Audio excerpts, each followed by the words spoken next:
भक्तवत्सल भगवान की जय, वृंदावन बिहारी लाल की जय, राधा रानी की जय, दुर्गा महारानी की जय, श्याम रामचंद्र की जय, उमापति महादेव की जय, श्री बजरंगबली की जय, श्री सुखदेव भगवान की जय, श्रीमद्भागवत महापुराण की जय, श्रोता समाज की जय, जय जय श्री राधे।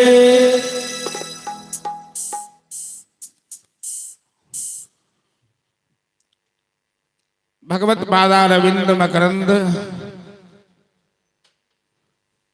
चरण चंचरीक भगवत पाद श्रद्धालु शोधा कर धर्मशिला भागवत स्वरूपा मातृशक्ति माता बहन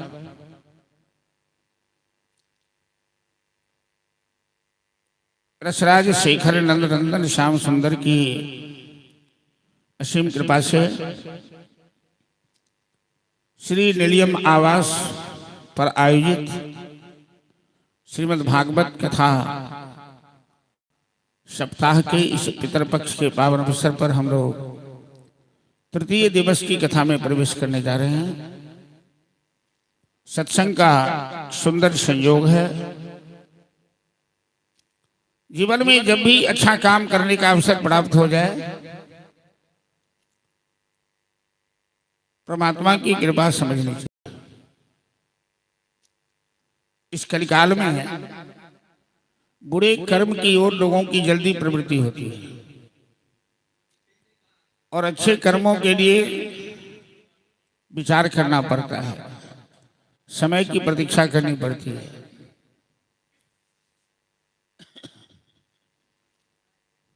जीवन का जो अंश, जीवन का जो क्षण सत्संग में बीत जाए, भगवत चर्चा में बीत जाए, भगवत नाम स्मरण में बीत जाए, वही क्षण, वही समय जीवन का सार्थक माना गया है।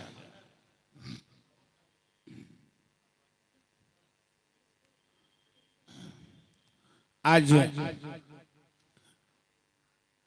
कथा के माध्यम से हम लोग आज की कथा के अंतिम चरण में बलि बावन प्रसंग कथा में चलेंगे। कहीं हल्का सा टोन और देखने में कहीं आवाज भारी बुझे। और कल मर्यादा पुरुषोत्तम राम का जन्म, यद्यपि भागवत कथा में हाँ ठीक है, राम कथा पर प्रकाश डालने का समय कम रहता है, अभाव रहता है, फिर भी हम लोग यथासंभव प्रयास करेंगे। और राम कथा में हनुमान जी का क्या महत्व है, हनुमान जी की क्या भूमिका है, ये तो लोगों से छिपी हुई नहीं है। एकादश रुद्र के रूप में स्वयं महादेव राम जी की सेवा के लिए त्रेता में अवतार लेते हैं। अंजनी कुमार हनुमान यदि राम कथा में न हो तो राम कथा संपन्न हो नहीं सकती है।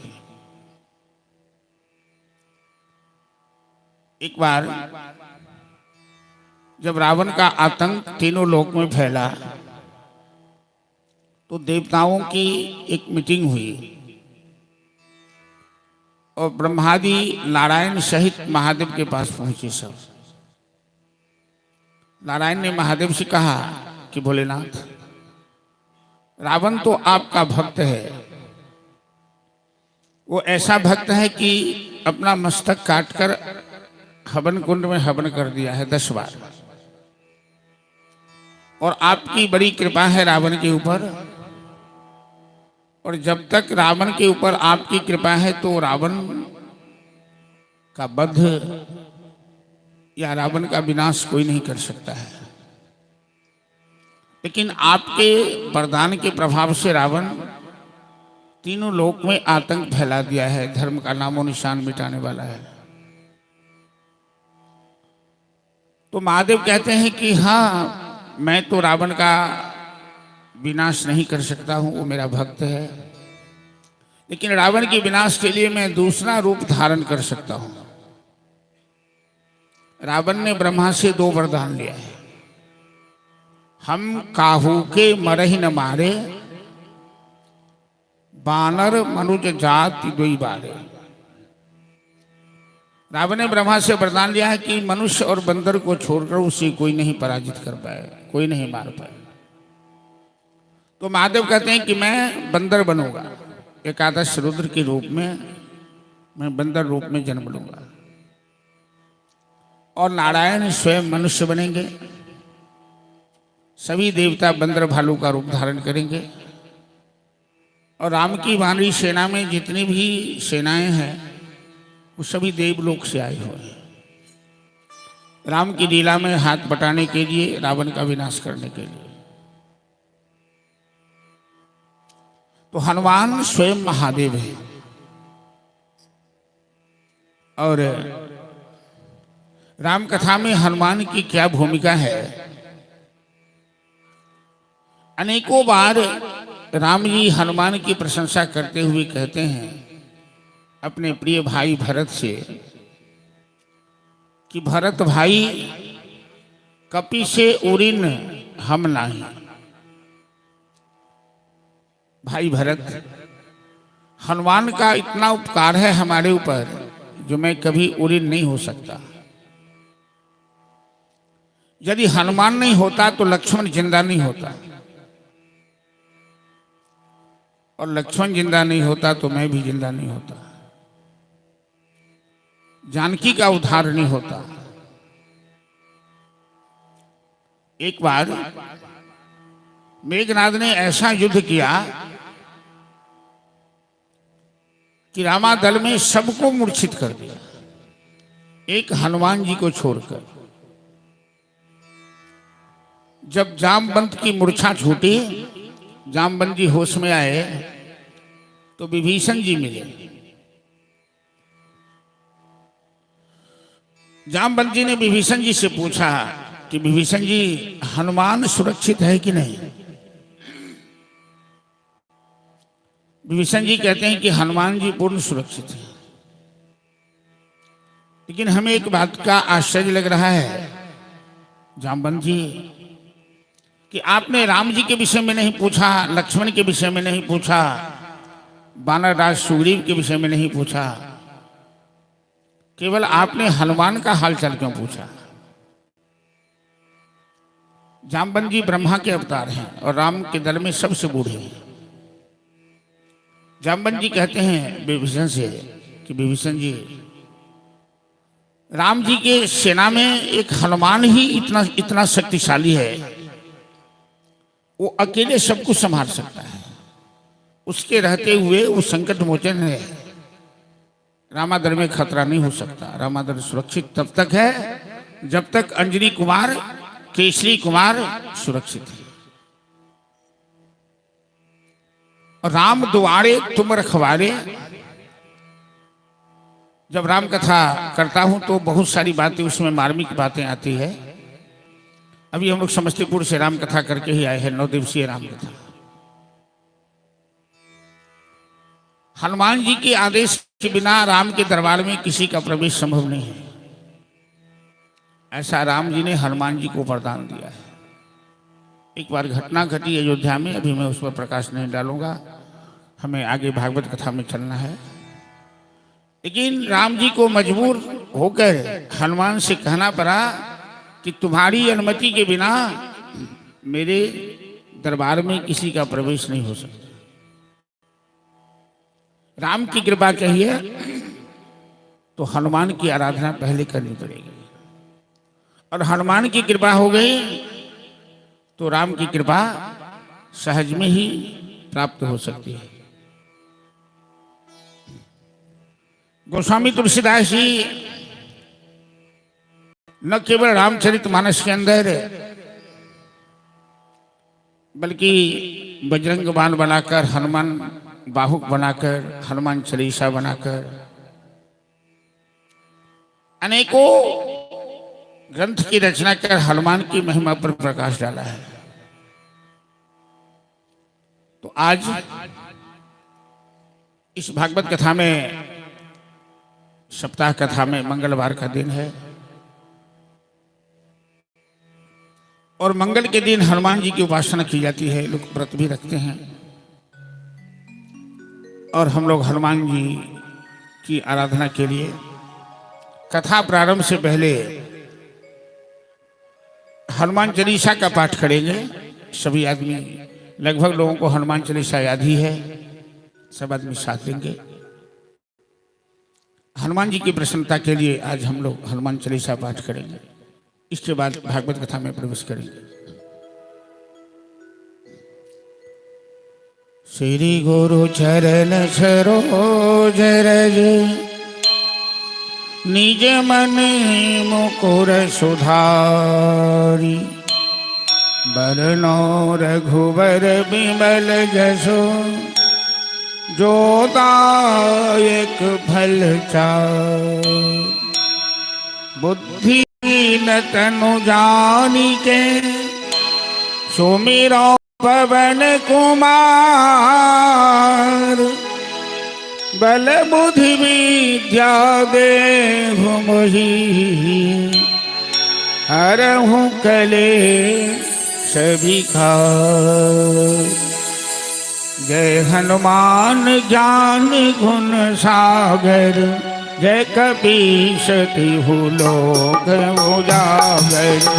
रामदूत अतुलित बल धामा, अंजनी पुत्र पवन सुत नामा। महावीर विक्रम बजरंगी, सुमति निवार सुमति के संगी। कंचन वरण विराज सुवेशा, कानन कुंडल गोविंद केशा। हाथ वज्र ध्वजा विराजे, कांधे मूज जनेऊ साजे। शंकर सुवन केसरी नंदन, तेज प्रताप महाजगवंदन।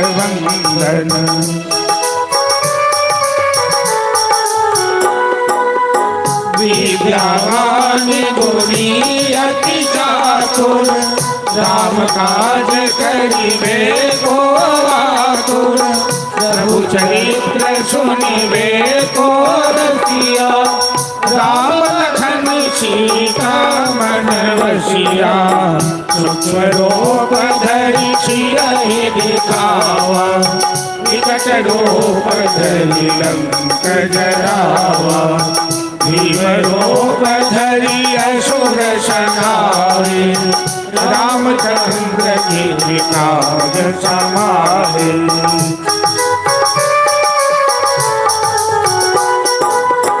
लाय सजीवन लखन जियाए, श्री रघुवीर रघुवर लाय। रघुपति कीन्ही बहुत बड़ाई, तुम प्रिय भरतहि सम भाई। सहस वदन तुम्हरो जस गावे, अस कहि श्रीपति कंठ लगावे।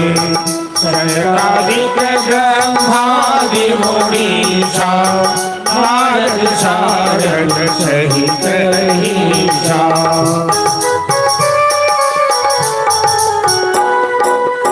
यम कुबेर दिगपाल जहाते, कवि कोविद कहि सके कहाते।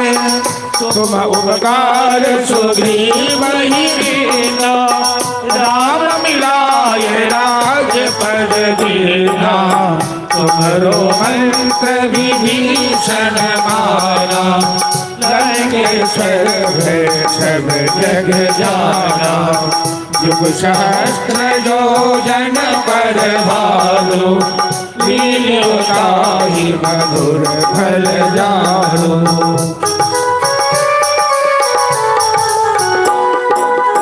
प्रभु का मेरे मुख माही जल लागी गए अचरज नाही दुर्गम काज जगत के जेते सुगम तुम रे तेरे राम दुआरे तुम रखवारे होत नया गया बिनु पैसारे सब सुख लहे है तुम्हारी चरना तुम रक्षक काहू को डरना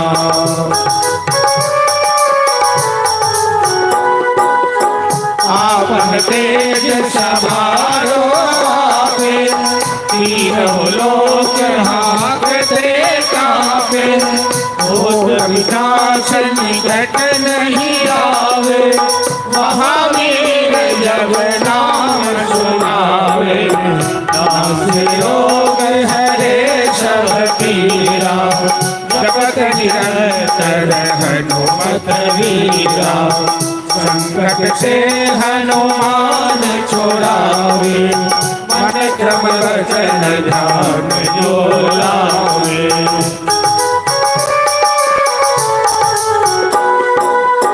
सब पर नाम कपी राजा इनके काज सकल तुम साजा और मनोरथ जो कोई लावे सोई अमित जीवन फल पावे चारों युग परताप तुम्हारा है परिसिद्ध जगत उजियारा साधु संत के तुम रखवारे असुर निकंदन राम दुलारे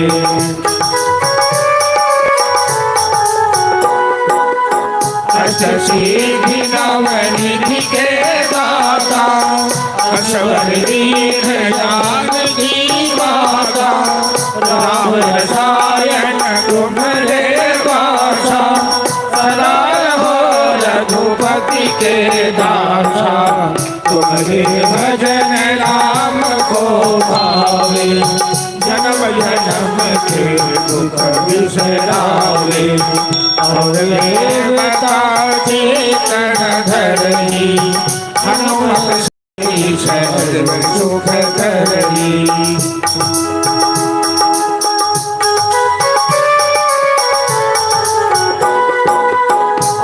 कलगट मीठे सब पीरा जो सुमिरे हनुमत बलबीरा जय जय जय हनुमान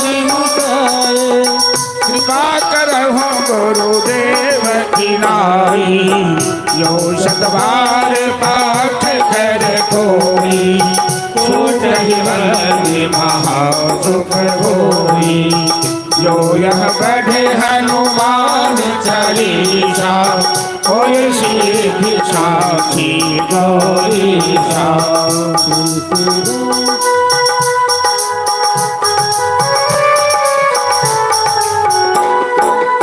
तुलसीदास सदा हरि तेरा नाथ हृदय मारेरा कीजिए नाथ हृदय मम डेरा पवन तनय संकट हरना मंगल मूर्ति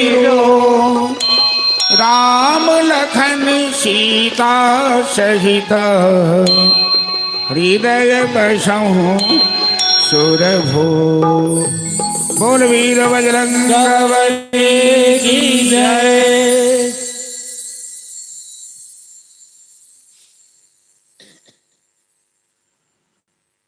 गोस्वामी तुलसीदास जी महाराज हनुमान चालीसा के अंदर ही हनुमान चालीसा की फलश्रुति बताती है कि जो सतवार पाठ कर कोई छूट ही बंदी महासुख हो। यदि 100 आवृत्ति इसका पारायण किया जाए पाठ किया जाए तो आपके जीवन के कोई भी संकट टट सकते हैं। गोस्वामी जी ने गवाह रख दिया कि महादेव को, कोई साधारण व्यक्ति को नहीं। तुलसीदास सदा हरिचेरा, कीजिए नाथ हृदय महर, साक्षी गौरी सा। मैं जो कह रहा हूं ये बात सत्य है कि झूठ है, इसके साक्षी स्वयं महादेव हैं।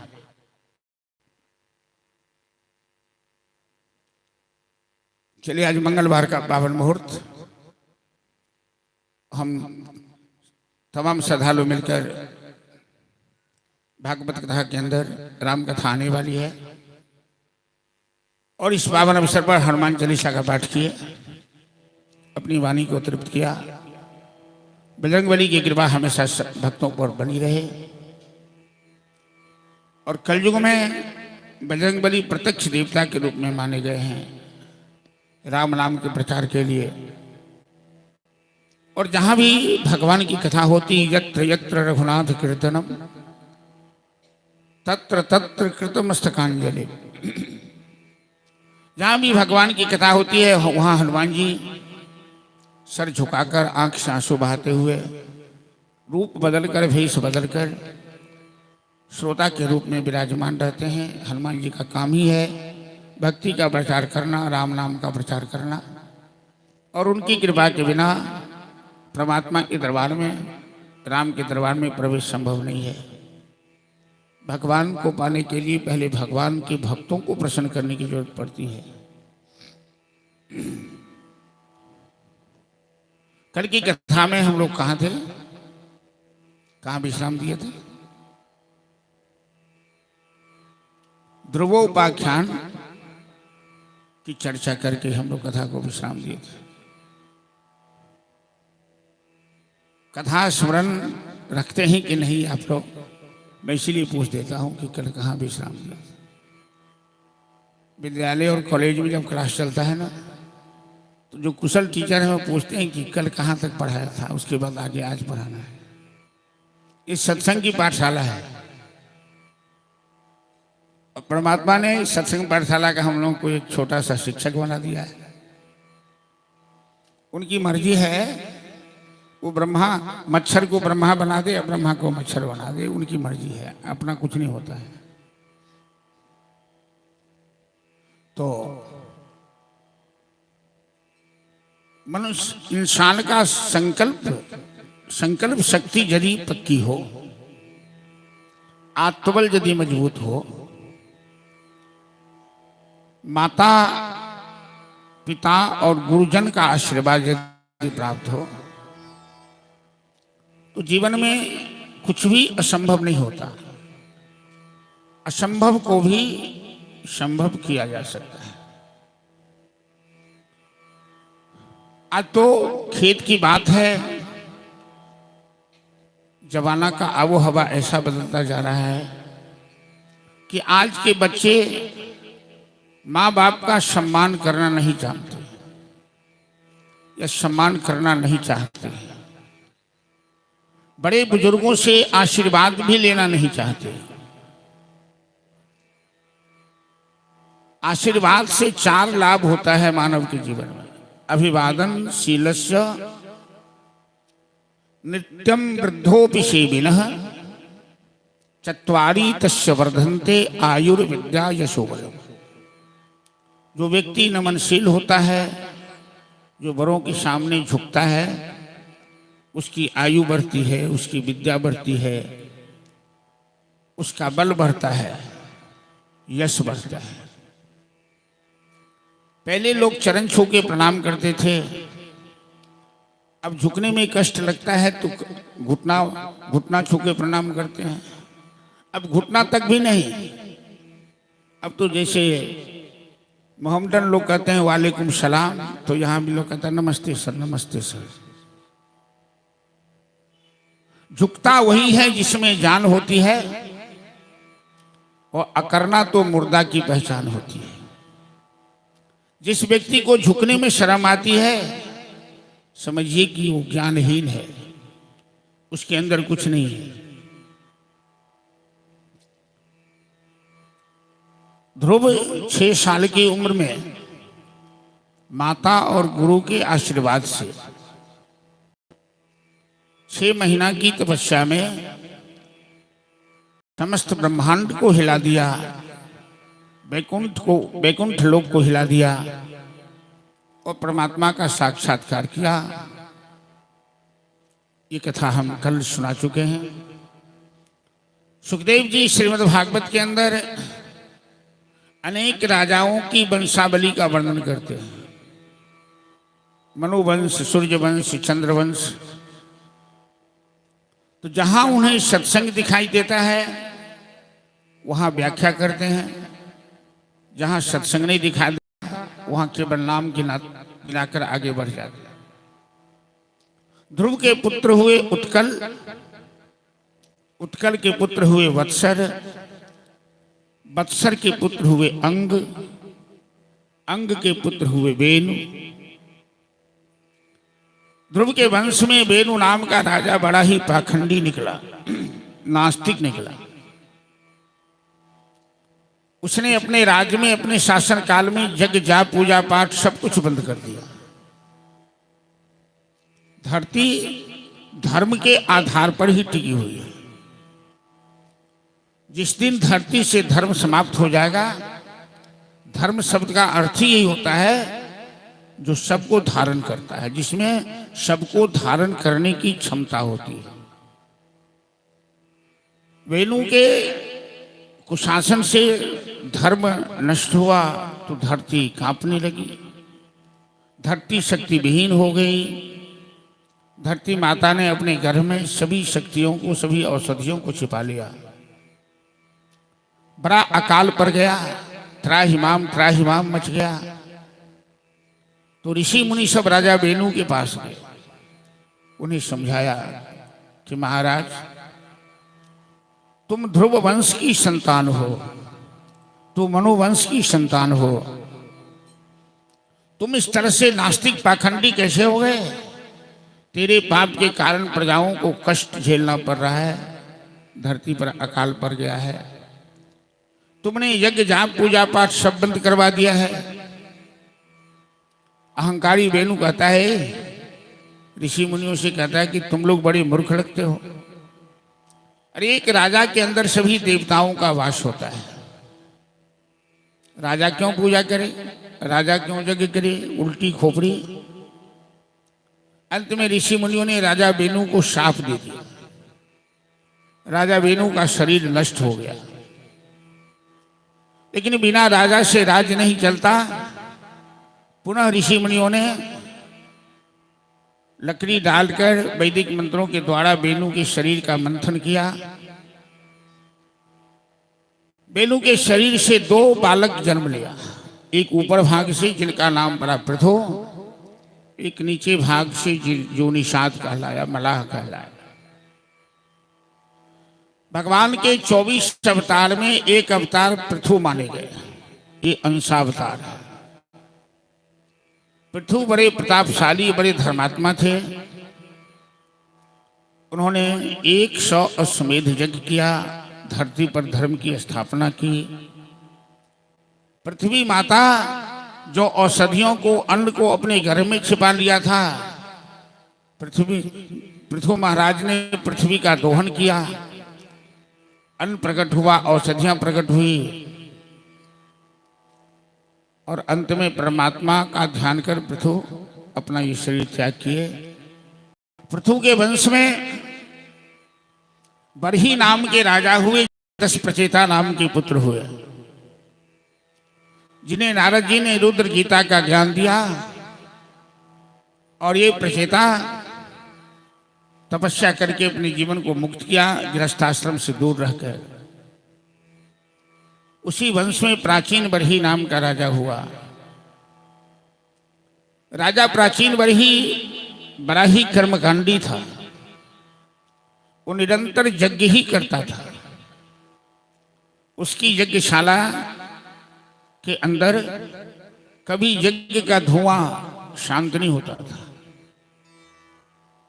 लेकिन राजा बरही अपने यज्ञ में हजारों पशुओं की बलि देता था।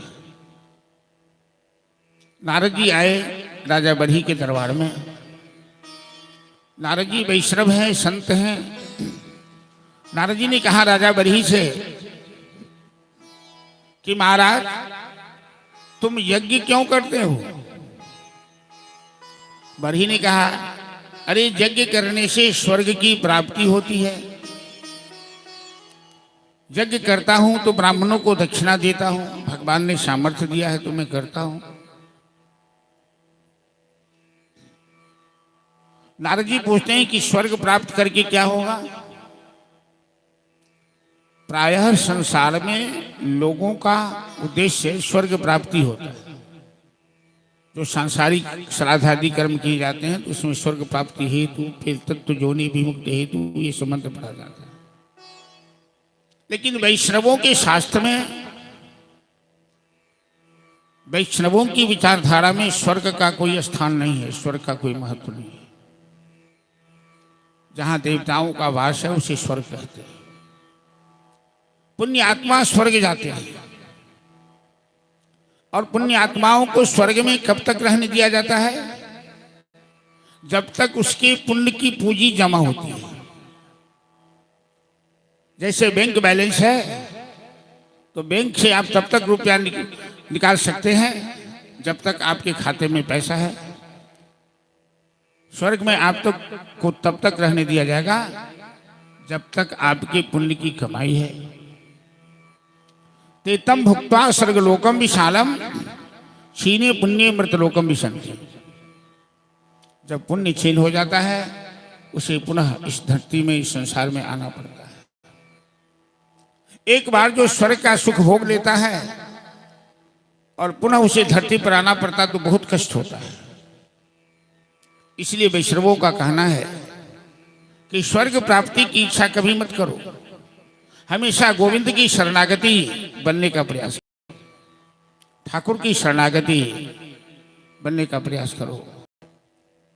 क्योंकि भगवत प्राप्ति का परिणाम है कि संसार में पुनः नहीं आना पड़ेगा। और स्वर्ग प्राप्ति का परिणाम है कि पुनः पुनः स्वर्ग धरती पर आना पड़ेगा। तो जीवन मरण से मुक्ति मिल जाए ऐसा कर्म करो। बार बार पुण्यपि जन्नम पुण्यपि मरणम पुण्यपि जननी जठरे शयनम। बार बार माँ के गर्भ में आना पड़े, बार बार 84 लाख में चक्कर लगाना पड़े, बार बार ये संसार का दुख जो झेलना पड़े। इस संसार तो दुख का अड्डा है, दुख का खजाना है। संसार में कोई सुखी नहीं है। राजा दुखी, प्रजा दुखी, योगी को दुख दुना, कहत कबीर सुनो भाई साधु। कोई घर न सोना, कोई नहीं कहते इस संसार में कि मैं सुखी हूं। जब तक मानव के जीवन में भय है, मृत्यु का भय है, बुढ़ापा का भय है, दुर्घटना का भय है, दुख सुख का भय है, अनेकों प्रकार का भय है जीवन में, तब तक आपका जीवन सुखी नहीं हो सकता। सुखी तभी जीवन हो सकता है जहां भय की पहुंच ही नहीं है, जहां दुख की पहुंच ही नहीं है। वो आनंद कंद सिंधु राशि परमात्मा की शरणागति ही इन सारी समस्याओं का एक समाधान है। तो नारद जी कहते हैं राजा बरी से, तुम तो स्वर्ग प्राप्त करोगे यज्ञ करके, लेकिन इन पशुओं की बलि क्यों दे रहे हो? अपने स्वर्ग प्राप्ति के लिए जीव हिंसा करना ये कोई धर्म है क्या? बड़ी विचित्र विडंबना है संसार में। भगवान बुद्ध आए, हिंसा का विरोध किए, अहिंसा परमो धर्म। बड़े बड़े क्रांतिकारी ऋषि मुनि आए, लेकिन हिंसा बंद नहीं हुई। दरभंगा के अंदर भी जो परम शक्तिपीठ मानी जाती है श्यामा मंदिर, वहां 2-4 रोज बकरी काटे जाते हैं। दुर्गा पूजा में तो कितने करते हैं पूछिए ही मत। ये बलि क्या है? क्यों बलि हम देते हैं? बलि शब्द का अर्थ क्या है? समर्पण। बलि का मतलब है भेंट। हमारे शास्त्रों में बलि का विधान है, ऐसा नहीं है। यदि विधान नहीं होता तो ये बलि परंपरा चलती नहीं। लेकिन विधान का मतलब हम नहीं समझते। ये बलि क्या है ये कोई संत भगवान ही समझा सकते हैं। शास्त्र की 2 प्रकार की भाषा होती है। एक परिसंख्यावाचक होती है। परिसंख्यावाचक मतलब होता है विधि के द्वारा निषेध कर। शास्त्र ने कहा कि बकरे की बलि दो, एक विधान कर दिया। बलि के पीछे ऐसा नियम बना दिया, ऐसा कानून बना दिया, ऐसे बकरे ले आओ जिसका कान लंबा हो, जिसका रंग चितकाबर हो, जिसकी गर्दन ऐसी हो। अभी भारतवर्ष में ऐसा बकरा केवल राजस्थान में मिलता है। तो नियम ऐसा करा कर दिया कि न वो बकरा मिलेगा न लोग बलि देगा। मनु महाराज ने लिखा है आचार्य संहिता में मनुस्मृति में कि प्रवृत्ति रेश भूतानाम निवृत्तस्तु महाफल।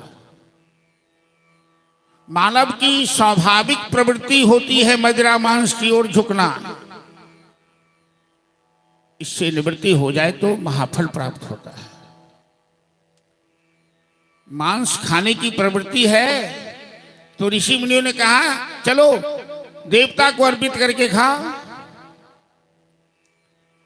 मतलब ऋषि मुनि ये नहीं कहते कि खाओ, नियम बना दिया कि देवता को अर्पित करेगा वैसा मिलेगा ही नहीं तो स्वयं ही प्रतिबंध लग जाएगा। उपवास के दिन अन्न नहीं, अन्न कभी सप्ताह में एक दिन नहीं खाना चाहिए कम से कम।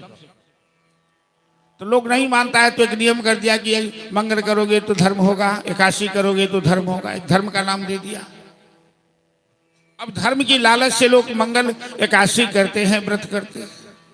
धर्म होता है कि नहीं होता ये मैं नहीं कह सकता, लेकिन अन्न नहीं खाने से स्वास्थ्य लाभ होता है, इतना तो मेडिकल साइंस भी कहता है।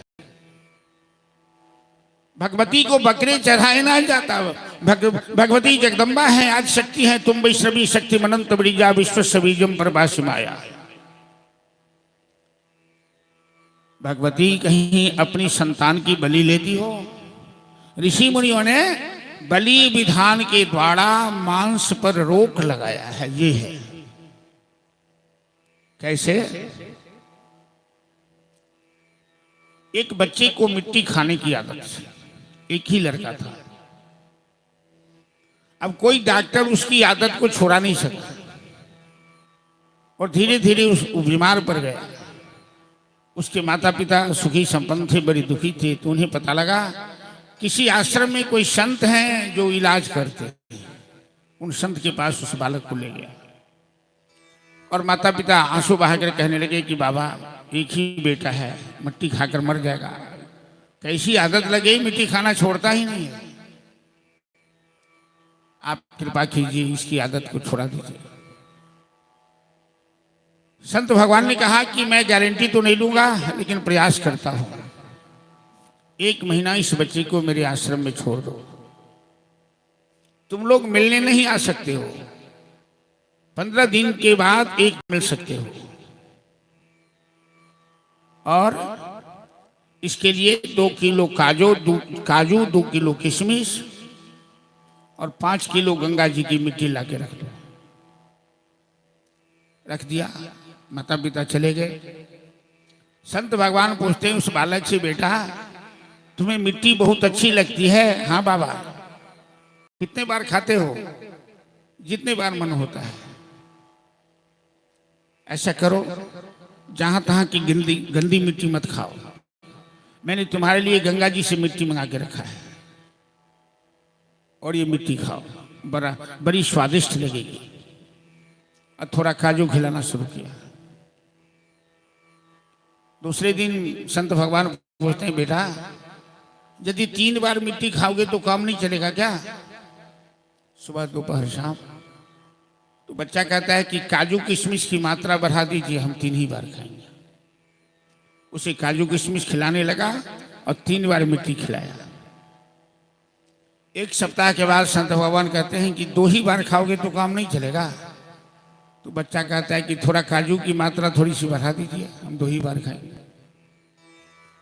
15 दिन जाते जाते वो बच्चा मिट्टी खाना छोड़ दिया और काजू किशमिश की मात्रा बढ़ा दिया। 15 दिन के बाद माता पिता है, बाबा कोई सुधार है? संत भगवान कहते हैं अभी मैं नहीं कह सकता, तुम मिल लो अपने बच्चे से, जाओ यहाँ से। क्योंकि संत भगवान को भी पूरा विश्वास नहीं है बच्चा ने 15 दिन के बाद मिट्टी खाना तो छोड़ा है, लेकिन कहीं फिर से आदत आ जाए। आदत बुरी बला होती है। 1 महीना पूरा हुआ, बच्चे की मिट्टी खाने की आदत छूट गई और शरीर भी बदल गया। काजू किशमिश का प्रभाव पड़ा। माता पिता ने कहा जा अब ये मिट्टी नहीं खाएगा। अब यहां ये सोचना है कि संत भगवान का उद्देश्य गंगा जी की मिट्टी खिलाना है क्या? संत भगवान का उद्देश्य काजू किशमिश खिलाना है क्या? ये मिट्टी, गंगा की मिट्टी और काजू किशमिश तो एक बहाना है। इस बहाने मिट्टी की आदत को छोड़ाना है। ऐसे बलि विधान एक बहाना है। इस बलि के माध्यम से मांस मदिरा खाने की आदत को छुड़ाना है। ऐसा शास्त्र को परिसंख्या वाचक कहते हैं। नारद जी ने राजा बरही को समझाया और अंत में दिव्य दृष्टि प्रदान किए, आसमान की ओर दिखा दिए। जितने पशुओं की बलि राजा बरही ने दी थी यज्ञ में, सारे पशु आंखें लाल लाल करके घूर घूर के देख रहा था बरही की ओर। बरही को लगा ये सारे पशु हमें नोच नोच के खाएंगे, हमसे बदला लेंगे, हमसे प्रतिशोध लेंगे। बरही का शरीर थर-थर कांपने लगा। वो नारद जी के चरण पे गिर पड़ा, उसकी आंखें बंद हो गई। कहता बाबा नारद जी मैंने बहुत बुरा काम किया, न जाने कितने जन्म ये पशु हमसे बदला लेंगे। नारद जी कहते हैं चिंता मत करो, परमात्मा बड़े दयालु हैं, उनकी शरण में अपने आप को सौंप दो, सारे पाप तुम्हारे नष्ट हो जाएंगे। इस तरह से नारद जी प्राचीन बरही को जो हिंसावादी था उसे अहिंसक बनाया, सुंदर उपदेश देकर। और इस कथा के माध्यम से सुखदेव जी संसार के लोगों को यही उपदेश देना चाहते हैं कि मां हिंसात सर्वभूतानि तथा पशोरालभनम न हिंसा। भागवत में स्पष्ट लिखा है कि तलवार से पशु की गर्दन नहीं काटना है। तलवार मतलब ज्ञान है। ज्ञान रूपी तलवार से अज्ञान रूपी पशु का आलंबन करना है। आलंबन मतलब होता है संस्कृत में स्पर्श करना। तो ज्ञान रूपी तलवार से अज्ञान रूपी पशु को मारना है, न कि निरीह प्राणी बकरे बकरी को काट करके खाल खींच करके मांस खा जाना है। भक्ति के नाम पर भगवती को बदनाम करना है, ऐसा नहीं है शास्त्र में लिखा।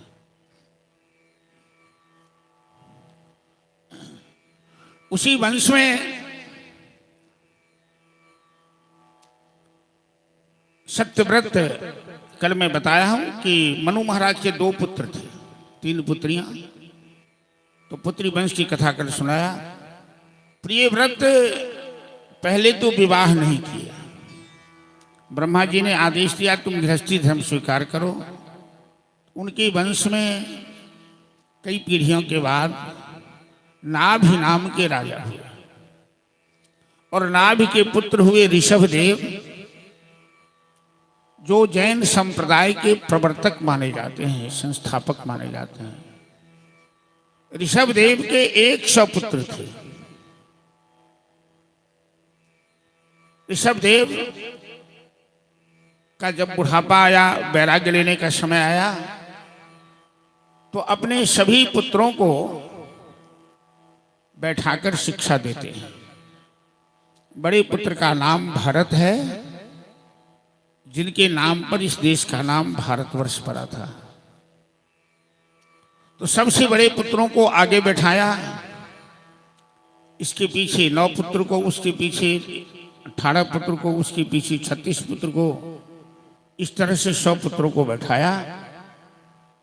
और वैराग्य लेने से पहले ऋषभदेव अपने पुत्रों को शिक्षा देते हैं कि नायम देहे देह भाजाम नृलोके कष्टान कामान रहते विभुजांगने तपो दिव्यम पुत्र कामेन यष्टि शुद्धे तस्मात् ब्रह्म सौख्यम अनंतम।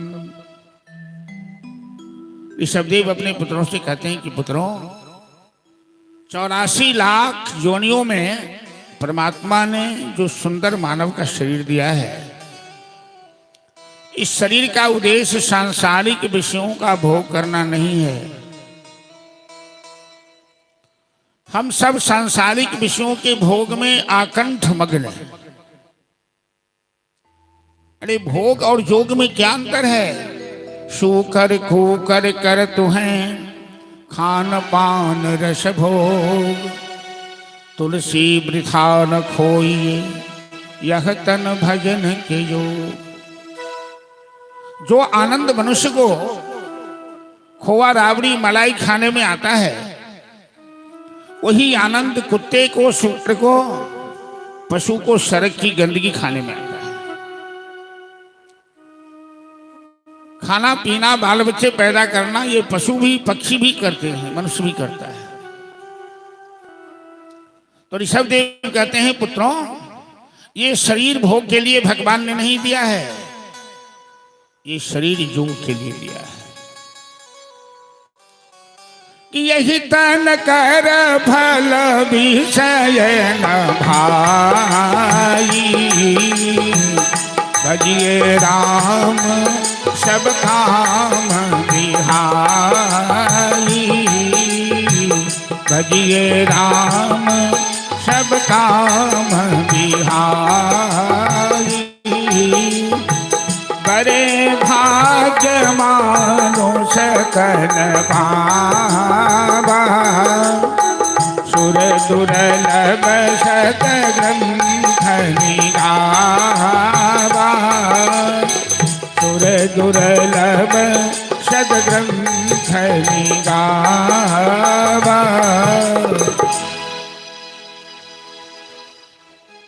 बड़े भाग्य से मनुष्य का शरीर मिला है।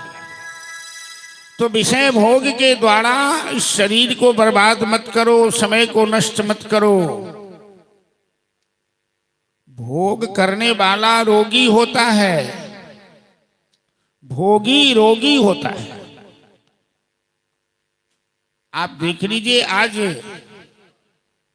कोई ऐसे आदमी होंगे बहुत, सैकड़े में दो चार,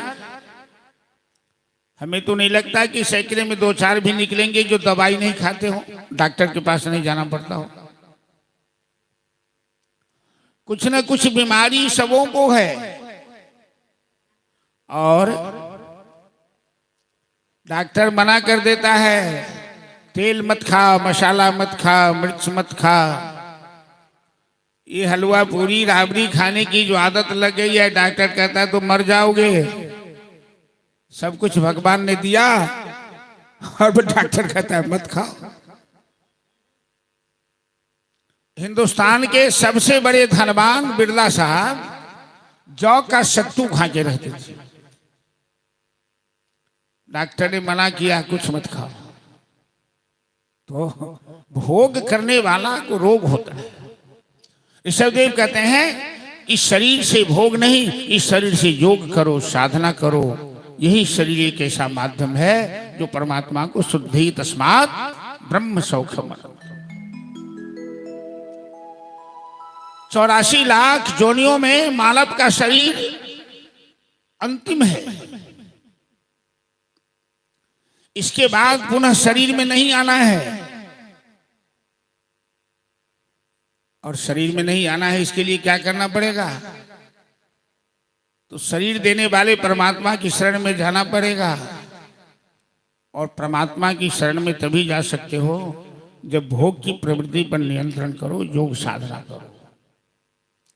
जीवा पर, वाणी पर, आंख पर, सब पर नियंत्रण करो।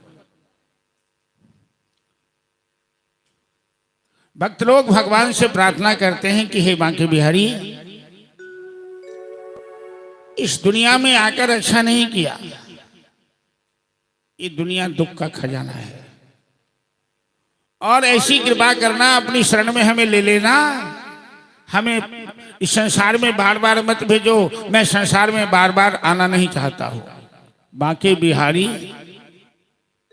मुझे देना ठिकाना। बांके बिहारी, हमें देना सहारा। हमें सहारा दे दो, अपने दामन का सहारा दे दो। कहीं छूट जाए न दामन तुम्हारा।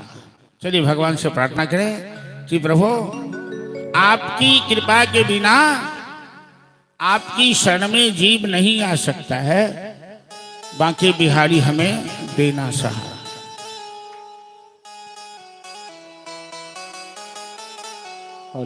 श्री राधे। बोले बांके बिहारी लाल की जय। बांके बिहारी मुझको देना सहारा,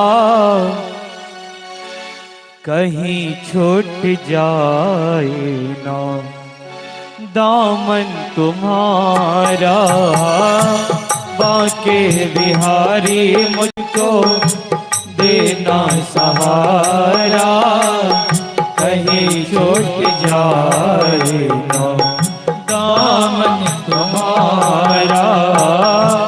बांके बिहारी मुझको देना सहारा, कहीं छूट जाए ना दामन तुम्हारा।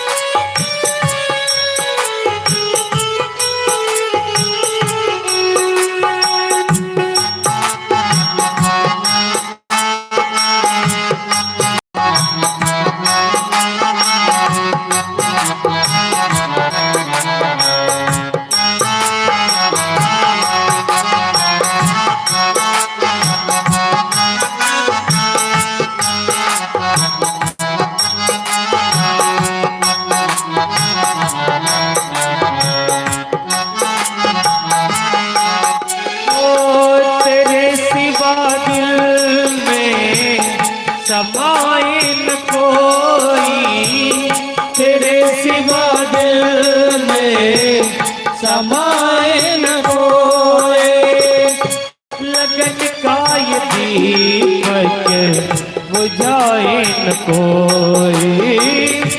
लगन का ये दीपक बुझाए न कोई। तो ही मेरी कश्ती, तो ही है किनारा। तो ही मेरे कश्ती, तो ही है सहारा। कहीं छूट जाए दामन तुम्हारा। बांके बिहारी मुझको देना सहारा, कहीं छूट जाएगा दामन तुम्हारा।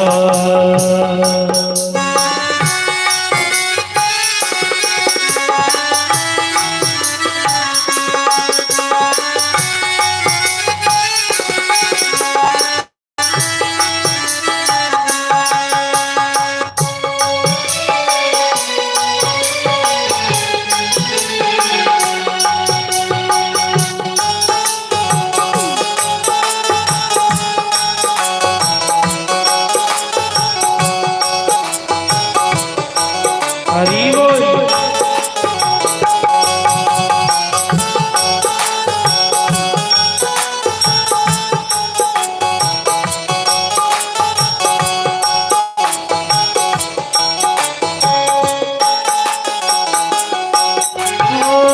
तेरे नाम का गान गाता रहूं मैं। तेरे नाम का गान गाता रहूं मैं। सुबह शाम तुझे को रिझाता रहूं मैं। सुबह शाम तुझे को रिझाता रहूं मैं। तेरा नाम मुझको है प्राणों से प्यारा। तेरा नाम मुझको है प्राणों से प्यारा। कहीं छूट जाए दामन तुम्हारा।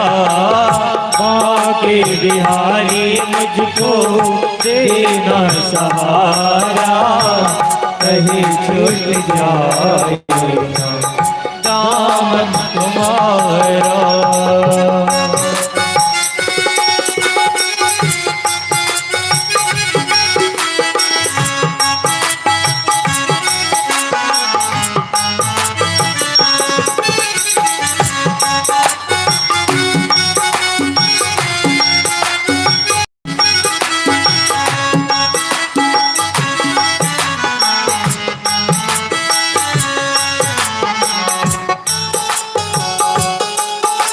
जय हो ताली बजाते हुए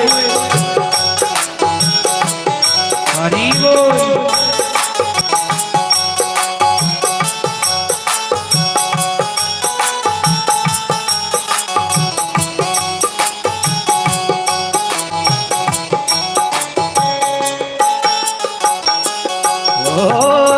बड़ी भूल की जो मैं दुनिया में आया, बड़ी भूल के जो मैं दुनिया में आया, मूल भी खोया और ब्याज भी गवाया, मूल भी खोया और ब्याज भी गवाया। दुनिया में मुझे को ना भेजना दोबारा, दुनिया में मुझे को ना भेजना दोबारा, कहीं छूट जाए दामन तुम्हारा। बिहारी मुझको देना सहारा, कहीं छूट जाए दामन तुम्हारा। बाके बिहारी मुझको देना सहारा, कहीं छूट जाए दामन तुम्हारा।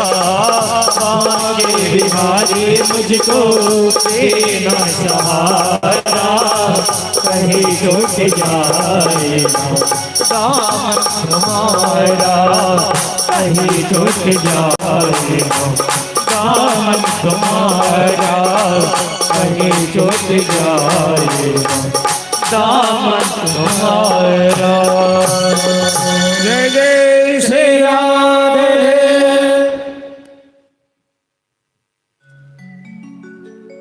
इस भजन की एक कड़ी हम लोग श्रवण किए हैं कि बड़ी भूल की जो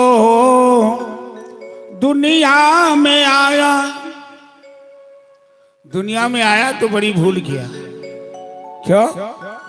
कि मूल भी खोया और ब्याज भी गमाया, मूल भी समाप्त और ब्याज भी समाप्त। इसलिए प्रभु इस दुनिया में ना भेजना दोबारा। इस संसार में प्रभु अब मत भेजना, ये संसार बड़ा छलिया है और ये तभी संभव है कि आपका दामन पकड़ के रखो। भगवान किसे पसंद करते हैं? वो तो जगत पिता हैं। कोई माता पिता किस संतान को लाइक करता है? जरा विचारिए। माता पिता की नजर में सभी संतान बराबर होते हैं कहने के लिए, लेकिन सभी बराबर नहीं होती। संतान का संस्कार कैसा है, व्यवहार कैसा है। एक राजा के 3 लड़के थे। जब बुढ़ापा आया तो राजा को चिंता पकड़ लिया कि मैं अपने राज का उत्तराधिकार किसे सौंपूं, बड़े, बीच वाले या छोटे को। गुरु ने मंत्र बताया। राजा ने तीनों लड़के को बुलाया, 5-5 किलो गेहूं का बीज दिया और कहा कि हम 6 महीना के बाद प्रवास में जा रहे हैं, 6 महीना के बाद आएंगे, बीज को संभाल के रखना। जब मैं आऊंगा तो बीज मांग करूंगा तुम लोगों से। राजा चला गया। बड़े पुत्र ने उस बीज को कपड़े में लपेटकर गोदरेज में बंद कर दिया कि पिताजी आएंगे वापस कर देंगे। बीज वाले ने बीज बेचकर पैसा बैंक में जमा कर दिया, पिताजी आएंगे बीज खरीदकर मार्केट से दे दूंगा। छोटे वाले ने उस 5 किलो बीज को खेत में बो दिया। पिताजी 6 महीना के बाद आए, तीनों पुत्रों को बुलाया, कहा बीज वापस करो। बड़े ने गोदरेज से निकाला तो गेहूं सड़ा हुआ था, किसी काम का नहीं। बीज वाले पैसा लेकर वापस आ गया, मार्केट में बीज मिला नहीं। और छोटे वाले ने उस 5 किलो बीज को 2 कुंटल 5 मन गेहूं बनाकर अपने पिता को वापस किया। राजा ने छोटे पुत्र को उत्तराधिकार सौंपा, कहा यही राज का विस्तार कर सकता है, बाकी तो पैतृक धन को भी बुरा देगा। वही संतान काबिल कही जाती है जो पैतृक संपत्ति को आगे बढ़ाए, विस्तार करे। तो परमात्मा उसी संतान को पसंद करते हैं जिस उद्देश्य से संसार में भेजा है, उस उद्देश्य की पूर्ति करके भगवान को सौंप देता है कि प्रभु आपने जो हमें शरीर रूपी चादर दी थी, इसे मैंने गंदा नहीं किया है, इसको मैंने इसमें क्षति नहीं पहुंचाया, ये सुरक्षित है, आपको अपना वापस ले लीजिए। और भगवान ऐसे पुत्र को अपनी शरण में ले लेते हैं। ऋषभदेव ने अपने पुत्रों से यही शिक्षा दी कि बेटे इस शरीर का उद्देश्य परमात्मा की प्राप्ति करना है, संसार के विषयों का भोग करना नहीं। प्रत्येक माता पिता का ये उत्तरदायित्व होता है, कर्तव्य होता है। अपनी गृहस्थी की जवाबदेही जब आप अपनी औलाद पर सौंपते हो, तो उसे उस समय सौंपते समय जवाबदेही सौंपते समय सावधान करो, शिक्षा दो, नीति का ज्ञान दो, धर्म का ज्ञान दो। पिता को पुत्र को कहना चाहिए कि गलत काम मत करना, 2 नंबर की कमाई मत करना, धर्म का पालन करना, ये पिता का कर्तव्य होता है। हमारे देश में एक लाल बहादुर शास्त्री नाम के प्रधानमंत्री हुए। जब वो प्रधानमंत्री हुए तो उनका पुत्र बैंक में क्लर्क का काम करता था। बात क्या है पता नहीं कि जब मैं अहमदाबाद में पढ़ रहा था तो लाल बहादुर शास्त्री जी के एक क्लास फेलो हमसे मिले और वो उनकी कहानी सुनाई। जब ये पीएम बने तो उनके पुत्र को प्रमोट करके बैंक का मैनेजर बना दिया गया। तो बड़ी खुशी हुई उनके पुत्र को कि मैं मैनेजर बन गया। तो मिठाई खरीदकर पिता को खिलाने गया। शास्त्री जी ने पूछा किस खुशी में मिठाई खिलाने आए हो बेटा? तो पिताजी आज मेरा प्रमोशन हो गया है, मैं बैंक का मैनेजर हो गया। शास्त्री जी पूछते हैं क्या तुमने कोई एक परीक्षा दी थी, एग्जाम दिया था? तो नहीं, हम प्रधानमंत्री के बेटा हैं इसलिए हमको मैनेजर बना दिया गया। शास्त्री जी ने डिपार्टमेंट से बात किया, कहा ऐसा कोई संविधान है कि प्रधानमंत्री का बेटा बैंक का मैनेजर हो जाए, बैंक का अफसर हो जाए, कि उसको डिग्री लेने की जरूरत पड़ती है? तो शास्त्री जी ने कहा कि तुम जहां थे वहीं चले जाओ, वरना तुम्हारी नौकरी भी समाप्त हो जाएगी। ये पिता का धर्म है। तो ऋषभदेव बैराग लिए 100 पुत्र थे ना, 81 पुत्र कर्मकांड में लग गए, 9 पुत्र सन्यासी बन गए, नव योगेश्वर कहलाए, 9 पुत्र नवद्वीप के शासक बन गए, और बड़े पुत्र भारतवर्ष के सम्राट बने जिनका नाम था भरत। समय पर भरत जी भी अपने पुत्र को उत्तराधिकार सौंपा और भजन के लिए आ गए। गंडकी नदी के किनारे पुलहाश्रम था, अभी जहां सोनपुर का मेला लगता है हरिहर क्षेत्र महादेव, हरिहर क्षेत्र में, वहां भरत मुनि तपस्या कर रहे थे। एक दिन गंडकी नदी में स्नान कर रहे थे। एक मृग शावक मृग बच्चा गंडकी नदी में बहता जा रहा था। किसी सिंह की दहाड़ से किसी मृगी का गर्भपात हो गया। भरत मुनि इस बच्चा को अपने आश्रम में ले आए, उसकी रक्षा की, उसे घास खिलाया, उसे दूध पिलाया। धीरे धीरे उस मृग शावक के साथ भरत मुनि की ऐसी ममता हो गई, आसक्ति बढ़ गई कि भजन भाव करना भी छोड़ दिया। उसी के साथ उठना बैठना खेलना। मृग का बच्चा बड़ा हुआ तो जंगल चला गया, वापस नहीं आया। और उसकी चिंता करते करते भरत जी ने प्राण त्याग दिया। यम यम भावे स्मरण मुक्त्वा तजन्तन्ते कलेवरम ताम ताम एवेति कौन्तेयः सदा तद्भाव भाविता। मरते समय क्यों शास्त्र कहता है कि उन्हें विष्णु सहस्रनाम का पाठ सुना, उन्हें भागवत का पाठ सुना, उनके सामने परमात्मा के नाम का कीर्तन करो। क्योंकि मरते समय लोगों की भावना अच्छी होनी चाहिए।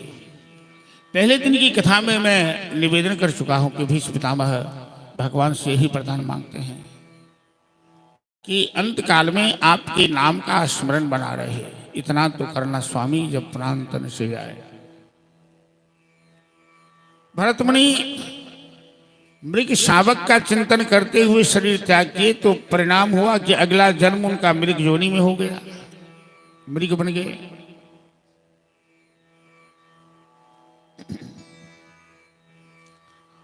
जीव की रक्षा करना मनुष्य का धर्म होता है, लेकिन उसमें आसक्त होना ये अपराध होता है। मृग का बच्चा पानी में बहता जा रहा था, उसे बचा लेना भरत जी का धर्म था। लेकिन अपने धर्म का त्याग कर उस बच्चे में आसक्त होना ये अपराध था। देखिएगा बहुत से लोग ऐसे हैं समाज में, गरीब को नहीं दे सकते, धर्म काम में नहीं दे सकते, लेकिन एक कुत्ते के ऊपर 10-10 हजार 20-20 हजार का महीना खर्चा करते हैं। कथा में बैठ नहीं सकते, लेकिन कुत्ते के लालन पालन में साबुन से नहाना, बिस्कुट खिलाना उनका समय बीत जाता है। कुत्ता भी एक जीव है, कुत्ते की निंदा नहीं हो रही है, लेकिन मनुष्य का तो कोई कर्तव्य होता है। तो इंसान अगला जन्म कुत्ता बनने की तैयारी में लग गया है। कुत्ता में आसक्ति होगी, जैसे भरत जी को मृग में आसक्ति हुई तो मृग बनना पड़ा कि नहीं बना। ऐसे कुत्ते में आसक्ति होगी, बिल्ली में आसक्ति होगी, तो अगला जन्म कुत्ते बिल्ली में होगा, तैयार हो जाओ।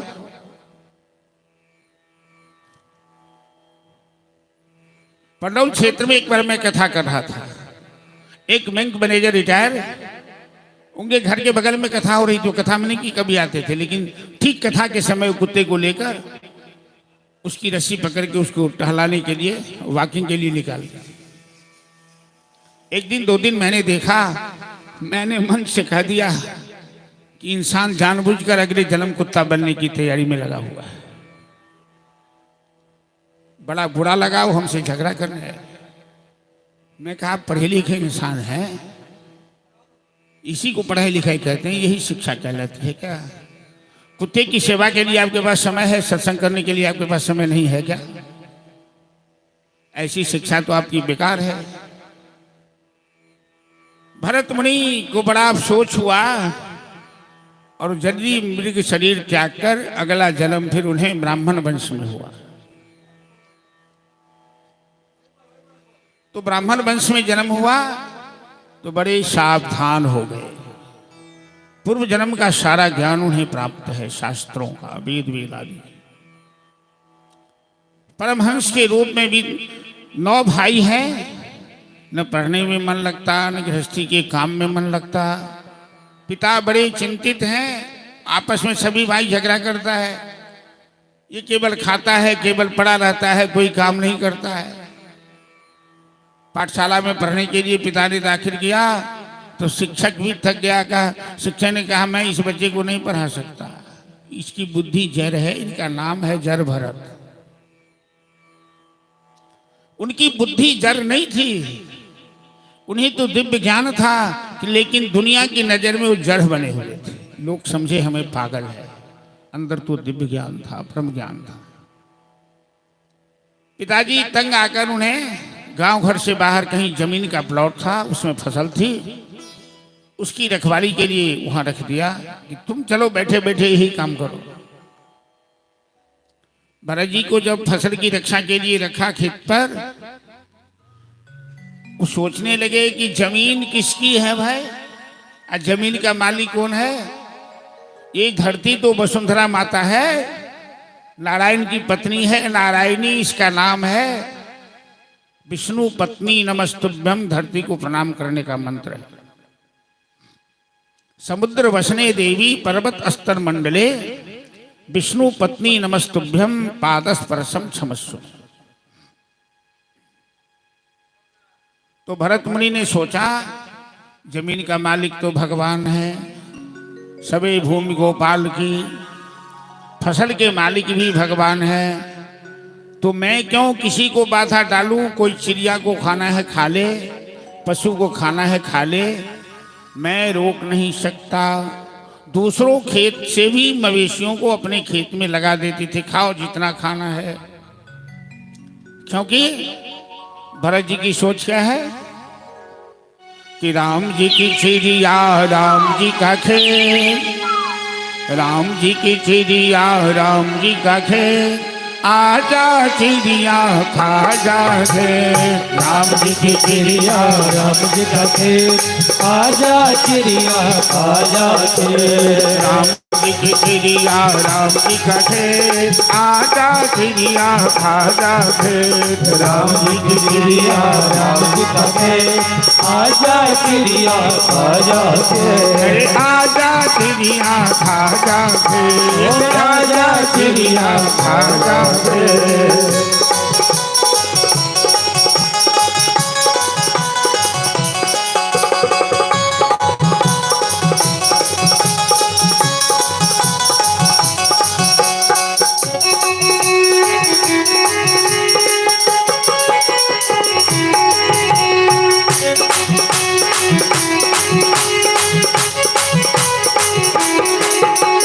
तुलसी पक्षी के पिए सरिता घटे नदी, तुलसी पक्षी के पिए सरिता गगे मनी।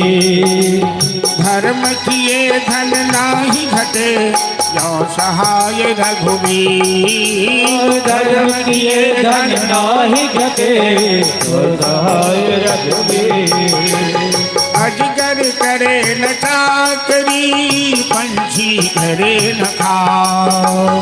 अजगर करे न चाकरी, पंछी करे न खाओ। सात खंड नौ दीप जले, सबके गाथा राम। सात खंड नवदीप जले, सबके गाथा राम।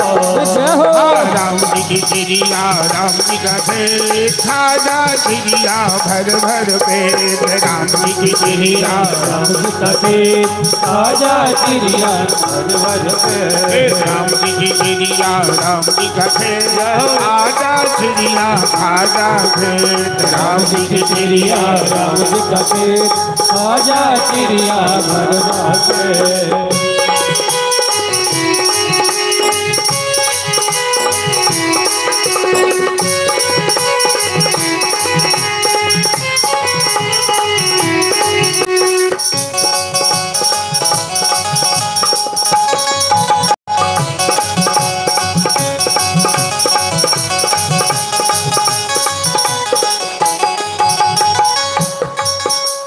जाकी घर की लाख मना, उपजे साहवा से। जाकी घर की लाख मना, उपजे सासे। वाक्य मोदी राम है, करी है दोनों फेर। वाक्य मोदी राम है, करियो दोनों फेर। राम झरो खा बैठ कर सबका मुजरा ले। राम झरोखा बैठ कर सबका मुजरा ले। जैसी जिसकी चाकरी वैसा उसको दे। जैसे जिसके चाकरे वैसा उसको दे। जय हो राम जी की गिरिया राम जी का खेत आजा गिरिया आजा खेत। राम जी की गिरिया राम जी का खेत आजा गिरिया आजा खेत। राम जी की गिरिया राम जी का खेत आजा गिरिया आजा खेत। राम जी की गिरिया राम जी का खेत आजा गिरिया आजा खेत। अरे खाजा गिरिया भर भर के खाजा गिरिया भर भर के। आजा गिरिया खाजा के ओ आजा गिरिया आजा के। जय श्री राधे।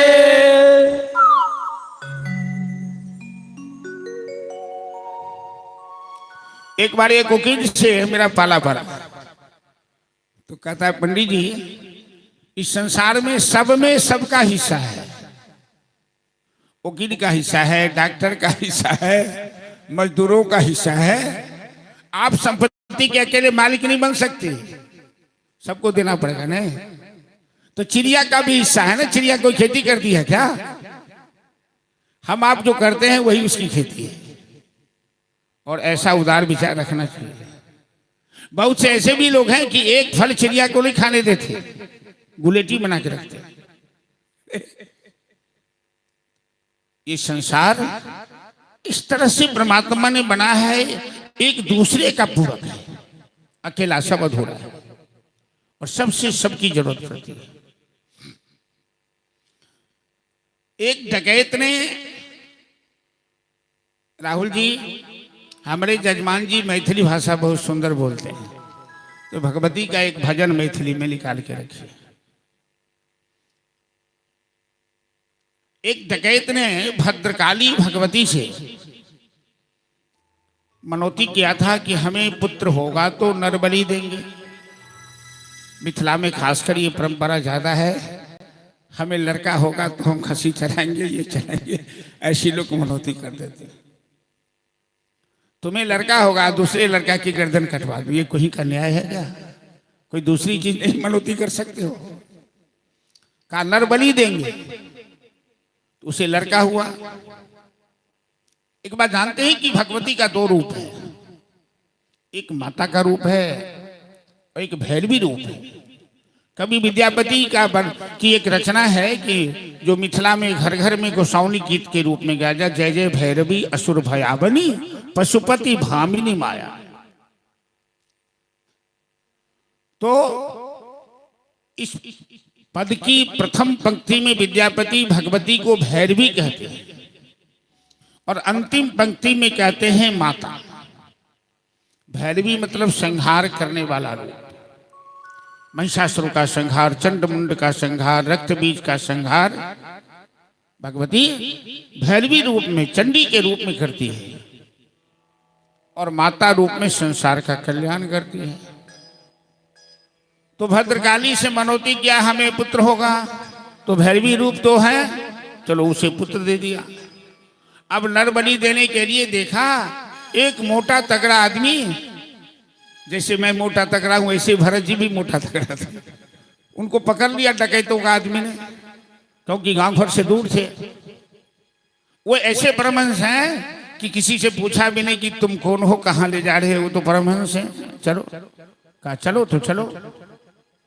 अब जैसे बलि बकरा को जानते हैं, जब बकरे की बलि दी जाती है तो पहले उसे नहाया जाता है, स्नान किया जाता है, फिर उसको माला पहनाया जाता है, फिर उसे सिंदूर का तिलक किया जाता है, उसके आगे फूल अक्षत डाला जाता है। वो बेचारा पशु को तो जानता नहीं, वो खाने के लिए जैसे ही आगे गर्दन बढ़ाता, ऊपर से गोविंदा न बोलो। भरत जी को ले गया, स्नान किया, तिलक किया, बाजे गाजे बैंड पार्टी बज रहे हैं और डकैत का सरदार हाथ में खंजर लेकर खड़ा है। इनकी बलि देने के लिए माता भद्रकाली के सामने खड़ा किया गया। माता भद्रकाली को नहीं देखा गया। भरत जी तो सीधे साधे हैं, मार देना है मार दो, काट देना है काट दो, हमें क्या लेना देना। शरीर में भी उनकी आसक्ति नहीं थी। डकैत ने जैसे ही इनकी गर्दन पे तलवार चलाना चाहा, माता भद्रकाली पत्थर की प्रतिभा फोड़कर प्रकट हो गई। बोल भद्रकाली भगवती की जय। और डकैतों के हाथ से वो तलवार छीनकर भगवती भैरवी रूप में प्रकट हो गई और सारे डकैतों का संहार कर दिया, वध कर दिया। भरत जी को अपनी गोद में उठा लिया, चूमने लगी। ये माता का रूप है। चलिए, माता भद्रकाली प्रकट हुई है और एक हम लोग भजन श्रवण करें भगवती का।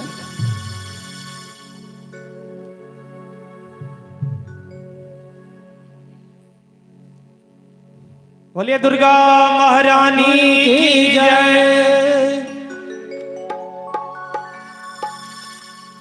आइए एक मैथिली भजन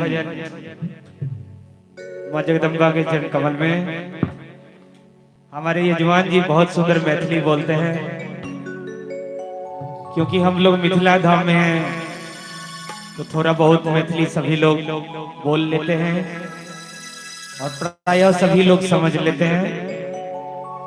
और संगीत में कोई भाषा नहीं होती, संगीत भाव प्रधान होता है। इसलिए चलिए मैथिली भजन।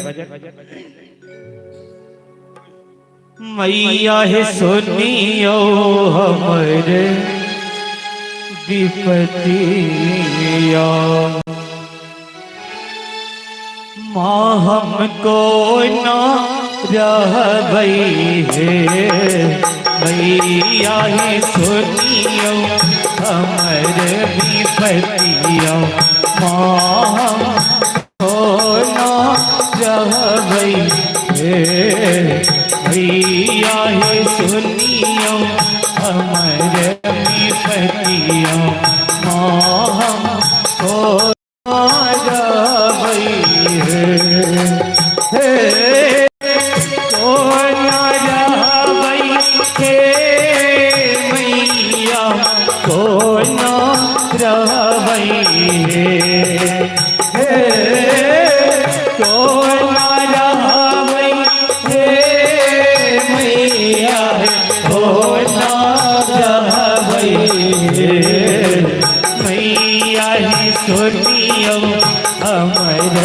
विपतिया हमको ना रहबई है। मैया है सुनियो हमर विपतिया, हमको ना रहबई है।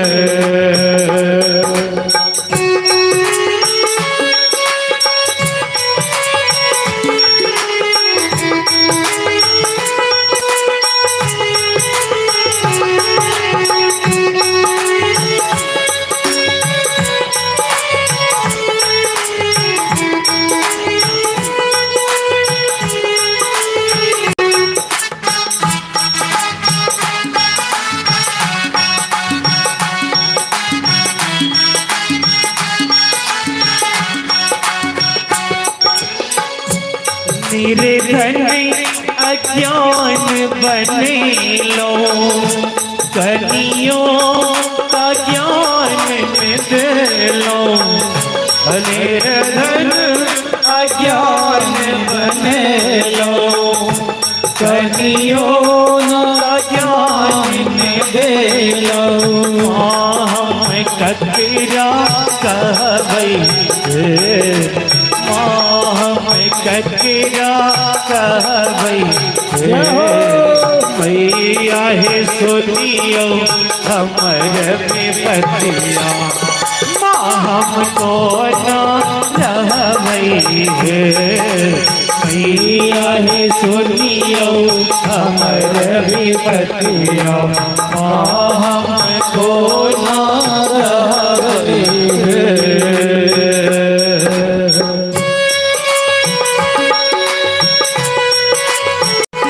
जय हो।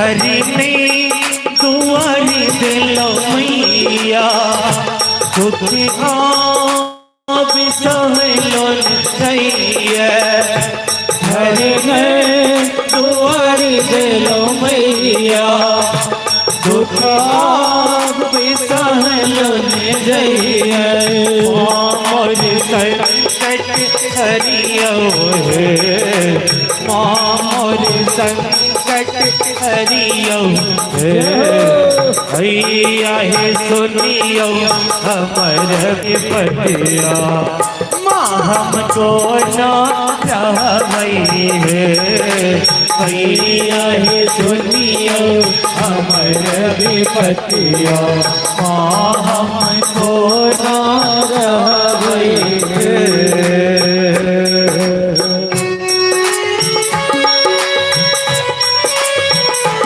जय हो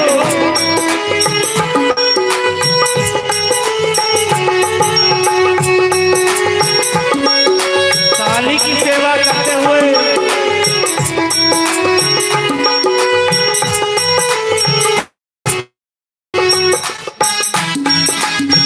हरि बोल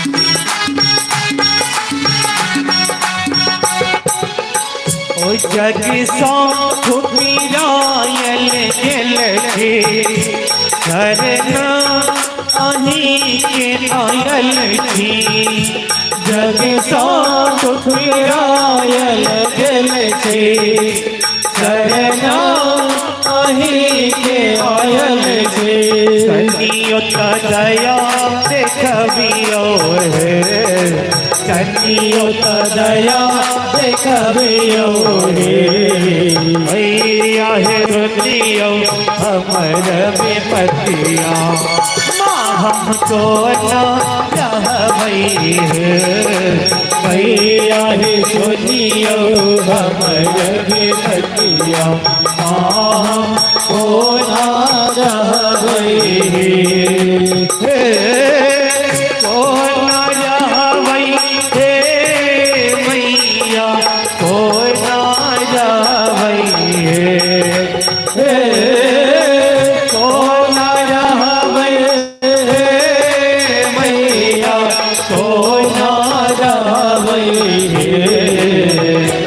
एक बार दोनों हाथ ऊपर उठा के सभी आदमी ताली बजाते हुए मैया हे सुनियो हमर विपतिया माँ हमको ना रहई हे मैया हे सुनियो हमर विपतिया माँ हमको ना रहई हे मैया हे सुनियो हमर विपतिया माँ हमको ना रहई हे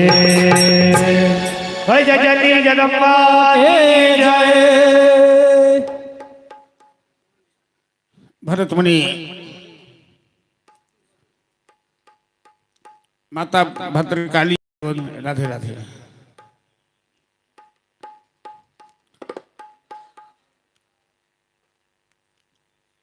आगे रास्ता पकड़ के जा रहे थे सिंधु देश का राजा रहुगन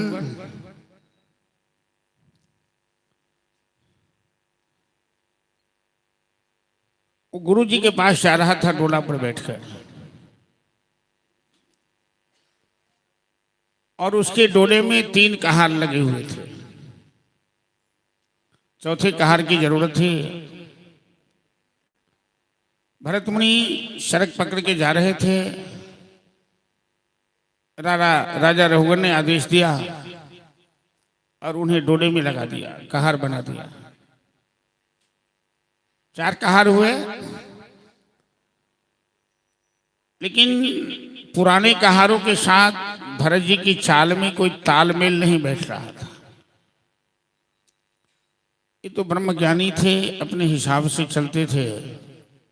कभी धीरे चलते तो कभी तीव्र गति से चलते, कभी छलांग लगाते, कभी हंसते तो कभी रोते। दुनिया की नजर में ये पागल हैं, स्वयं तो अंदर ब्रह्म ज्ञान है, परम ज्ञान है उन्हें। राजा रघुगण ऊपर से बार बार डांट लगा रहा है, फटकार लगा रहा है, अब शब्दों से अपमानित कर रहा है। अरे ठीक से चलो, चलना नहीं आता है। पुराना कहर कहता है महाराज, अरे हमें क्या कहते हैं, इस पागल को आपने जो डोला में लगा दिया है, ये तो चलना भी नहीं जानता है। राजा रघुगण ऊपर से फटकारते हुए कहता है, ये हमें जानता नहीं, मेरा नाम रघुगण है। ऐसी पिटाई करूंगा, ये हमें जानता नहीं, मेरा स्वभाव बड़ा उग्र है। भरत जी मौन व्रत धारण कर रखे थे, बोलते नहीं थे। जीवन में ज्यादा बोलना अच्छी बात नहीं है, आवश्यकता अनुसार बोलिए, कम बोलिए, और हो सके तो कुछ समय मौन भी रहिए, मौन व्रत धारण भी कीजिए। क्योंकि शब्द मानव की शक्ति है, और शब्द का आप जितना सही इस्तेमाल कीजिएगा, आपकी वाणी का वजन उतना ही बढ़ेगा। तो भरत मुनि मौन व्रत में थे, बोलते नहीं थे। जब बार बार राजा रघुगण उन्हें फटकारता है, गालियां दे रहा है, डोला पर बैठकर चलना नहीं आता, इतनी मार मारूंगा, खली उधेड़ दूंगा, भरत मुनि सोचते हैं कि अब यदि मैं मौन व्रत नहीं तोड़ूं तो हमें पाप लगेगा, ये राजा बड़ा मूर्ख है लगता है। वो कहते हैं, ए महाराज, बार बार तुम हमें धमकियां दे रहे हो मारने की, तो किसको मारोगे, किसको चोट लगेगी? शरीर तो जड़ है और आत्मा को चोट लगती नहीं है। हमें शरीर से कुछ लेना देना नहीं है। तुम कहते हैं कि हमें चलना नहीं आता है, तो तुम्हें क्या पता है, तुम तो डोला पर बैठे हो, रास्ते चलने में क्या कठिनाई है वो तो चलने वाला जानता है। तू तो आराम से डोला पर बैठा है। तुमने कभी सोचा कि जिन कहारों को तुम फटकार लगा रहे हो, गालियां दे रहे हो, उनमें परमात्मा का वास है? और तुम गुरु जी के पास जा रहे हो डोला पर बैठकर, तेरे जैसे अहंकारी शिष्य को गुरु कभी ज्ञान देता है क्या? राजा रघुगण तो समझ रहा था कोई पागल आदमी है, कोई मूर्ख आदमी है, ये तो परम ज्ञानी लग रहा है। डोला रुकवाया, नीचे उतरा, देखा जगहों पर भी धारण किए हुए तो ब्राह्मण देवता हैं। तुरंत चरण पे गिर गया, प्रणाम किया, कहा महाराज मैंने आपको पहचाना नहीं। कस्तम निगूढ़ो चरति द्विजात्मन, हे विप्रदेव आप कौन हैं? आप पलाशर हैं कि आप लोमस हैं कि आप भृगु हैं कि च्यवन हैं, कौन है आप? भरत जी कहते हैं कि मैंने कोई भी नहीं, हम पुरा भरतो नाम राजा। तुमने भरत राजा का नाम सुना है? रघुगण कहता है, हाँ हाँ, वो तो विश्व के सम्राट थे भरत राजा, मैं ही था। ये दुनिया क्षणभंगुर है, नाशवान है। ईश्वराज साम्राज्य सब परमात्मा का है, मनुष्य का कुछ भी नहीं। जिस दिन हमें ऐसा ज्ञान हुआ, मैंने सब कुछ छोड़ दिया, बैराग्य ले लिया, मैं ही भरत नाम का राजा था। रघुगण कहता है, हाथ जोड़कर क्षमा कीजिएगा, मैंने आपको पहचाना नहीं, हमसे अपराध हो गया। आपसे अच्छे गुरु कहाँ मिलेंगे? मैं तो गुरु की तलाश में निकला था, आप हमें ज्ञान दीजिए। राजा रघुगण और भरत मुनि के बीच बड़ा अच्छा संवाद हुआ, अच्छा सत्संग हुआ है। भागवत कथा तो सत्संग ही है, और क्या है। अंत में रघुगण पूछते हैं, राजा भरत जी से पूछते हैं, भरत मुनि से, कि गुरुदेव मानव का जीवन कैसे सुखी हो सकता है? रघुगण ने प्रश्न पूछा कि मानव कैसे सुखी हो सकता है? तो भरत मुनि कहते हैं कि रहो गणई तत्तपसा न याची रहो गणई तत्तपसा न याति न चिज्जया निर्वपनाद्वा न छंदसाद नई बजलाग्निशुर्ज बिना महत बादरजोभिषेकम। ये रहोगन मानव का जीवन न जग से, न तप से, न व्रत से, न दान से, न सूर्य अग्नि चंद्र की पूजा करने से, न काव्य शास्त्र पढ़ने से खुशी हो सकता है। वो सुखी नहीं हो सकता जब तक वो संत की शरण में ना आ जाए, संत की शरणागति ना हो जाए। कि जत तमसलोक गुणानुवाद प्रस्तूयते ग्राम कथा विघात निषेव्यमानो नुद्रम मुक्षीयतिम सतिम गच्छति वासुदेवे। संत भगवान जहां भी रहते हैं सत्संग के द्वारा जीवों का कल्याण करते हैं, और बिना सत्संग से जीव का कल्याण संभव नहीं है। ये मानव का जीवन कभी सुखी नहीं हो सकता। कि मुद मंगल में ये संत समाजू जिमी जग जंगम तीरथ राजू जिमी जग जंगम तीरथ राजू राम भगति जहाँ सुर सरिधारा चर सई ब्रह्म विचार प्रजारा अकथ अलौकिक तीरथ राओ सद फल प्रगट प्रभाव बट विश्वास अटल निज धर तीरथ राज समाज सुभर तीरथ राज समाज सुभर।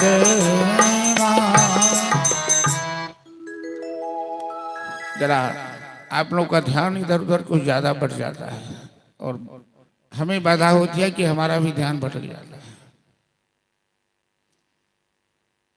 रघुगण ने क्या पूछा भरत जी से?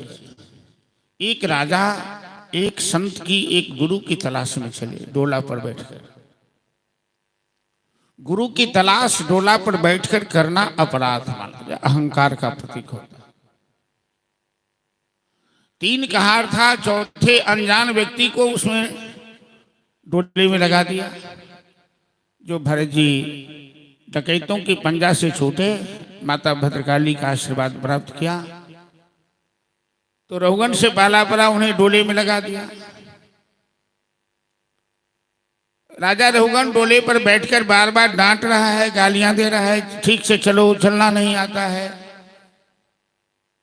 तो भरत मुनि ने कहा कि चलना किसे कहते हैं? जो चलेगा सड़क पर उसे न पता है, जो गाड़ी पर बैठा है, जो डोले पर बैठा है, उसे क्या पता कि पैदल चलने वाले की क्या हालत है। दृष्टि पूतम नशेत पादम वस्त्र पूतम जलम पिबेत शास्त्र पूतम बदेत वाक्यम मनः पूतम समाचरे। शास्त्र कहता है सड़क चलने वाले से कि आगे देख करके अगला कदम रखो। 7 फीट जब तक तुम आगे देखते नहीं तो अगला कदम आके मत बढ़ा। बीच में गड्ढा है, कांटे हैं, सांप है, बिच्छू है, क्या है? जल पवित्र करके छान करके पियो। और बोलते समय 3 बार सोचो कि जो वाणी मेरे मुंह से निकलने वाली है इसका अर्थ क्या होगा, इसका प्रभाव क्या होगा। क्योंकि वाणी में सब कुछ रखा है। एक द्रौपदी का मजाक महाभारत करा सकता है, अंधे का बेटा अंधा होता है नहीं? और एक सीता के मुंह से निकली हुई कठोर वाणी लक्ष्मण जैसे साधु पुरुष को सीता कहती है कि लक्ष्मण तेरे विचार में कोई खोट है, तो सीता का हरण हो जाता है। इसलिए वाणी जबान से बाहर करने से पहले सोचो। जबान से निकली बात और कमान से निकला तीर वापस नहीं आता है।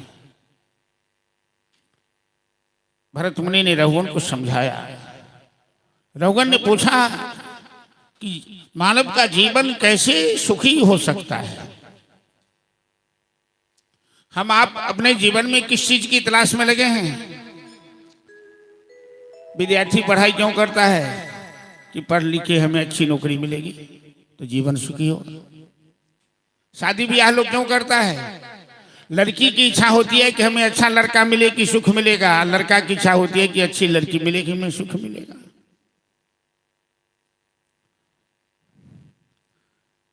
हमारे महाराज जी के पास एक बार वृंदावन में बंबई से शिष्य आए, पति पत्नी दोनों ने प्रणाम किया। महाराज जी ने कहा, कहो तुम्हारा जीवन सुखी है? हाँ महाराज जी, बहुत ठीक है। तो महाराज जी कहते हैं, झूठ मत बोलो, कोई खुशी नहीं है। ऊपर से लोग कह देता है कि मैं बहुत खुशी हूं। महाराज जी ने मजाक किया। एक बात बताओ, अपनी शिष्या से पूछा कि शादी से पहले तुम क्या सोच रही थी? कि हमें अच्छा लड़का मिला, मतलब हमें जो कमी है लड़का से पूरा हो जाएगा। जी, लड़का से पूछा कि तुम शादी से पहले क्या सोच रहे थे? कि हमें अच्छी लड़की मिले, हमें जो कमी है लड़की से पूरी हो जाए। तो दोनों भिखारी हो कि नहीं हो? एक भिखारी दूसरे से चाह रहा है, नहीं तो कैसे सुखी हो गया? बोलो बोल वृंदावन बिहारी लाल की जय। तो भरत मुनि कहते हैं कि हे रघुवर, जीवन सुखी संत के पास, संत की शरण में और सत्संग में जाने के बाद ही हो सकती है। जीवन में खुशी आ सकती है। कितना पढ़ लो, कुछ कर लो, जब तक संत की कृपा नहीं होगी, जब तक जीवन में सत्संग नहीं करोगे, तब तक जीवन सुखी नहीं हो सकता है। उदाहरण देख के समझाया। वर्तमान में मध्य प्रदेश में कन्नौज है, उसका प्राचीन नाम है कानकुब्ज। कानकुब्ज के रहने वाले ब्राह्मण कानकुब्ज ब्राह्मण कहलाते हैं। वहां एक कानकुब्ज ब्राह्मण थे, अजामिल नाम था उसका। पढ़ा लिखा विद्वान था, माता पिता की सेवा भी करता था, लेकिन एक दिन बुरी संगति में पड़ गया। किसी वेश्या को नग्न अवस्था में देखा हो। दृष्टि पूतम नसीत पाद, शास्त्र कहता है अपनी दृष्टि को जहां तहां मत डालो। नहीं, व्यासों के लिए भी मर्यादा है। वो सुरमा लगाकर, ऐसा फोटो लगाकर व्यास मंच पर जाने वालों के लिए सुखदेव जी ने हिदायत कर दिया था पहले ही।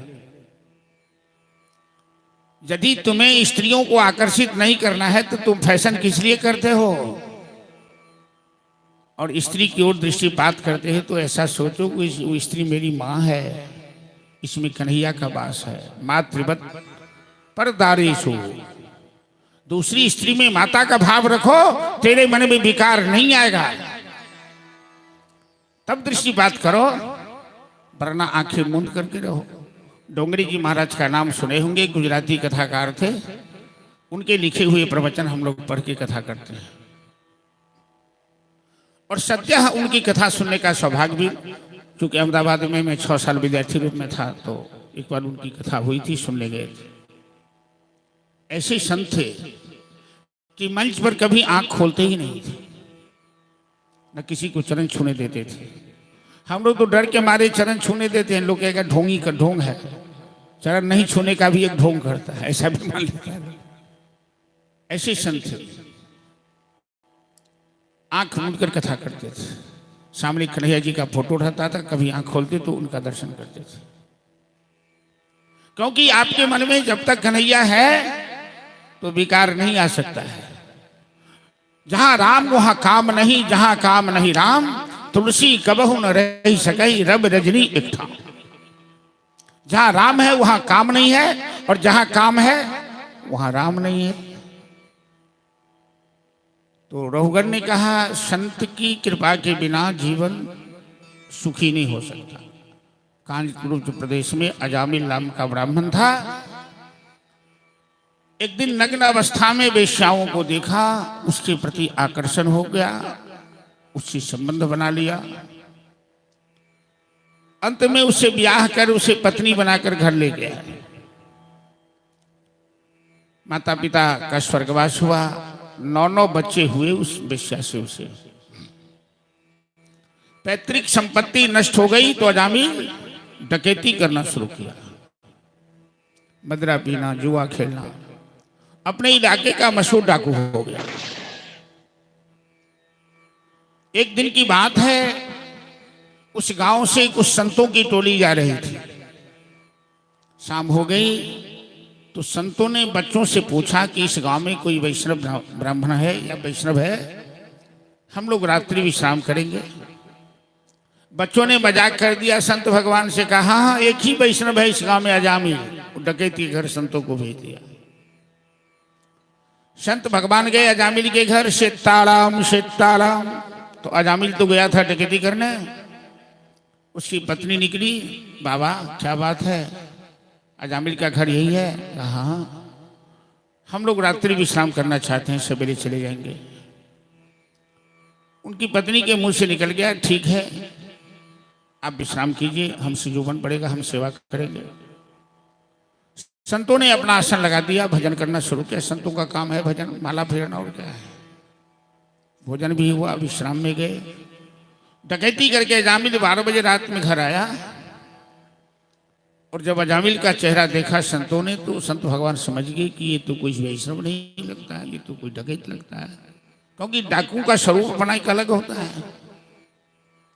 संत भगवान को बड़ा अफसोस हुआ कि डकैत का अन्न खाया है, ये तो पाप कर्म करता है, हमें भी पाप लगेगा। अब तो अन्न खा लिया है, तो यदि इसका प्रायश्चित नहीं करूं, करवा दूं, तो हमें पाप लगेगा।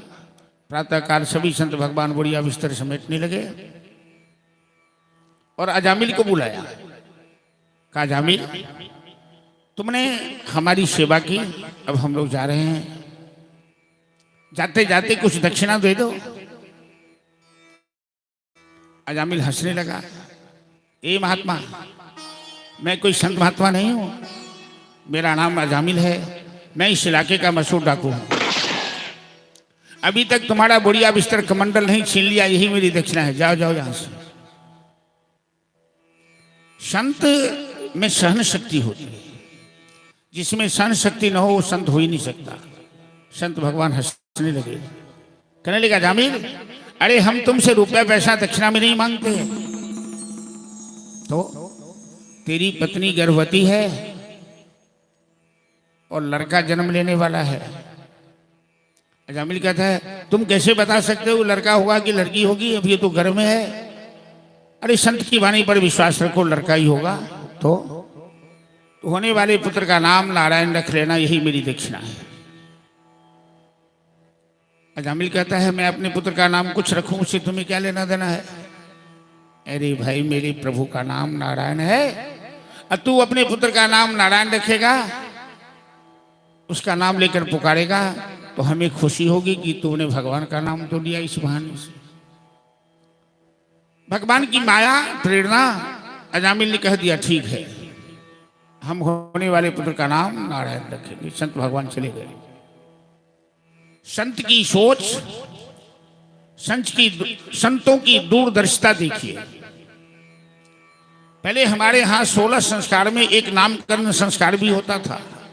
गर्भाधान से लेकर श्राद्ध संस्कार तक 16 संस्कार होते हैं। अब तो बच्चों का नाम लोग कोई सोच विचार के नहीं रखता है। देसी मुर्गी बिलायती बोल पाश्चात्य सभ्यता इस रूप से हावी हो गई है। अप्पू डप्पू पप्पू कप्पू रिंकी टिंकी पिंकी क्या क्या नाम सब, जिसका न कोई अर्थ है, न कोई माने है, न कोई मतलब है। अरे ऐसा अच्छा नाम रखो कि पुकारो तो तुमको पुण्य भी तो मिले कम से कम। 12 साल पहले अजामिल की मृत्यु आ गई, क्योंकि पापियों की आयु क्षीण होती है, पुण्यात्मा की आयु वृद्धि होती है। अजामिल बहुत बड़ा पापी था, डकैती करता था, जुआ खेलता था, मदरा पीता था, वेश्यावृत्ति करता था। मरण शैया पर अजामिल पड़ा था और अजामिल को लेने के लिए जमदूत आए। मरते समय भगवान मरने वालों को दिव्य दृष्टि देते। वो देखता है कि हमारे सामने कौन कौन खड़ा है। समाज के लोग भले ही आंसू बहाते हों, लेकिन मरने वाले आंसू तब बहाते हैं जब उनके सामने जमदूत खड़ा होता है।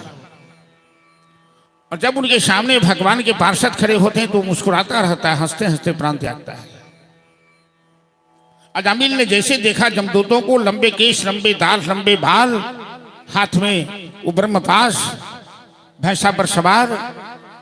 डर के मारे अजामिल जोर से चिल्लाने लगा और छोटे पुत्र में बड़ी ममता थी जिसका नाम नारायण रखा था। कहा, बेटा नारायण नारायण, दौड़ो दौड़ो, देखो मेरे सामने कौन खड़ा है। राजा परीक्षित से कथा सुनाते हुए सुखदेव जी कहते हैं कि महाराज, अजामिल का अपना पुत्र तो नहीं सुना, वो बच्चों के साथ खेल रहा था गुल्ली डंडा, लेकिन अश्री नारायण के कान तक आवाज चली गई, राम नाम कहते रहो जब लग घट में प्राण, कबुक दीन दयालु के भनक पड़ेगी कान। उन्होंने तुरंत अपने पार्षद को भेजा। जमदूत पहले से हैं, भगवान के दूत भी आए। अजामिल मरण शैया पर पड़ा हुआ है। भगवान के पार्षद ने जमदूतों से पूछा कि तुम लोग कौन हो। हम धर्मराज के दूत हैं, ऐसा बताया। यहां क्या करने आए हो? अजामिल को लेने आए हैं। ये पापी है, इसने जिंदगी में एक भी पुण्य का काम नहीं किया है। इसे हम बांध कर ले जाएंगे, बैतरनी पार कराएंगे, नरक में ले जाएंगे, जन्म जन्मांतर तक ये नरक की सजा भोगेगा। भगवान के पार्षद पूछते हैं जमदूतों से, योजम वै धर्मराजस्य यदि निर्देशकारिणः ब्रूत धर्मस्य नस्तत्वं यस्य धर्मस्य लक्षणम्। यदि तुम लोग धर्मराज के दूत हो तो हमें धर्म की परिभाषा बताओ कि धर्म किसे कहते हैं। तो जमदूत कहता है कि वेद प्रणहितो धर्म ही अधर्म तद विपर्ययः, वेद साक्षात नारायण। वेद शास्त्र विहित मार्ग पर चलना ही धर्म है। वेद शास्त्र के विपरीत आचरण करना ही अधर्म है। भगवान के पार्षद ने कहा, तो तुमने वेद में लिखा है कि नहीं कि पापी से पापी आदमी भी मरते समय यदि नारायण शब्द का उच्चारण कर लेता है, अंते नारायण स्मृति, उसके सारे पाप नष्ट हो जाते हैं। तो अजामिल ने तो कितने बार नारायण नारायण चिल्लाया, तुमने सुना नहीं? यमदूत कहता है, ये तेरे भगवान का नाम नहीं लिया, इसके बेटे का नाम नारायण है, छोटे बेटे का नाम, उसमें बड़ी ममता है इसकी। और जिसमें ममता होती है, मरते समय लोग उसी को याद करता है। यदि आपकी ममता कुत्ते में हो जाए मरते समय, तो कुत्ता में जन्म होगा, स्वाभाविक है कि नहीं है? इसीलिए भगवान में ममता करो, कुत्ते बिल्ली चूहे का खेल जीवन में मत करो। इंसान मनुष्य का जीवन है। भगवान ने बड़ा सोच पूछ कर, सोच समझ के मनोवैज्ञानिक रूप से इस पुतला को बनाया है। ब्रह्मा की जितनी भी कलाएं हैं, सर्वोत्कृष्ट कला मानव की रचना है। तो पार्षद कहते हैं, हरि हरति पापानि। ध्यान से सुनिए भाई, सत्संग में बैठे हैं। कोई सत्संग तो भागवत में बड़ा मार्मिक है। जैसे नंद जी कहते हैं कि पूरी भागवत कथा में हमें सुदामा जी का चरित्र बड़ा अच्छा लगता है। तो जरा अजामिल का चरित्र भी सुनिए कि भगवान के दूत क्या जवाब दे रहे हैं। जमदूत ने कहा, ये बेटे का नाम लिया है, बेटे का नाम नारायण है। तो नारायण के दूत कहते कि हरि हरति पापानि दुष्ट चित्तैश्वरन्नपि अनिच्छन्नपि संस्पृष्ट धत्ते वहि पावक। अरे जैसे आग को कोई जान करके छुए, अनजान में छुए तो हाथ तो जलेगा ही ना। ऐसे परमात्मा का नाम भाव कुभाव अलख आलस हो, नाम लेत मंगल दिशित सो। परमात्मा का नाम यदि सच्चे भाव से नहीं किसी भाव से लो, उसमें वो शक्ति है कि आपके जन्म जन्मांतर के पाप को जला देती है। इसलिए इसके पाप नष्ट हो गए। अब ये नरक नहीं, ये तो वैकुंठ का अधिकारी हो गया। तुम चले जाओ यहां से। भगवान के दूत के सामने जमदूतों का कुछ नहीं चला, उस चला गया। अब अजामिल ये सत्संग बिस्तर पर लेटे लेटे सुन रहा था, आंख से आंसू बहा रहा था। जमदूत चला गया तो उठ के विष्णुदूत का चरण पकड़ना चाहा, विष्णुदूत भी अंतर ध्यान हो गए। अजामिल को होश आ गया, अजामिल उठकर बैठा और पहले जी भर के रोया, हे परमात्मा, मैं कैसा अभागा हूं, मैं कितना बड़ा पापी हूं। आपने तो कृपा करके हमें ब्राह्मण वंश में जन्म दिया और मैं विषयागामी हो गया, मैं डकैत बन गया। धन है संत भगवान, एक शाम की रोटी खाकर संत ने हमें वह रास्ता पकड़ा दिया कि आज यदि मैं अपने पुत्र का नाम उच्चारण नहीं करता और मेरे पुत्र का नाम नारायण नहीं होता, ये जमदूत न जाने हमारी क्या दशा करते, बांध कर ले जाते। अपने पुत्र को गृहस्थी का भार सौंपा और अजामिल हरिद्वार में जाकर तपस्या किया। 12 साल उसकी आयु शेष थी और अजामिल वैकुंठ प्राप्त किया। भक्तों, इसीलिए भरत मुनि ने राजा रघुवंश से उपदेश किया कि जब तक संत की कृपा न हो, वेद शास्त्र काव्य छंद सूर्य अग्नि की पूजा सब बेकार हो जाती है। सही रास्ता संत भगवान ही बताते हैं। अजामिल शब्द का अर्थ होता है अजा मतलब माया। ऐसे जीव का नाम अजामिल है जो परमात्मा को भूलकर रात दिन माया में लिपटा हुआ है। और ऐसे जीव का भी उद्धार यदि संत की कृपा हो जाए तो हो जाता है। इसलिए संतन के संग लागरे तेरी अच्छी बनेगी। कबीरदास जी का बड़ा प्यारा सा भजन है, हम लोग श्रवण करें। संतन के संग लागरे तेरी अच्छी बनेगी। बोले संत भगवान की जय। संतन के संग लागे रे तेरी अच्छी बनेगी। संतन के संग लागे रे तेरी अच्छी बनेगी। संतन के संग लागे रे तेरी अच्छी बनेगी। संतन के संग लागे रे तेरी अच्छी बनेगी। तेरी अच्छी बनेगी, तेरी बिगड़ी बनेगी, तेरी किस्मत जगेगी। तेरो मरवाग रे तेरी अच्छी बनेगी। संग लागे तेरी अच्छी बनेगी।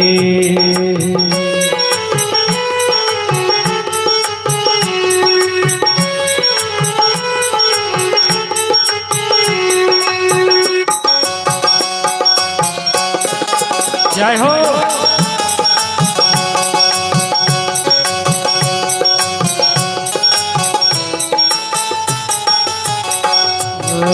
संतन की संग पुण्य कमाई। संतन की संग पुण्य कमाई। पुण्य कमाई, पुण्य कमाई, पुण्य कमाई, पुण्य कमाई। संतन के संग पुण्य कमाई। संतन के संग पुण्य कमाए। रामचरण अनुराग रे रामचरण अनुराग रे तेरी अच्छी बनेगी। रामचरण अनुराग रे तेरे अच्छी बनेगी। संतन के संग लागे रे तेरी अच्छी बनेगी संतन के संग लाग रे तेरी अच्छी बनेगी।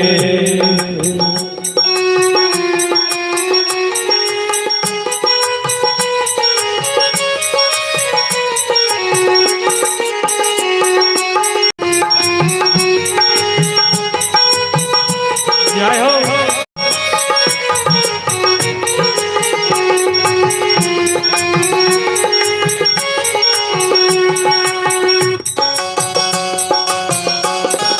हरि बोल।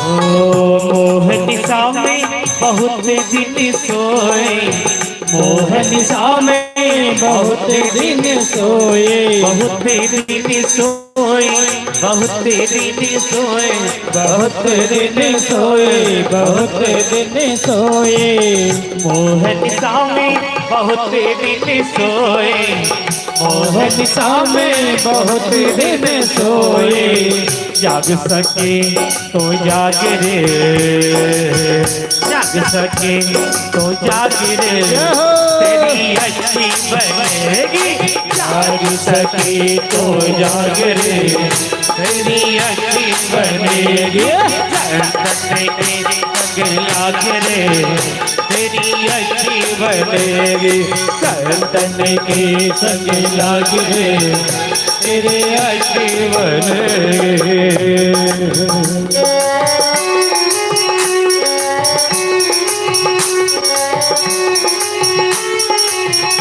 जय हो ताली बजाते हुए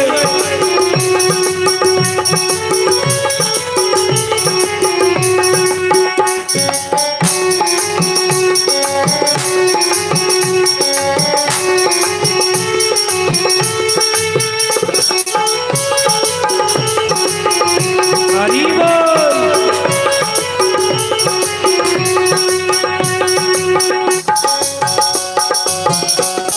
श्री राधे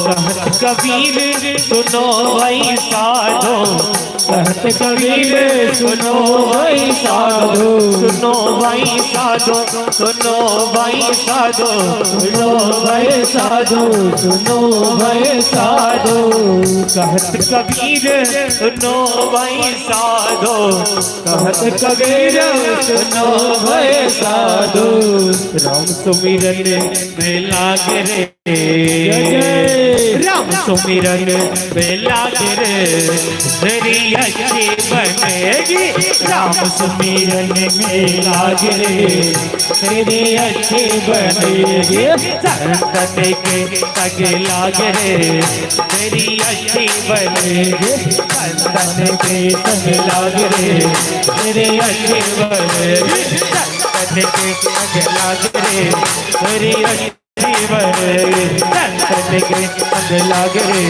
तेरी अच्छी बनेगी। भले संत भगवान की जय। अजामिलोपाख्यान के माध्यम से सुखदेव जी संत और सत्संग की महिमा पर प्रकाश डाले हैं।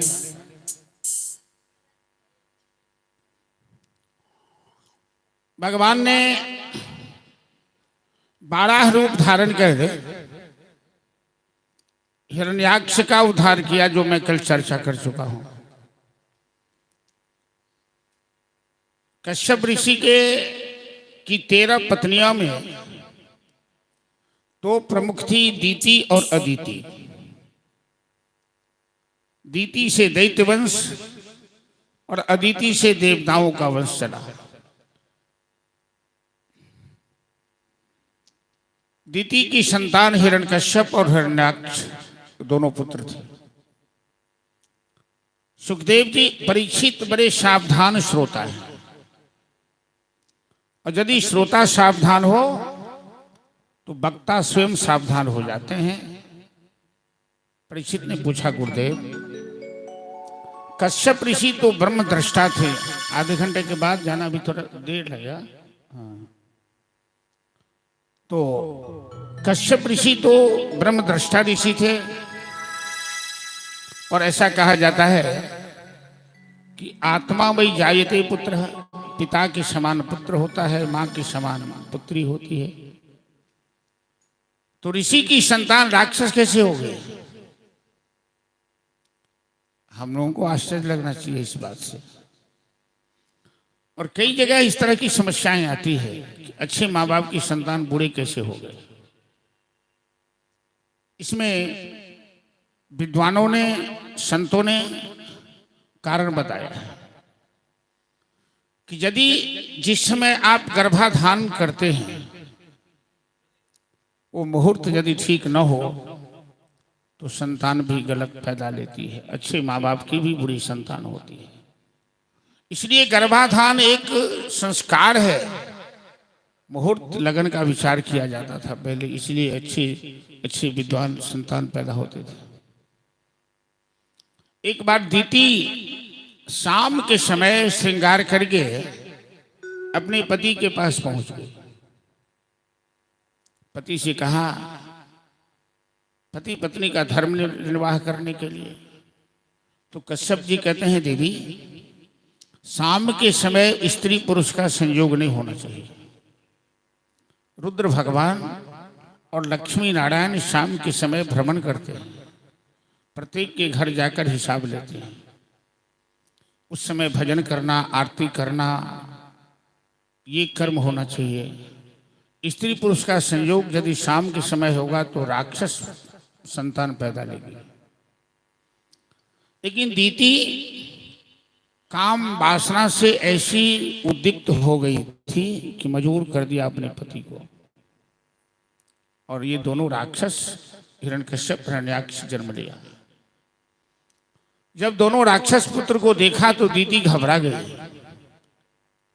जब ये जन्म लिया तो बड़ा भूचाल आ गया पृथ्वी पर। इतनी जोर से दोनों चिल्लाया कि देवता सब भयभीत हो गए। दीति पति के सामने कहती है, स्वामी मेरे पुत्र तो राक्षस हो गए। कश्यप जी कहते हैं, मैंने तुम्हें पहले मना किया था ना, शाम के समय पुरुष का संयोग मत करो। अब क्या होगा? कहा अब तो राक्षस रहेगा। आज कुछ कीजिए कि मेरे वंश का उद्धार हो। कहा तेरा पोता भगवान का भक्त होगा, मैं ये वरदान देता हूं। ये तो राक्षस ही रहेगा।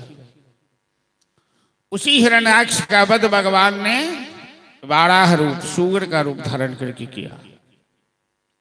हिरण्याक्ष छोटा था, हिरण्यकश्यप बड़ा था। भाई की मृत्यु से तिलमिलाकर हिरण्यकश्यप तपस्या करने का सोचा। हिरण्यकश्यप की धर्मपत्नी मैदानव की कन्या है कयाधु, पतिव्रता नारी है, धर्म पारायणा है। कहती है, स्वामी आप तपस्या करने क्यों जा रहे हैं? जिसमें कोई कमी होती है वो तपस्या का, आप में तो भगवान ने सब कुछ दिया है। हिरण्यकश्यप कहता है कि मैं तपस्या करके शक्ति प्राप्त करूंगा और नारायण से बदला लूंगा। अरे शक्ति देने वाले नारायण हैं तो उससे बदला कैसे ले सकता है कोई? कयाधु ने कहा, उनसे कोई बदला नहीं ले सकता। हिरण्यकश्यप कहता है, मैं बदला लेके रहूंगा। मंदराचल पर्वत पे चला गया तपस्या करने। कयाधु ने भगवान से प्रार्थना की कि प्रभु मेरे पति की बुद्धि तो उल्टी है, आपको अपना दुश्मन मान लिया है, लेकिन आप तो बड़े दयालु हो, आप कृपा करना, ऐसी कृपा करना कि मेरे पति को नरक नहीं जाना पड़े, चाहे वो कितना पाप करे। धर्म पत्नी यदि चाह लेती है तो अपने पति का पतन नहीं होने देती है। बड़ा कठोर तप करने गया तो, लेकिन देवताओं ने उसकी तपस्या में बाधा डाली। जहां वो ब्रह्मा का मंत्र जाप करना चाहता था, वहां देवताओं ने, देवता के गुरु बृहस्पति ने नारायण का मंत्र जाप शुरू कर दिया जोर जोर से। तपस्या शांति एकांति की चीज होती है। हिरण्यकश्यप लौट के चला आया शाम में घर। कहा मेरी यात्रा ठीक नहीं है। पत्नी ने पूछा आप तो कह के गए थे कि हमें सैकड़ों वर्ष लग सकता है, शाम में ही वापस चले आए। हिरण्यकश्यप कहता है हट जा मेरे सामने से हट जा, अभी मेरा मूड ठीक नहीं है, मैं बात नहीं करना चाहता। गृहस्थी में क्या है, पति कहीं बाहर से आए हैं, अब कुछ ऐसी समस्या उनके जीवन में हुई जो उनका दिमाग गर्म है, वो गरमाया हुआ दिमाग गरमाया हुआ दिमाग घर में आता है तो पत्नी पर भी झाड़ देता है। अब पत्नी यदि सही है, धर्म पत्नी है, तो अपने पति से मुंह नहीं लगती है। वो जानती है कि गुस्सा बहुत देर नहीं रुकता है, वो शांत हो जाती है। और कहीं गरम लोहा दोनों टकरा गया तो फिर घर में कलह तो होना ही है। इसलिए एक को शांत हो जाना चाहिए, एक गर्म हुआ तो एक को शांत होना चाहिए, तभी आपकी गृहस्थी में, आपके दाम्पत्य में प्रेम बना रहेगा। कयाधु शांत हो गई और समझ गई कि लगता है कुछ गड़बड़ी जरूर हुई है, लेकिन पति को जानकारी रखना जरूरी है कि मेरे पति के साथ क्या हुआ है। अब इनसे कैसे जाना जाए, पति की चाबी पत्नी के पास होती है, कैसे इनसे उगलवाया जाए। कहा आज सारे नौकर चाकर को हटाकर अपने हाथ से रसोई बनाई। महारानी है, जो जो अपने पति को पसंद है वैसा ही भोजन बनाई। दिन भर का भूखा था, आराम से भोजन परोस दी और पंखा लेकर बैठ गई भोजन कराने के लिए। धर्म पत्नी अपने हाथ से, आज के जमाने में तो बहुत से पति देव महाराज को ये भी शौक लगा रहता है कि पत्नी प्रेम से भोजन बनाए। कह दे कि मेरा सर दर्द करा है, होटल से मंगा लो, चलो आजकल तो ऑनलाइन बुक होता है, मंगवा लो खाना, हमसे नहीं होगा। ये भी समस्या हो गई है। लेकिन पत्नी के हाथ से बने हुए खाना में वो प्रसाद बन जाता है, जो स्वाद होता है वो होटल में नहीं मिलेगा आपको, कभी नहीं। तो कयाधु आज अपने हाथ से रसोई बनाई, परोसा और पंखा लेकर बैठ गई। हमको नहीं लगता है कि आज के युग में किसी श्रीमान को नसीब होगा कि पत्नी पंखा झेलकर भोजन कराती होगी। ऐसा हम देखा नहीं है, हो सकता है कोई भाग्यशाली हो। पंखा झेलने लगी तो हिरण्यकश्यप प्रसन्न हो गया कि मेरी पत्नी कितना मानती है, हमें पंखा झेल के भोजन कराने। उसको क्या पता कि पत्नी के मन में क्या चल रहा है, वो हमारे अंदर की बात जानना चाह रही है, इसलिए पंखा झेल रही है। जब दो चार कर खाया, पानी पिया, उसका दिमाग ठंडा हुआ, पूछती है आप तपस्या करने गए थे, क्या हुआ? तो कहता अरे क्या बताऊं, वो एक तोता आकर मेरे दुश्मन का नाम लेने लगा। मतलब भगवान का नाम नहीं लेता है वो, कहता है दुश्मन का नाम नहीं लेता, भगवान का नाम नहीं लेता।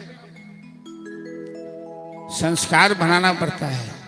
नहीं, एक बूढ़ी माता को कोई कहता है बूढ़ी माता राम राम कहिए, अरे कहते हो तो बड़ी अच्छी बात, हमसे कहा नहीं जाता है।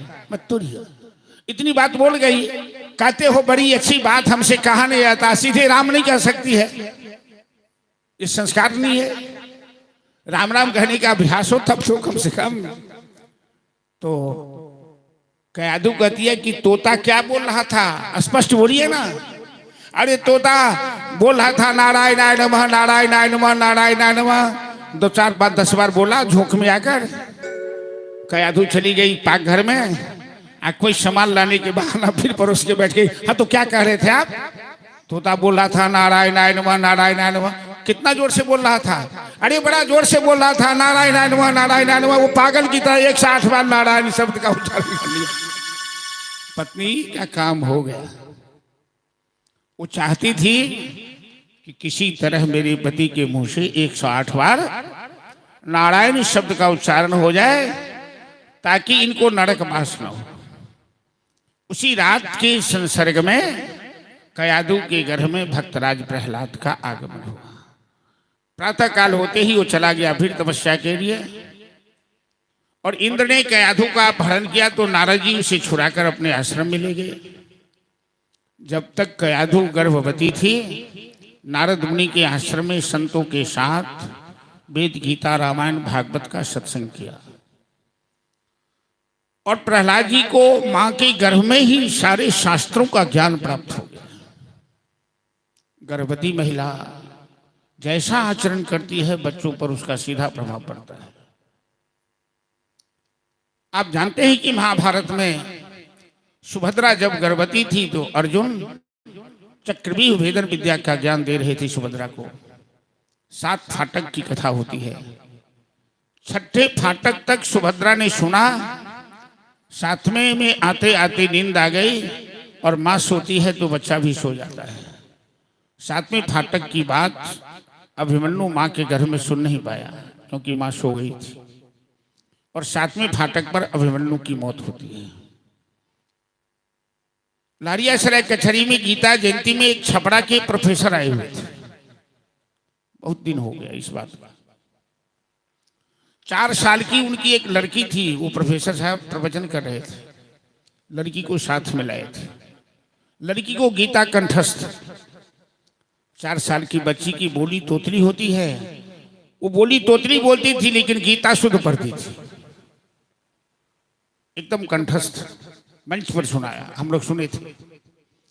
प्रोफेसर ने कहा कि जब ये बच्चियां माँ के घर में थी तो मैंने अपनी पत्नी को गीता पढ़ाया, और प्रत्यक्ष प्रमाण है किसी गीता कंठस्थ है, जन्म से ही गीता याद है।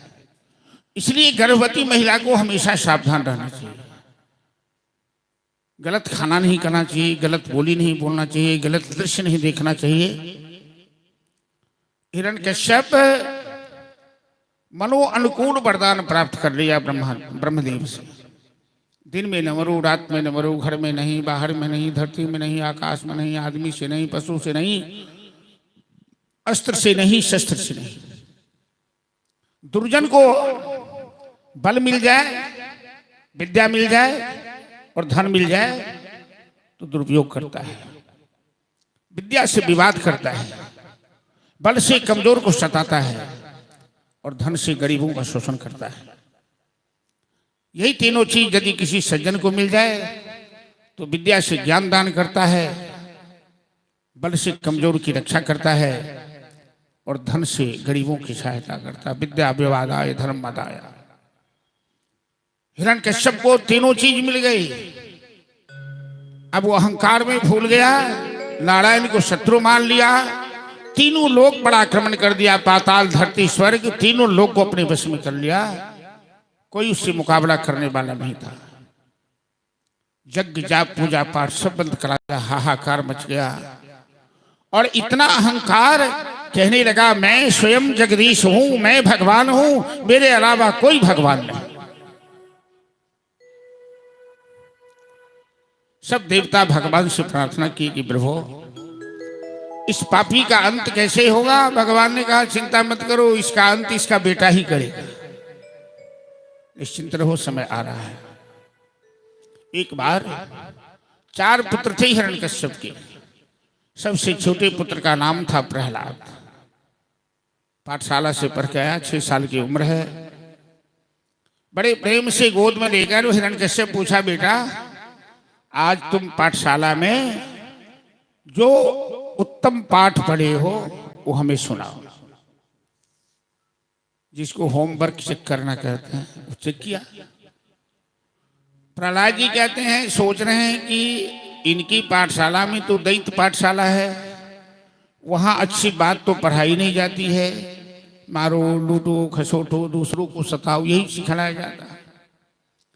पिताजी पूछ रहे हैं अच्छी बात, अच्छा पाठ, पाठशाला में तो अच्छा पाठ पढ़ाया नहीं गया। तो कोई बात नहीं, जब मैं माँ के घर में था नारद मुनि के आश्रम में, तो माँ सत्संग करती थी तो मैंने माँ के घर में अच्छा पाठ सीखा है। पिताजी आपकी पाठशाला में तो उत्तम पाठ का ज्ञान दिया ही नहीं जाता है, वहां तो अंधेर नगरी, चौपट राजा, टकेसर भाजी, टकेसर खाजा है। लेकिन माँ के घर में मैंने उत्तम पाठ का ज्ञान प्राप्त किया कि देहे स्थिमां सरुधिरे विमतां तजत्व जाया सुतादिषु सदा ममतां विमुञ्च पश्यानिशं जगदिदं क्षणभङ्गुनिष्ठा वैराग्य राग रसिको भवभक्तिनिष्ठ। पिताजी ये संसार क्षणभंगुर है, ये शरीर गंदगी से भरा हुआ है, मल मूत्र अस्थि मांस मज्जा से। इसलिए परमात्मा को स्मरण करना ही जीवन का उत्तम पाठ है। तिल मिलाकर हिरण्यकश्यप प्रहलाद को जमीन पर पटक दिया। ए नाथान, तू क्या बोलता है? तू दुश्मन का नाम लेता है? तुम जानते हो कि वो नारायण दैत्य वंश का दुश्मन है, तेरे चाचा का हत्यारा है, बड़ा मायावी है। प्रहलाद कहते हैं, पिताजी नारायण तो समदर्शी हैं, वो किसी का अमंगल नहीं करते हैं, वो किसी के दुश्मन नहीं है, वो तो जगत के पिता जगत के मित्र हैं। अंत में हिरण्यकश्यप प्रहलाद जी को पाठशाला में दाखिल कर दिया और उनकी पाठशाला में शुक्राचार्य के 2 पुत्र हैं, षंड अमर्क प्राध्यापक। कहा इस बालक को दैत्य कुल के अनुकूल शिक्षा दो, ये देव कुल के अनुकूल शिक्षा प्राप्त कर लिया है। शिक्षक पढ़ाने लगे तो प्रहलाद जी की समझ में बात नहीं आ रही है, शिक्षक तो उल्टी बातें पढ़ा रहा है। कहते गुरुदेव, विद्या का मतलब क्या होता है? सा विद्या जा विमुक्ति। विद्या मतलब जो मुक्ति प्रदान करे, जो जीवन को सुधारे। विद्या ददाति विनयम, विनया ददाति पात्रता। शिक्षक ने सोचा देखने में ये बालक छोटा है और ज्ञान में तो ये वृद्ध है, इसे पढ़ाना हमारे बस की बात नहीं है। तो शिक्षक चले गए और सारे बच्चों को इकट्ठे करके प्रहलाद दैत्य पाठशाला में शिक्षा देना प्रारंभ किया। श्रीमद् भागवत में दैत्य पाठशाला में प्रहलाद ने जो दैत्य बालकों को शिक्षा दी है, ये मानव जीवन के लिए बड़ी ही उत्तम शिक्षा है, उत्तम पाठ है। प्रहलाद जी दैत्य बालकों से कहते हैं कि अरे दैत्य बालकों, कि कामारात आचरेत प्राज्ञो धर्मान भागवतानिह दुर्लभम मानुषम देहे तदर्थम ध्रुवमर्थवत। बड़ी अच्छी बात प्रहलाद जी कह रहे हैं कि बाल्य अवस्था से ही बच्चों में अच्छा संस्कार डालो भाई, बड़ा होने के बाद संस्कार नहीं डाल सकते हो। ये मानव का शरीर दुर्लभ है। पूजा के समय आप लोग देखते हैं, हमारे जजमान जी को बहुत से स्तोत्र याद है, साथ में इनके पुत्र को हार्दिक पांड्या जी को भी। पांड्या मैं अपने तरफ से जोड़ देता हूँ। हार्दिक पांड्या क्रिकेट का एक खिलाड़ी है, अच्छा खिलाड़ी। तो इन्होंने माता पिता को देखा ना स्तुति करते हुए, या माता पिता ने कहा बच्चे तुम भी पूजा में बैठो। दुर्भाग्य है हमारे देश में, हम अपने बच्चे को गीता नहीं पढ़ने देते। मिर्जापुर में गीता जयंती गौशाला में एक बार मैंने बोला, सारे विद्वानों को खराब लगा। मैं भी मंच पे था, मैंने कहा गीता जयंती है तो गीता पर प्रवचन कीजिए ना, भागवत की कथा और राम की कथा क्यों सुना रहे इस गीता के मंच से? और लोगों को बताइए कि गीता पढ़ना जरूरी है, गीता हर घर में होनी चाहिए। हर बच्चा एक दिन 1 अध्याय गीता का पाठ और 2 दोहा कम से कम रामचरितमानस का पाठ करे, वो बच्चा एक दिन महापुरुष न बन जाए तो व्यास की वाणी झूठी हो सकती है। क्यों हम अपने बच्चे को गीता नहीं पढ़ने देते? क्योंकि हमारे बच्चे बाबा जी ने बन जाए। अरे कुरुक्षेत्र मैदान में गीता का उपदेश हुआ है और गीता सुनने के बाद अर्जुन महाभारत की लड़ाई लड़ा है। तो गीता पढ़ने वाला बाबा जी होता है कि गीता पढ़ने वाला जीवन जीने की कला सीखता है? ये भ्रांति फैल गई है समाज में। तो प्रहलाद जी कहते हैं कि कुमार अवस्था से ही, बाल्य अवस्था से ही धर्माचरण मनुष्य के जीवन में अपनाना चाहिए। इसलिए दैत्य बालकों, ये मानव शरीर दुर्लभ है और हम सब मिलके परमात्मा के नाम का कीर्तन करेंगे। जिस दैत्य पाठशाला में परमात्मा को दुश्मन माना जाता था, उस दैत्य पाठशाला में एक 6 साल का बच्चा, उसी दैत्य का पुत्र, चूंकि नारद जी के आश्रम में मां के गर्भ में ज्ञान प्राप्त किया है, वो भगवान के नाम का डंका बजा रहा है, कीर्तन करवा रहा है। और हम सब मिलकर 2 बार 4 बार कीर्तन करेंगे कि जय जय नारायण नारायण हरि हरो।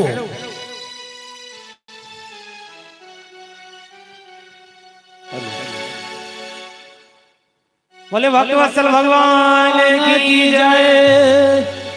श्रीमन नारायण नारायण हरि हरि, श्रीमन नारायण नारायण हरि हरि, श्रीमन नारायण नारायण हरि हरि, श्रीमन नारायण नारायण हरि हरि।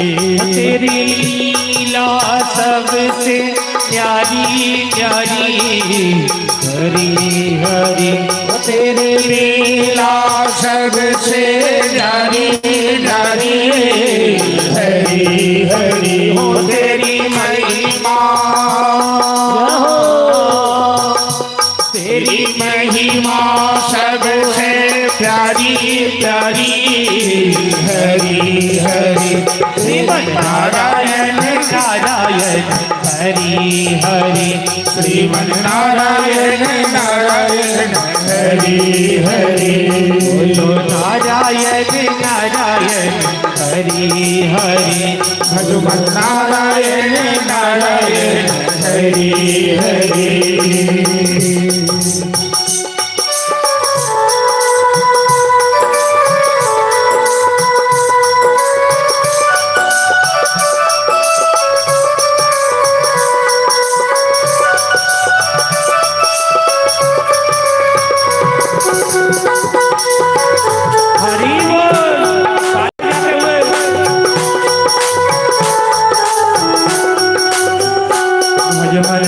नारायण नारायण हरि हरि, भगवान नारायण नारायण हरि हरि।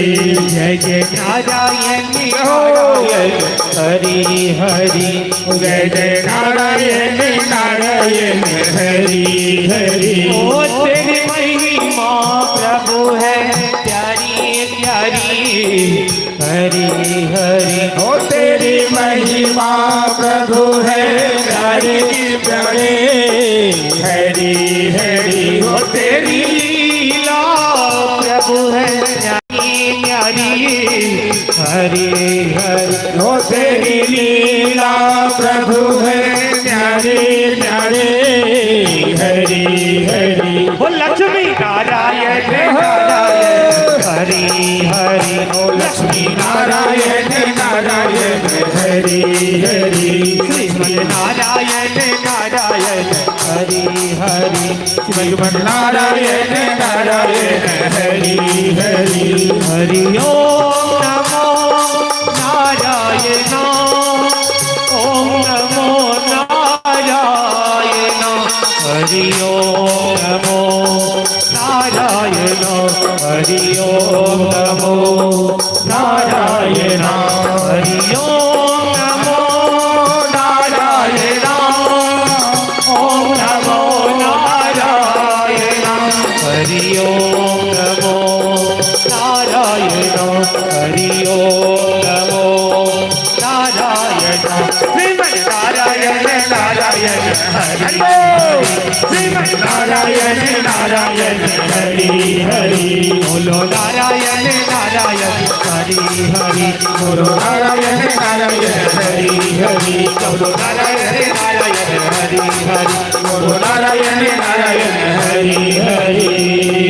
जय जय श्री राधे। देखिए जजमान जी के ससुर जी उम्र आप लोग देख रहे हैं। कुंवर सिंह के विषय में हम लोग कविता पढ़े थे। 80 बरस के बूढ़ों में जागी फिर नई जवानी थी। चलिए भागवत कथा में वो रस है, वो बूढ़ों को भी जवान बना देता है। और बूढ़े को जवान बनाता है तो जवान को भी बूढ़ा बनाने की सामर्थ्य है भागवत कथा में। बड़ा चंचल है, उसे कंट्रोल में कर लेता है।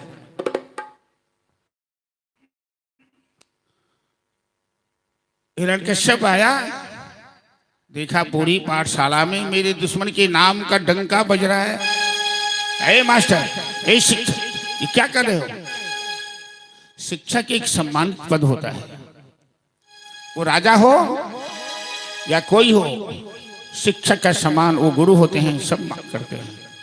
लेकिन वो दैत्य शिक्षक को मजदूर समझ रहा है।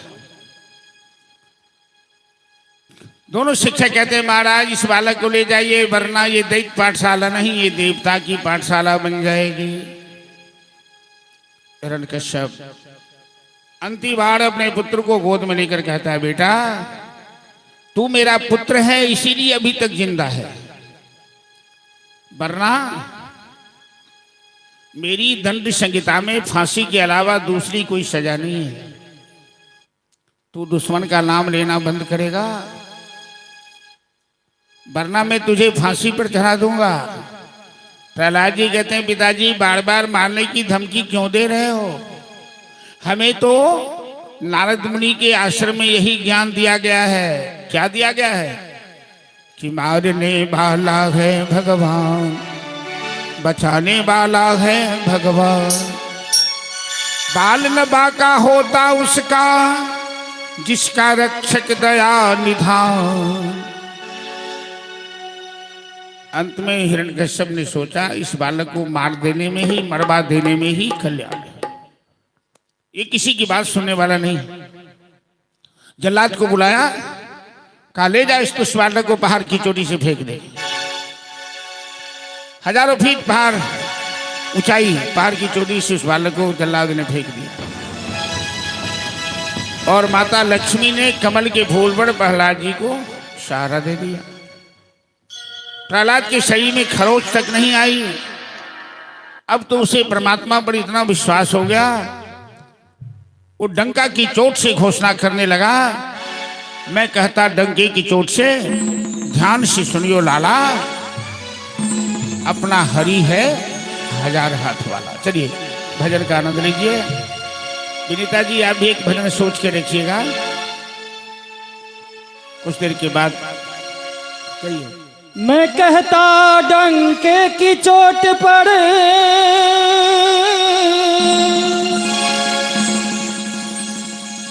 मैं कहता डंके की चोट पर, ध्यान से सुनियो लाला हो अपना हरि है हजार हाथ वाला। ओ दीन दयाला हरि है हजार हाथ वाला। क्या कहना समर्थ साईं का, क्या कहना समर्थ साईं, क्या से क्या कर डालो अपना हरि है हजार हाथ वाला। हो दीन दयाला हरि है हजार हाथ वाला।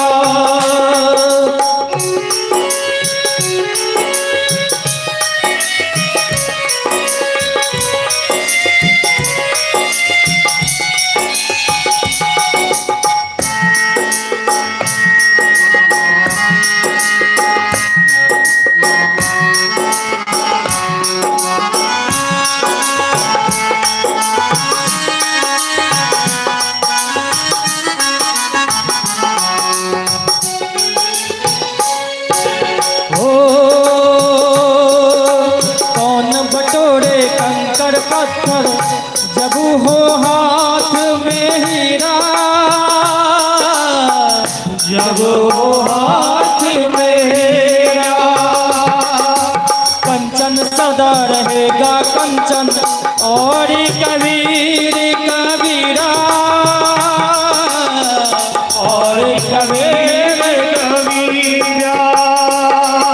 सच के आगे झूठ का निकला,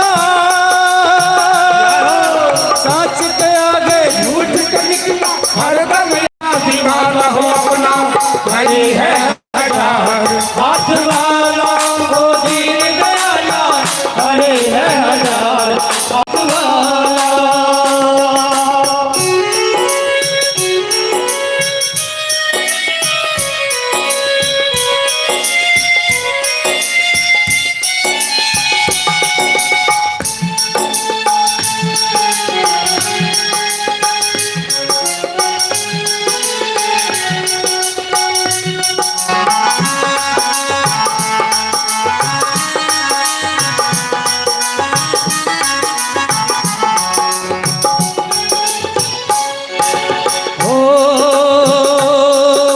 कोई झुका नहीं सकता जग में अपने प्रभु का झंडा, अपने प्रभु का झंडा, जो उसको छेड़ेगा उसके सर पे पड़ेगा डंडा, सर पे पड़ेगा डंडा। युगों युगों से इस धरती पर, युगों युगों से इस धरती पर उसी का है बोलबाला हो बना। हरि है हाथ वाला ओ दीन दयाला, हरे है हजार हाथ वाला। मैं कहता डंके की चोट पर ध्यान से सुनी हो लाला हो अपना।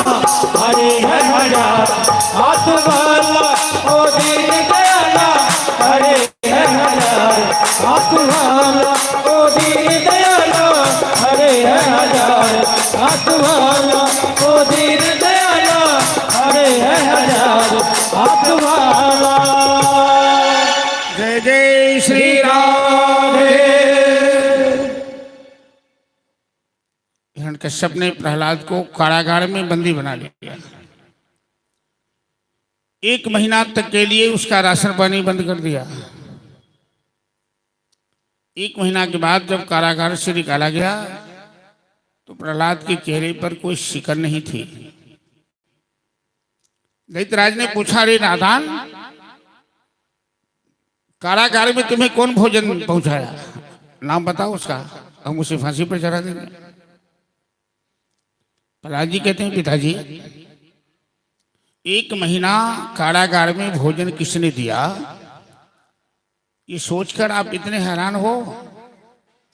और आपने कभी सोचा कि मां के गर्भ में बच्चा 10 महीना रहता है? मां के गर्भ में बच्चे को भोजन कौन देता है? आपने कभी सोचा? जो परमात्मा मां के गर्भ में भोजन देता है वही हमें कारागार में भोजन पहुंचाया। तुम फांसी चढ़ा दो परमात्मा को। दैत्यराज ने प्रहलाद को विषैले सांपों के बीच बंद कर दिया कोठली में। सांप भी प्रहलाद ने उन नागराज को प्रणाम किया, क्योंकि भगवान शिव के गले की श्रृंगार हैं ये। पागल हाथी के नीचे डाल दिया। पागल हाथी भी सूर से उठाकर प्रहलाद को अपने मस्तक पर बैठा लिया। एक बच्चे को मारने के लिए इतना बड़ा शक्तिशाली, जो स्वयं को ईश्वर कहता है, लेकिन उस बालक का बाल बांका नहीं कर पाया। हिरण्यकश्यप की बहन थी सिंगिका, दूसरा नाम है होलिका। ब्रह्मा जी से वरदान प्राप्त है, चादर प्राप्त है कि आग में चादर ओढ़कर होलिका प्रवेश कर जाए तो उसे कुछ नहीं होगा। कहती है, भैया चिंता मत करो, कल इसे हम चौराहे पर चिता में जलाकर मार डालेंगे। हमें वरदान प्राप्त है, अग्नि में हमें कुछ नहीं हो सकता। कयादू कहती है अपनी ननद से कि तू तो बांझिन है, तू क्या जानेगी कि एक पुत्र को जन्म देने में मां को क्या कष्ट होता है। तू मेरे बेटा को क्यों मारना चाहती है? होलिका चौराहे पर चिता बनाई गई, जिसे हम लोग होलिका दहन मनाते हैं। दर्शक दिखा में बड़ी भीड़ लग गई। हिरण्यकश्यप सिंहासन पर बैठा हुआ है और होलिका वो चादर ओढ़कर प्रहलाद को गोद में लेकर चिता में प्रवेश कर गई।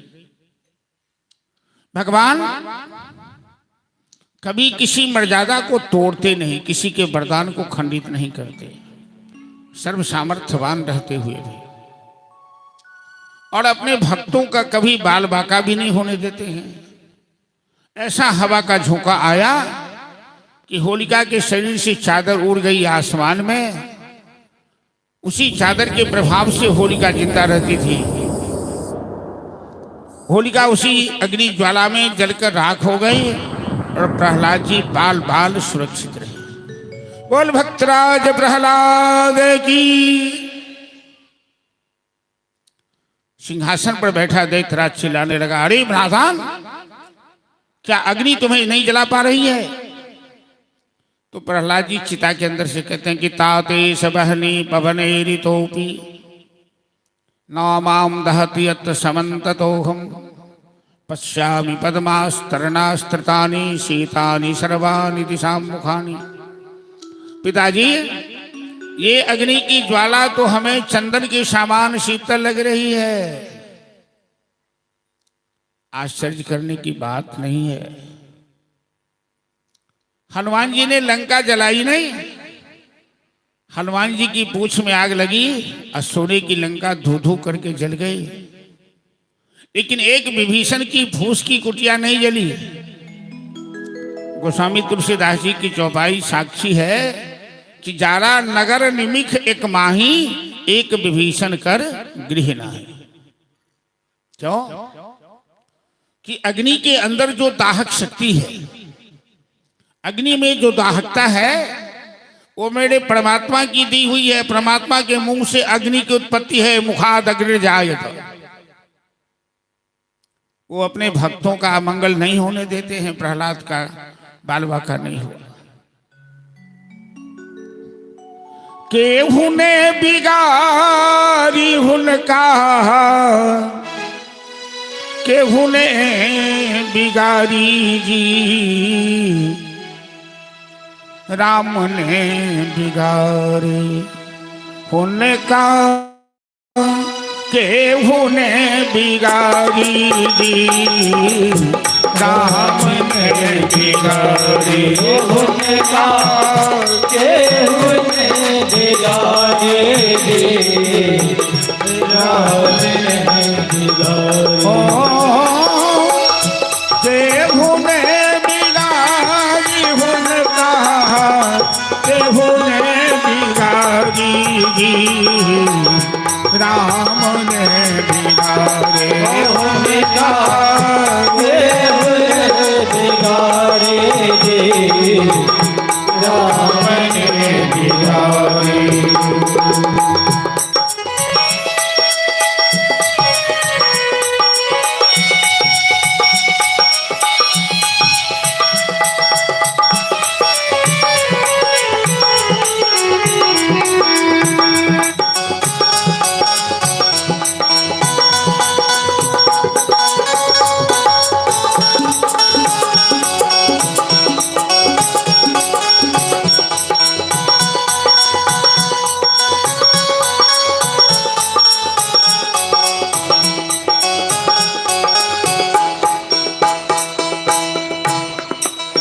प्रसुदामा पर हेरलन नजरिया,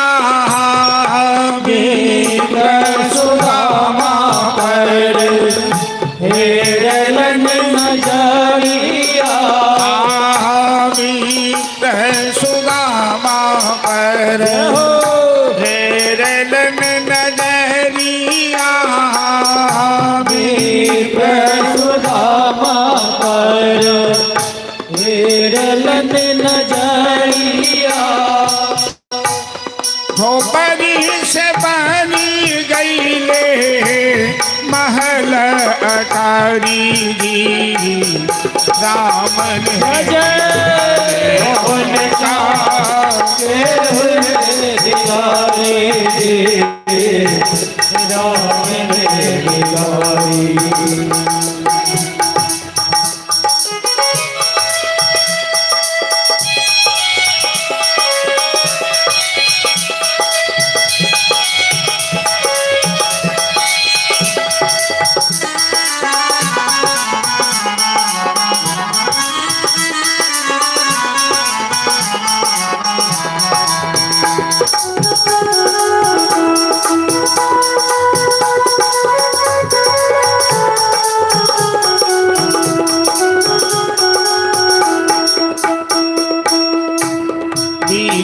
सभा में द्रौपदी पुकारी जी, बीच सभा में द्रौपदी पुकारे के, खैचत चीर दू शासन हारी जी, राम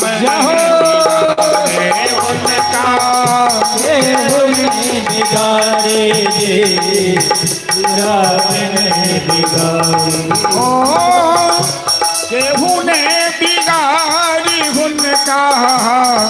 प्रभु ने बिगाड़ी जी, राम ने बिगाड़े उनका, केवल बिहारी जी, राम ने बिगाड़ी उनका, केवल बिहारी जी, राम ने बिगाड़ी।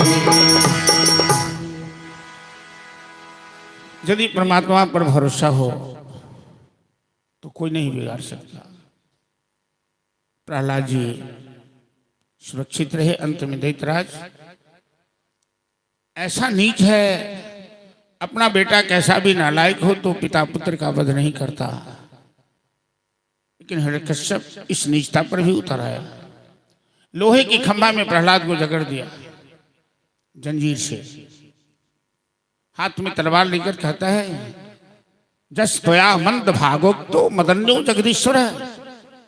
अरे नालायक, अरे दुष्ट, मैं जगदीश हूं, मेरे अलावा कोई भगवान नहीं, कोई जगदीश नहीं।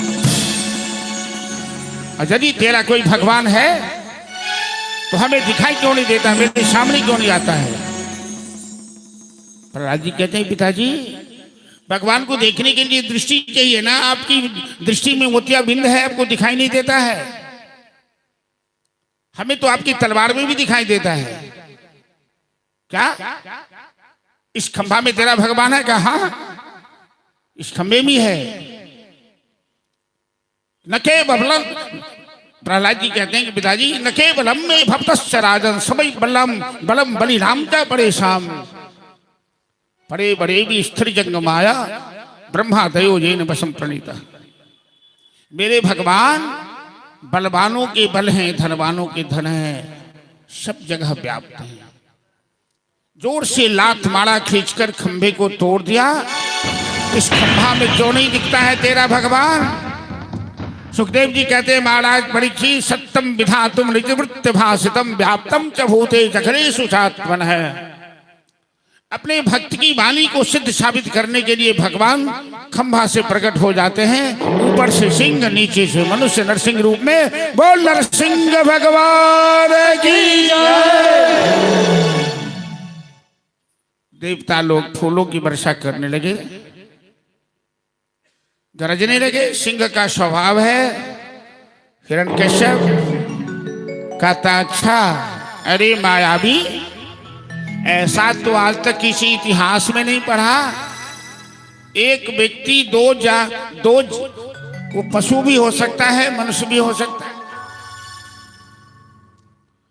तुम्हें कहां कहां ढूंढा, तू मिला नहीं।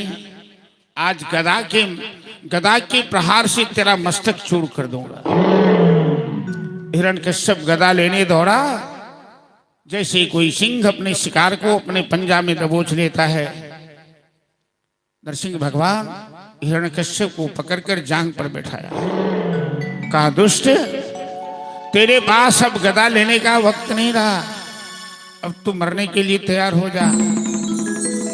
तूने मेरे भक्त को सताने के लिए क्या क्या नहीं किया, मारने का क्या क्या इंतजाम नहीं किया, इसका तो बाल बाका नहीं हो पाया।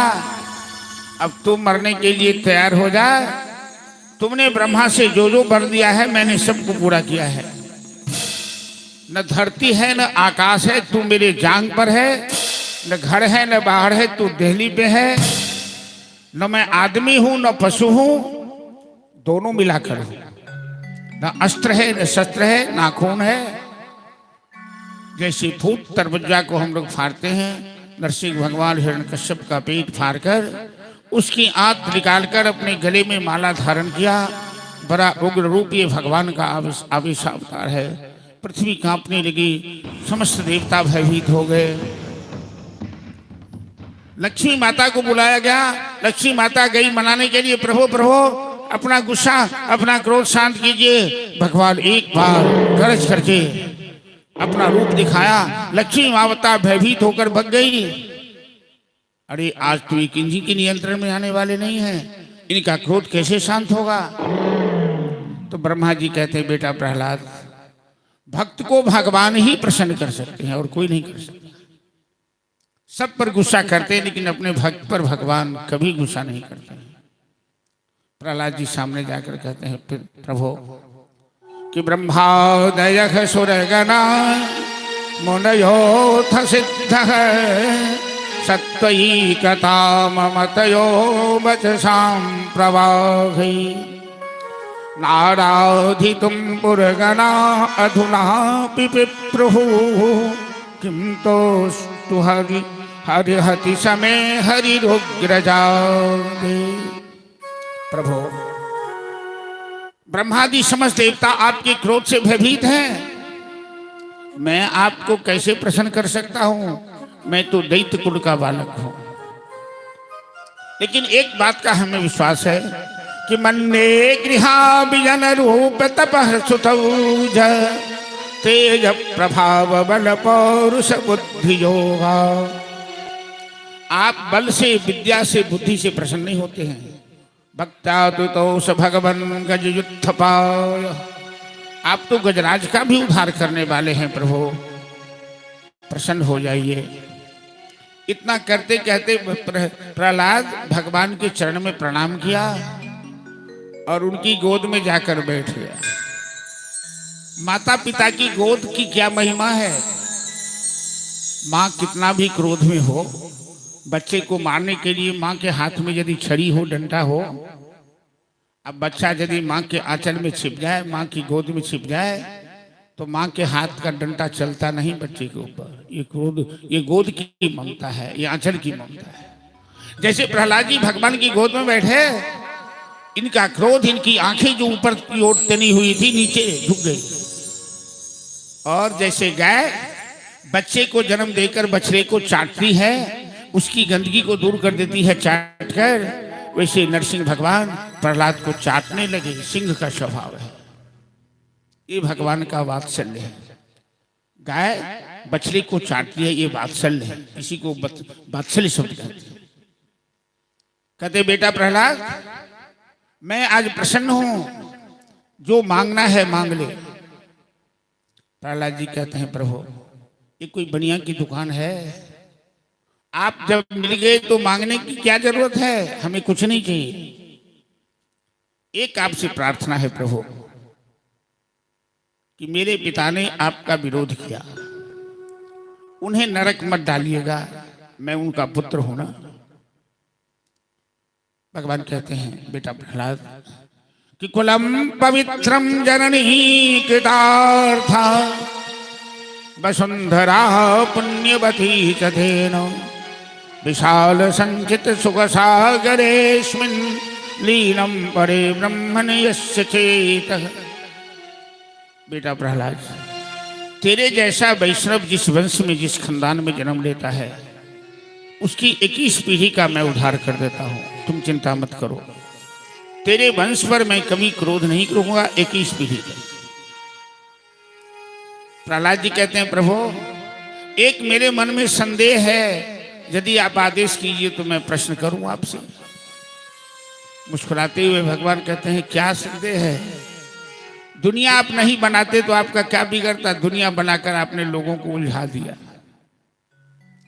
यदि सर में बाल ना हो तो कंघी की जरूरत पड़ती है क्या? अब बाल जितना बड़ा हो उतना बड़ा कंघी चाहिए उसको, क्योंकि बाल बढ़ते बढ़ते उलझने लगता है। एक दुकान किसी के पास है तो एक दुकान का टेंशन है, और किसी के पास 5 दुकान है तो 5 दुकान का टेंशन। भगवान कहना चाहते हैं दुनिया तो मैंने लोगों के कल्याण के लिए बनाया और कुछ गलत नहीं बनाया, लेकिन लोग इस दुनिया का गलत इस्तेमाल करते हुए लोगों के अंदर संतोष नहीं है, उलझता चला गया, उलझता चला गया। एक अमेरिकन आया हिंदुस्तान में घूमने, गांव में चला गया, उससे प्यास लगी, एक कुम्हार बर्तन बनाकर पेड़ के नीचे विश्राम कर रहा था, उसके पास गया, जरा पानी पिलाओ। पढ़ा लिखा कुम्हार था, देखा ये कोई विदेशी है, तो हमारे यहाँ तो अतिथि देवो भव ये संस्कार है हमारे देश में। उस सुराही से पानी लाया और गुड़ का ढेला दिया उसे, बड़ा अच्छा लगा। उसने पूछा ये पानी कहाँ से पिलाए हो? कहा सुराही से। अरे सुराही क्या होती है? वो कहा कि जिसको तुम लोग अंग्रेजी में फ्रिज कहते हो उसको हम लोग हिंदुस्तानी भाषा में सुराही कहते हैं। उसकी कीमत कितनी है? कहा 5 रुपया। बस। अरे तुम मेरे साथ अमेरिका चलो, पूंजी मेरी, मेहनत तुम्हारी, मुनाफा में आधा आधा। जिसको तुम 5 रुपए में हिंदुस्तान में बेचते हो उसको हम अमेरिका में 5,000 में बेचेंगे। कुमार ने कहा पैसा कमा के क्या करेंगे? कहा फ्लैट ले लेना। उसके बाद क्या करेंगे? कहा बम्बई दिल्ली में फ्लैट ले लेना। कहा ठीक है। फिर जमीन खरीद लेना। फिर क्या करेंगे? कहा बैंक में बैलेंस जमा कर लेना। और उसके बाद क्या करेंगे? कहा आराम से सोना। तो कुमार कहता है इडियट कहीं का, तुम जब आए तो हमें किस हालत में देखा? मैं पेड़ के नीचे सो रहा था ना, आराम की नींद आ रही थी। हम 5 रुपया हिंदुस्तान में कमाकर आराम की नमक रोटी खाकर चैन की नींद लेते हैं। हमारे हिंदुस्तानियों का ये संस्कार है। हम ज्यादा लालच करने के लिए अपने देश धर्म को त्याग करके विदेश नहीं जा सकते। बोल वृंदावन बिहारी लाल की जय। तो इसी तरह लोग उलझता चला गया है। प्रहलाद जी ने पूछा दुनिया क्यों बनाकर उलझा दिया? भगवान कहते मैं नहीं उलझाया, लोग उलझता चला गया। चलिए प्रहलाद जी का प्रसंग हम पूरा करते हैं, चलेंगे आगे कथा में। समय तो अपने रफ्तार से भगता जा रहा है, लेकिन प्रहलाद जी के प्रश्न का भजन श्रवण कीजिए और 5 मिनट के बाद हम लोग विनीता जी का भी भजन श्रवण करेंगे। दुनिया बनाने वाले, क्या तेरे मन में समाई और तूने काहे को दुनिया बनाई? चलिए भाई स्टार्ट हो जाइए। बोले भक्तवत्सल भगवान की जय। दुनिया बनाने वाले, क्या तेरे मन में समाई, काहे को दुनिया बनाई तूने, काहे को दुनिया बनाई। दुनिया बनाने वाले, क्या तेरे मन में समाए, काहे को दुनिया बनाए तूने, काहे को दुनिया बनाए।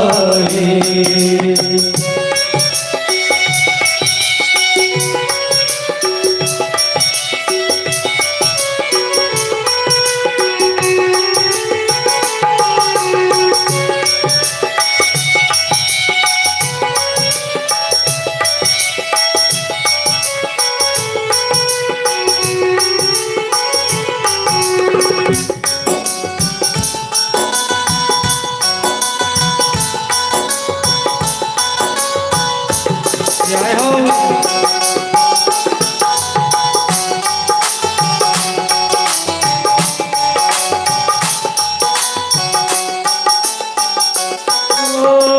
ताये बनाई तूने माटी के पुतले, धरती ये प्यारी प्यारी मुखिले मुझले।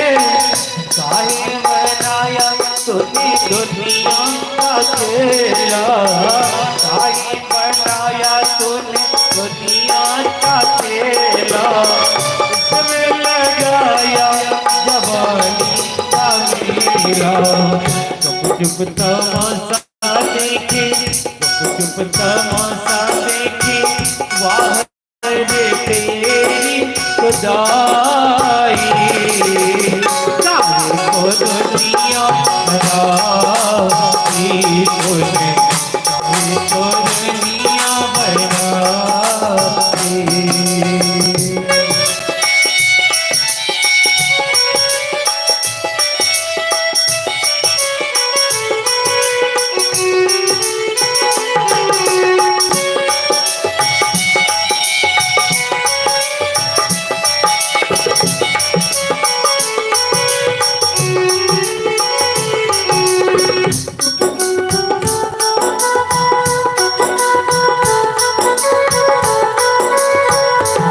जय हो।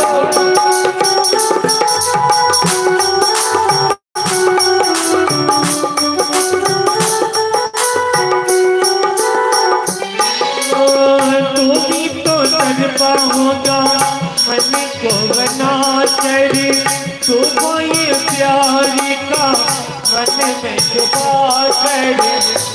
कोई छवि तो होगी आंखों में तेरी, तो होगी आंखों में तेरी, आंसू भी जल के होंगे पलकों से तेरी। बोल क्या सूझी तुझको, बोल क्या सूझी तुझको, काहे को प्रीत जगाई, काहे को दुनिया बनाई, बोल काहे को दुनिया बनाई।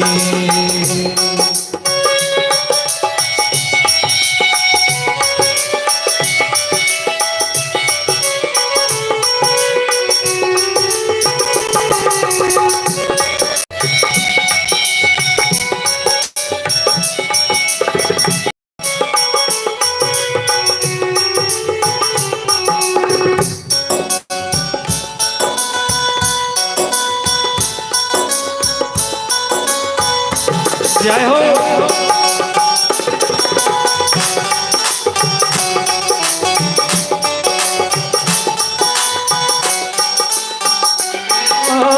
प्रीत बना के तूने जीना सिखाया, हंसना सिखाया, रोना सिखाया, जीवन के पथ पर प्रीत मिलाए, जीवन के पथ पर प्रीत मिलाए, प्रीत मिला के तूने अपने जगाए, अपने जगा के तूने, अपने जगा के तूने, काहे को रे दिखदाई, काहे को दुनिया बनाई, तूने काहे को दुनिया बनाई।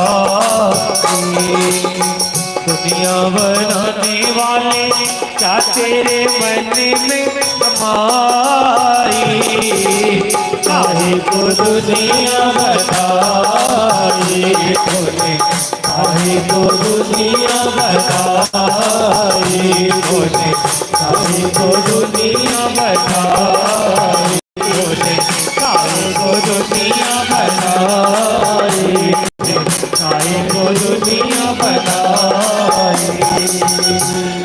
जय जय श्री राधे। सत्य भले ही देखने में छोटा हो, लेकिन उसमें बड़ा बल होता है। असत्य देखने में भले ही विशालकाय हो, लेकिन वो दुर्बल होता है। छोटा सा बालक प्रहलाद ने हिरण्यकश्यप के दांतों लोहे के छना चबा दिया। अंत में सत्य की जीत हुई, प्रहलाद की जीत हुई। मानव के जीवन में सदाचार का सबसे ज्यादा महत्व है। आचार हीना न पुनंति वेरा।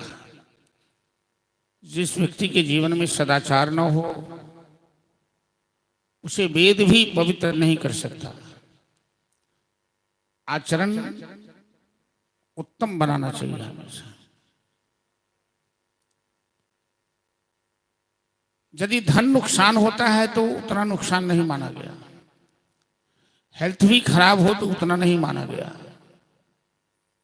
लेकिन चरित्र यदि खराब हो गया तो सबसे बड़ा नुकसान माना गया है। इसलिए सदाचार पालन के द्वारा अपने चरित्र की रक्षा करो। हमारे सनातन धर्म में सदाचार की बड़ी लंबी परिभाषा है। ब्राह्मणों का जब यज्ञोपवीत संस्कार होता है, उस मंडप पे उसे सदाचार की शिक्षा दी जाती है। आचार्य ब्रह्मचारी से पूछते हैं, क्या धर्माचरण करोगे? वो प्रतिज्ञा करता है, मैं करूंगा। क्या सत्य बोलोगे? स्वीकार करता है। क्या अतिथि की सेवा करोगे? माता पिता की सेवा करोगे? क्या सदाचार का पालन करोगे? क्या दिन में नहीं सोओगे? दिन में सोना बीमारी का घर है, दिवा मां सपसी, दिन में मत सो, ऐसा कहा। लेकिन सदाचार का इतना लंबा नियम है वृंदावन में शांडिल्य मुनि रहते थे और उनके पुत्र थे मधुमंगल, जो कृष्ण की मंडली के एक सखा थे। तो शांडिल्य मुनि 3:30-4 बजे भोर में पूजा पर बैठते थे और 8 बजे रात में उठते थे। उनकी पत्नी दिन भर भूखी रहती थी, पूर्णमासी देवी। तो कन्हैया ने मधुमंगल के भोजन की व्यवस्था अपने घर में कर दी। कहा ये तो पति पत्नी दिन भर भूखे रहते थे, बच्चा तो भूखा मर जाएगा, तो मधुमंगल का भोजन यशोदा कराती है भोजन मधुमंगल को। ये सदाचार है। लेकिन कलयुग में, आज के युग में, इस भौतिक युग में जहां लोग व्यस्त होता जा रहा है, व्यस्ततम समय हो गया है, यहाँ इतना लंबा सदाचार कोई पालन कर सकता है क्या? इसलिए एक छोटा सा संक्षेपीकरण है, वो मैं विशेष निवेदन के रूप में कहना चाहता हूं। नीति में कहा है कि प्रत्यहम प्रतिवीक्षेत नरश्चरितमात्मनः किन्नु में पशुहि तुल्यम किन्नु सद्वृषेर। प्रत्येक दिन प्रत्येक व्यक्ति को आत्म समीक्षा करनी चाहिए। 2 चीज होती है, आत्म समीक्षा और आत्म प्रशंसा। आत्म प्रशंसा मौत के समान है और आत्म विश्लेषण से मनुष्य का उत्थान होता है। तो जब रात में हम बिस्तर पर जाते हैं सोने, तो 5 मिनट अपने कर्मों की समीक्षा करें। दिन भर हमने क्या किया, अच्छा किया कि बुरा किया, उपकार किया कि अपकार किया, और 5 मिनट भगवान का नाम लेते हुए सो जाइए, जो पहले दिन की कथा में मैंने आग्रह किया था। इस सदाचार का मूल मंत्र है कि आत्म समीक्षा कीजिए, परमात्मा का नाम लेकर सो जाइए। और प्रातः काल जब नींद खुले तो सबसे पहला काम क्या करना चाहिए? क्या बाल बच्चे को जगाकर काम काज में लगाना चाहिए? जब नींद खुले तो सबसे पहले बिस्तर पर आंखें बंद कर परमात्मा का चिंतन करो, ध्यान करो, नाम लो। 5 मिनट 10 मिनट जो भी समय हो। इसके बाद धरती माता को प्रणाम कर धरती पे एक कदम रखो 5 मिनट भगवान का नाम लेने के बाद। पहले लोग प्रातः काल उठकर मंत्र बोलते थे, कराग्रे बसते लक्ष्मी, कर मध्य सरस्वती, कर मूले तु गोविंद, प्रभाते कर दर्शनम। एक हाथ में लक्ष्मी, सरस्वती और गोविंद का वास है, यही तीर्थ है, इसमें दर्शन कर लो सवेरे सवेरे। प्रभाते कर दर्शनम। अब तो लोग प्रभात में जगते ही नहीं हैं। जब तक बिस्तर पर उन्हें गरम गरम चाय नहीं मिल जाए तब तक नींद नहीं खुलती। तो प्रभाते कर दर्शनम की जगह प्रभाते कप दर्शनम हो जाए तो अच्छी बात। लोग बीमारी को पाल रहा है। सवेरे उठकर भजन करो, आगे का काम कुछ करो, फिर चाय पियो, बाद में भाई।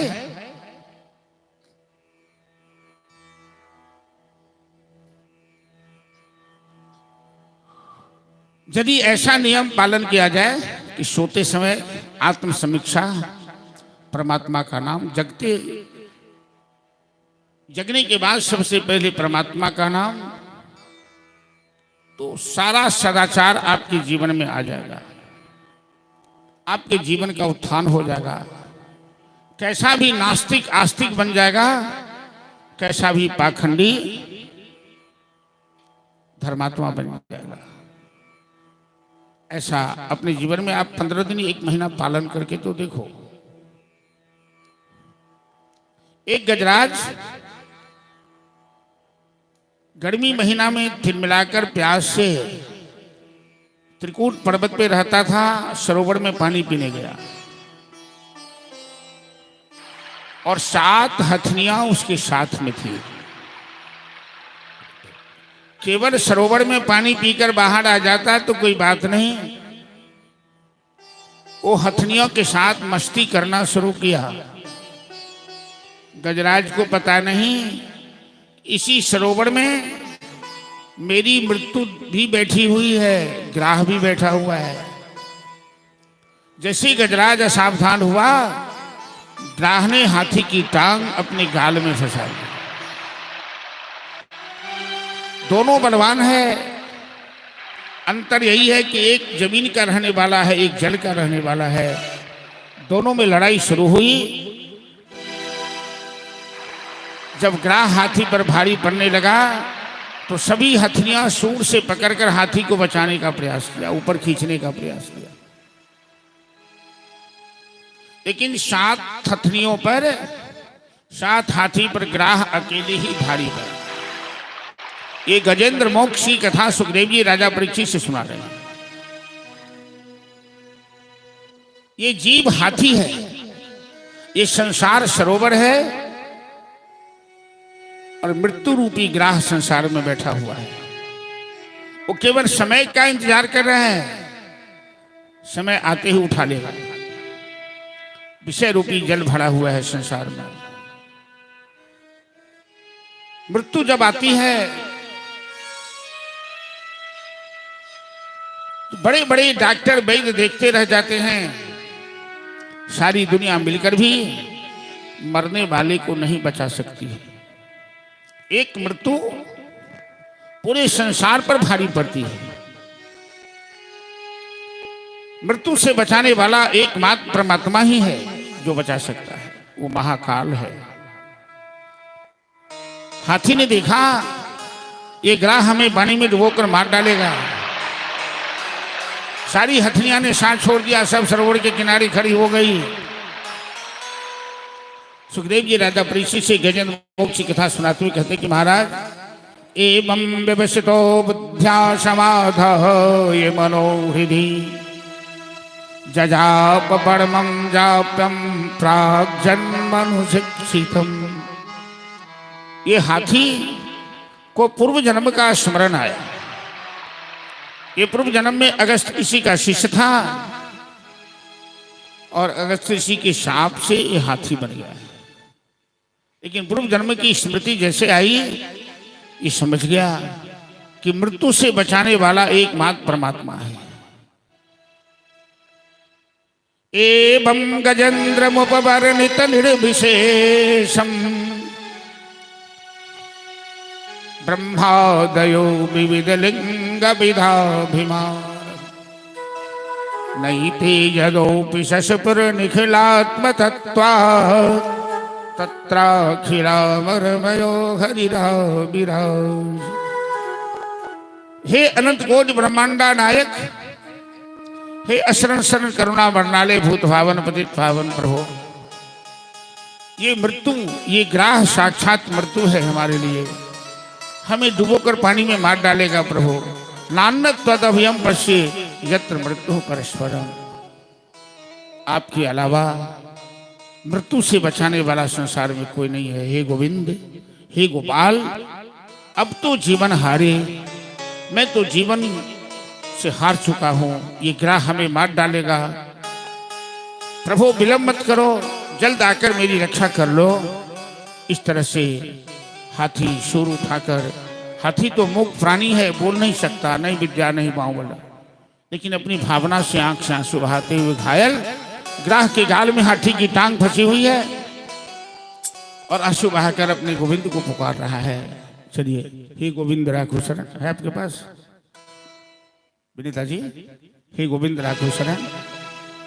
ठीक, बोले भक्त वत्सल भगवान की जय।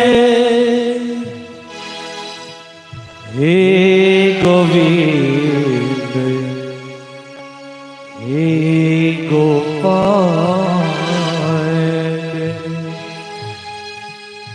अब तो जीवन हारे। हे गोविंद, हे गोपाल, अब तो जीवन आए। हे गोविंद, हे गोपाल, अब तो जीवन आए। हे गोविंद, हे गोपाल, अब तो जीवन आए। प्रभु जी अब तो जीवन हारे, अब तो जीवन हारे प्रभु जी, अब तो जीवन हारे। हे गोविंद हे गोपाल, अभी तो जीवन हारे। हे गोविंद हे गोपाल।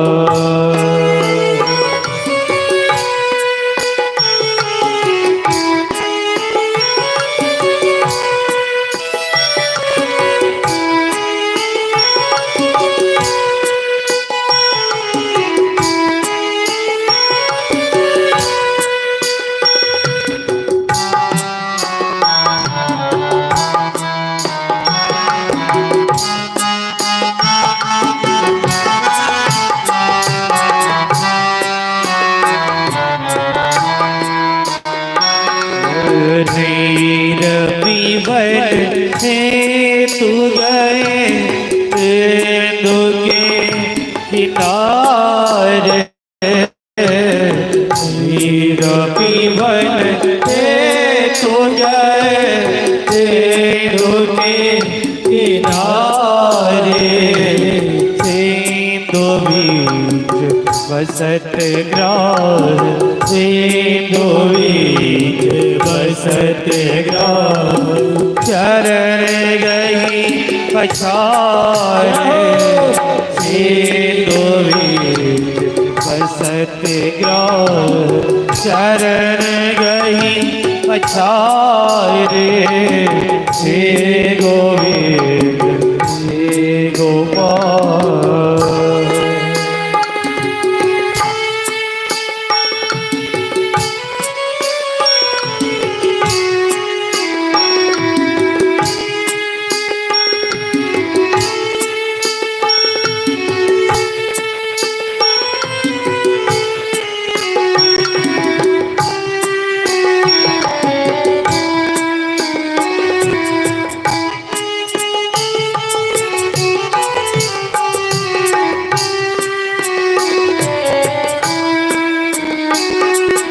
द्वारिका में शब्द भयो, और भयो भारे। द्वारिका में शब्द भयो, और भयो भारे। शंख चक्र गदा पद्म, शंख चक्र गदा पद्म, अरुण लई धारे। शंख चक्र गदा पद्म, अरुण लई धारे। हे गोविंद हे गोपाल।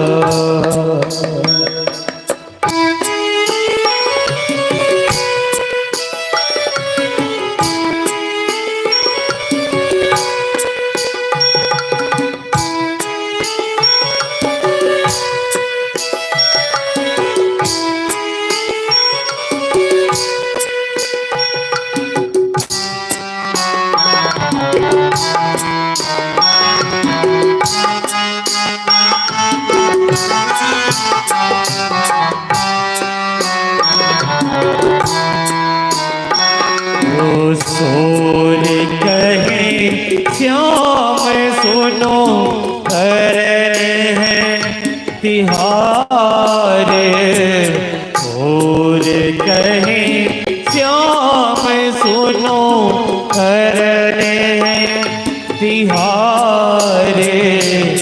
अब की बार पार करो, अब की बार पार करो। नंद के दुलारे, अब अब की बार करो नंद रे दुलारे, हे गोविंद नाथ शरण अब तो जीवन हारे, हे गोविंद गोपाल अब तो जीवन हारे, हे गोविंद हे गोपाल हे गोविंद हे गोपाल हे गोविंद हे गोपाल। तम वीक्षपीडितमजः सहसावतिर्ज सग्राहवासु सरसः कृपयो जहार, ग्राहाद्विपाटितमुखादरिणा गजेन्द्रं संपश्य हरिरमुचमुचुधिस्त्रिया। गजराज ने पुकारा तो भगवान गरुड़ पर सवार होकर दौड़े। सबसे तेज सवारी है भगवान की गरुड़ जी, जो एक पल में 100 योजन 400 कोस 1200 किलोमीटर। लेकिन भगवान को लगा कि गरुड़ को जाने में देर कर देगा, उतना समय हाथी के पास नहीं है, उग्राह तो डुबाकर मार डालेगा। तो सुखदेव जी लिखते हैं कि महाराज परीक्षित तम वीक्षपीडितमजः, भगवान ने वहीं से देखा, सहसावतिर्ज सीधे छलांग लगा दिया, सरोवर के किनारे प्रकट हो गए और हाथी की पूंछ पकड़ के पानी से बाहर खींचा। सुदर्शन लेकर ग्राह का श्रृंगार किया, गजराज की रक्षा की।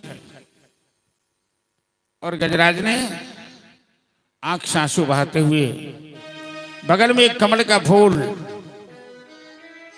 खिला हुआ था, अपने सूर से उठाकर गजराज भगवान के चरणों में कमल फूल अर्पित किया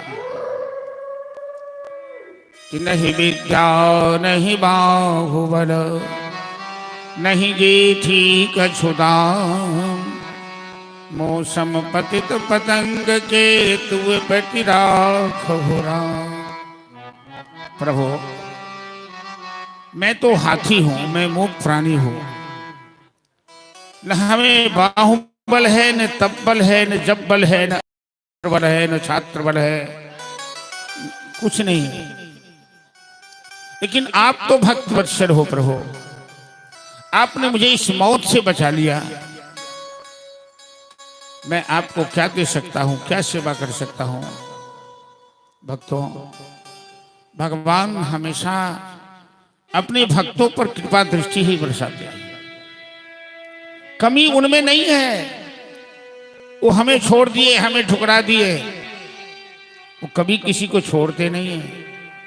कमी हम लोगों में है कि हम लोग उन्हें पकड़ते नहीं, हम लोग उन्हें अपनाना नहीं चाहते।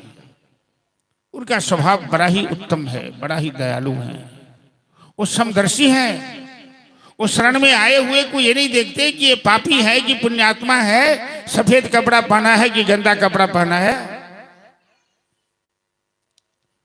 मेरे लिए सोने चांदी लाया है कि मेरे लिए तुलसी का पत्ता लाया, वो नहीं देखते हैं। वो ये देखते हैं कि इसका दिल शुद्ध है कि नहीं, इसका भाव पवित्र है कि नहीं, वो सच्चा प्यार करता है कि नहीं हमसे।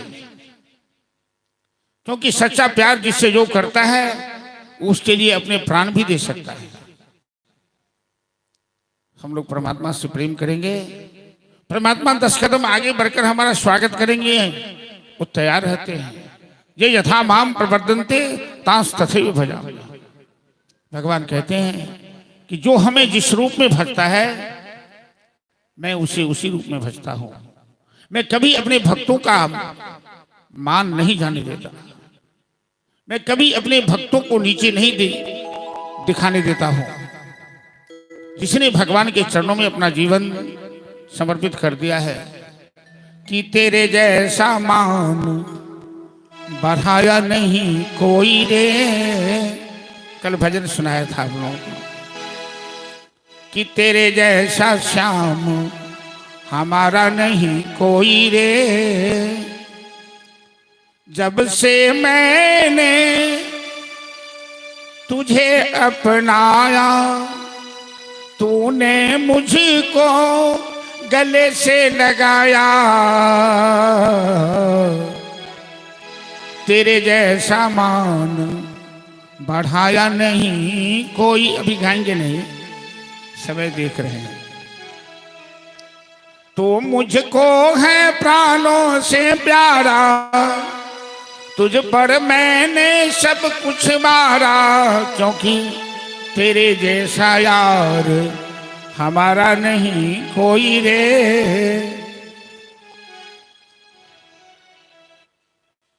ऐसा भाव दिल में आ जाए तब ना, कि तेरे बिनु श्याम हमारा नहीं कोई रे। कभी भगवान के लिए आंसू बहाते हो क्या? कभी अच्छी मिठाई स्वीट होम की खरीद के लाते हो कन्हैया के लिए? पहले कन्हैया को खिलाऊंगा तब खाऊंगा। पहले पोते पोती को खिलाओगे? अरे कन्हैया खुश है तो पोते पोती भी खुश ही रहेंगे। उनको खुश रखो, सब खुश रहेगा। वो नाराज हो गए तो सब नाराज हो जाएगा। चलिए, बाबर भगवान की झांकी भी निकलनी है, हमें समुद्र मंथन की कथा सुनानी है और विनीता जी से एक भजन भी सुनना है। एक भजन सुन लेते हैं, फिर आगे कथा को बढ़ाते हैं। चलिए।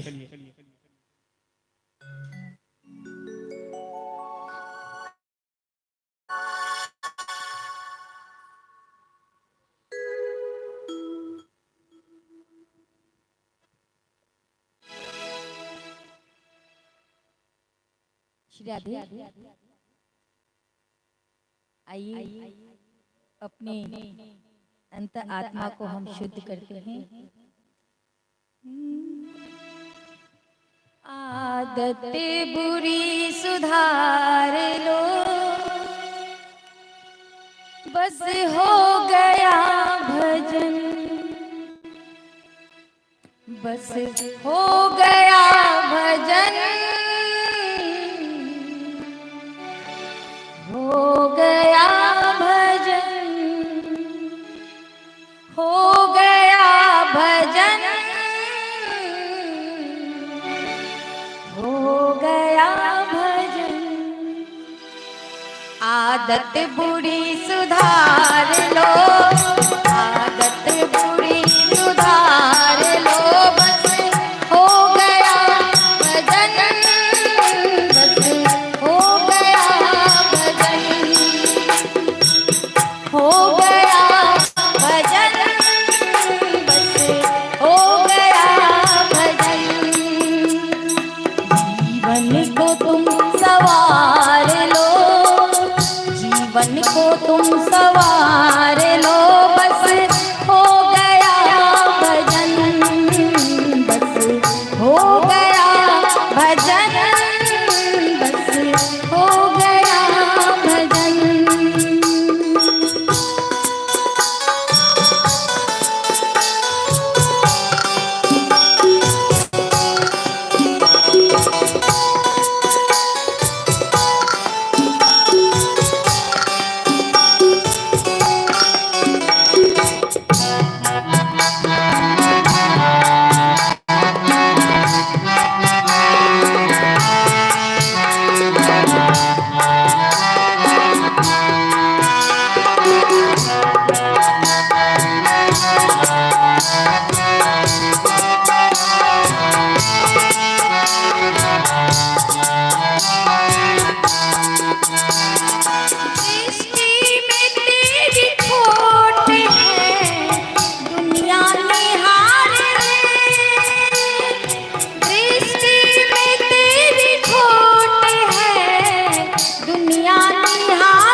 ज्ञान अंजन सार लो, गुरु ज्ञान अंजन सार लो, बस हो गया भजन,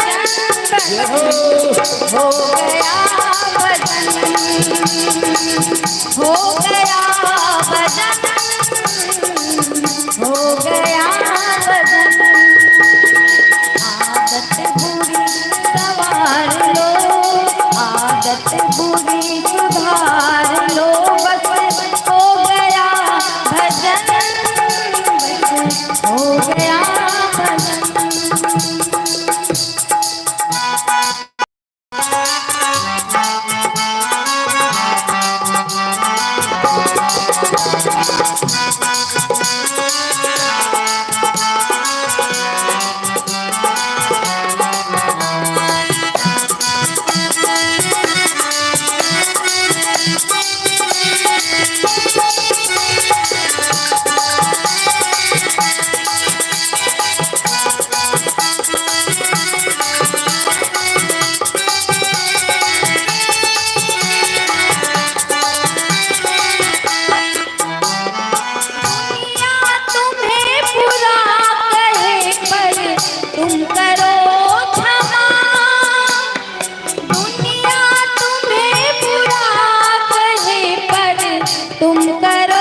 बस हो गया भजन।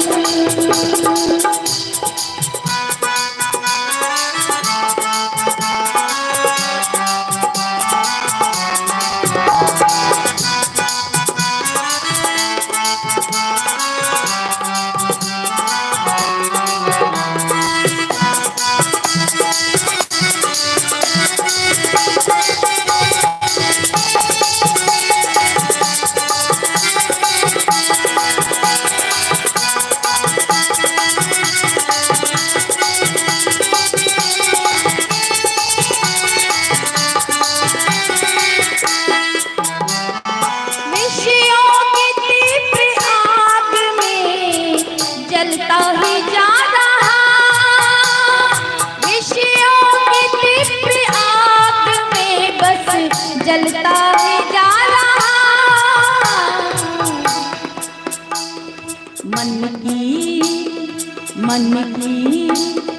मन की तरंग मार लो, मन की तरंग मार लो, बस हो गया भजन, बस हो गया भजन, हो गया भजन, बस हो गया भजन।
इतना ही मन विचार लो, इतना ही मन विचार लो, बस हो गया भजन, बस हो गया भजन, हो गया भजन, बस हो गया भजन। जाना है सबको एक दिन, जाना है सबको एक दिन, दुनिया को त्याग कर, जाना है सबको एक दिन, दुनिया को त्याग कर।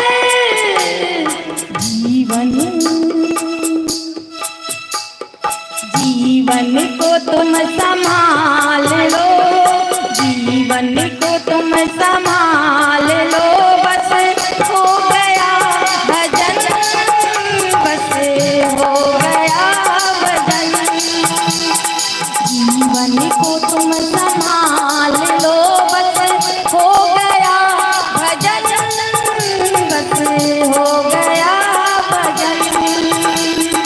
आदत बुरी सुधार लो, आदत बुरी सुधार लो, बस हो गया भजन, बस हो गया भजन, हो गया भजन, बस हो गया भजन। श्री कृष्ण गोविंद हरे मुरारी, हे नाथ नारायण वासुदेवा, श्री कृष्ण गोविंद हरे मुरारी, हे नाथ नारायण वासुदेवा, हे नाथ नारायण वासुदेवा, हे नाथ नारायण वासुदेवा, श्री कृष्ण गोविंद हरे मुरारी, हे नाथ नारायण वासुदेवा। जय जय श्री राम।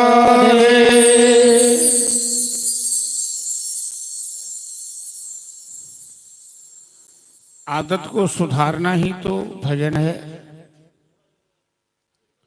एक बार दुर्वासा जी भगवती से पारिजात पुष्प की माला प्राप्त किए।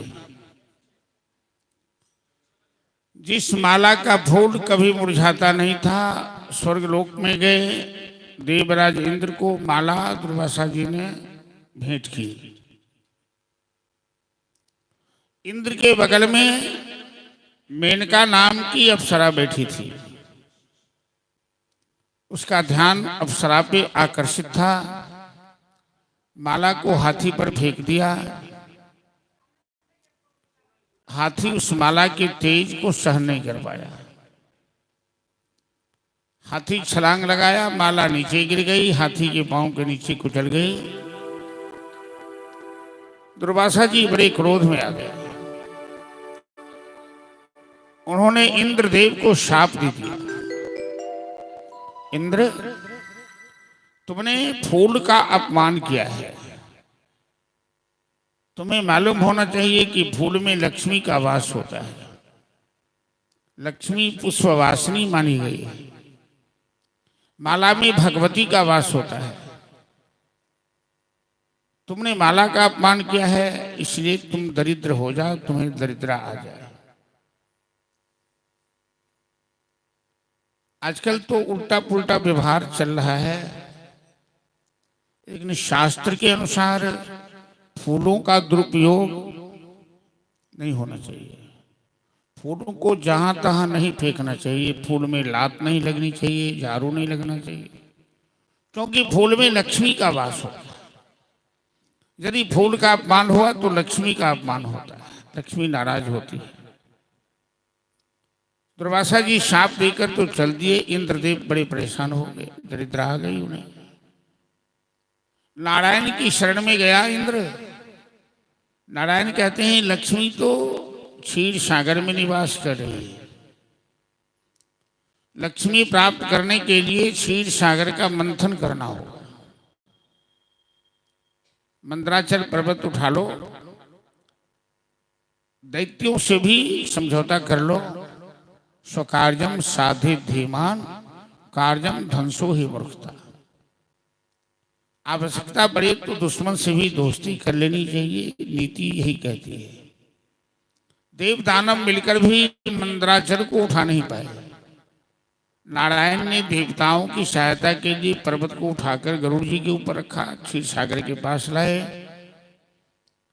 समुद्र मंथन की कथा सुखदेव जी राजा परीक्षित से सुनाने जा रहे हैं। हम आप लोगों के सामने मैं चर्चा कर रहा हूं। अनेक औषधियां डाली गई। अभी हम लोग जैसे कलश पूजा करते हैं तो उसमें सर्वौषधि डालते हैं, तो सर्वौषधि नाम रखा कि सभी औषधियां उसमें डाली जाए। एक ही जगह बना दिया गया है। क्षीर सागर में सर्वौषधि डाली गई। बासुकी नाग की रस्सी बनी, मंदराचल की मथानी बनी। एक तरफ दैत्यों ने पकड़ा, दूसरी तरफ देवताओं ने पकड़ा। लेकिन पहाड़ को जैसे क्षीर सागर में रखा तो पहाड़ डूबने लगा। सभी देव दानव त्राही त्राही करने लगे तो भगवान ने कच्छप रूप धारण किया। ये भगवान का कछुआ अवतार है। और कच्छप महाराज अपनी पीठ पर उस मंदराचल को धारण किया। समुद्र मंथन का काम शुरू हुआ। बड़ा उत्सव हुआ। देव यक्ष गंधर्व सब भोलेनाथ माता पार्वती के साथ सब वहां आए उत्सव में भाग लेने। भारतवर्ष उत्सव प्रधान देश है। यहाँ के जनजीवन में उत्सवों का बड़ा महत्व है। और हम लोग भागवत कथा के माध्यम से भी उत्सव मनाते हैं। राम जी का जन्म महोत्सव, कन्हैया का जन्म महोत्सव, त्योहार मनाते हैं। बड़े बड़े शुभ अवसरों पर उत्सव मनाया जाता है, क्योंकि उत्सव से ही जीवन में उत्साह का वर्धन होता है। वरना मानव का जीवन मायूस हो जाएगा। सब दिन यदि एक ही तरह चले, जीवन में कुछ परिवर्तन होना चाहिए। परंपरा का, त्योहारों का, उत्सवों का स्वागत होना चाहिए। मनाना चाहिए। ऐसा वैराग्य मत लो कि अपनी संस्कृति को त्याग दो, अपनी परंपरा को त्याग दो।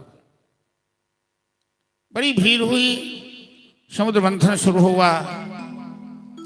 समुद्र मंथन को आध्यात्म की भाषा में जवानी की कथा कहते हैं। जब मानव पौगंड अवस्था पार करता है, पहले शिशु अवस्था, बाल्य अवस्था, फिर किशोर अवस्था, उसके बाद पौगंड अवस्था आती है। पौगंड अवस्था उसे कहते हैं जब दाढ़ी मोछ होना शुरू होता है। उसके बाद लोग जवानी में प्रवेश करता है, और जब जवानी में प्रवेश करता है तो जीवन में उथल पुथल होता है। उस समय मनुष्य लड़का हो या लड़की हो, युवा हो या युवती हो, वो निर्णय नहीं कर पाता कि हमें किस मार्ग से चलना है, कैसे चलना है।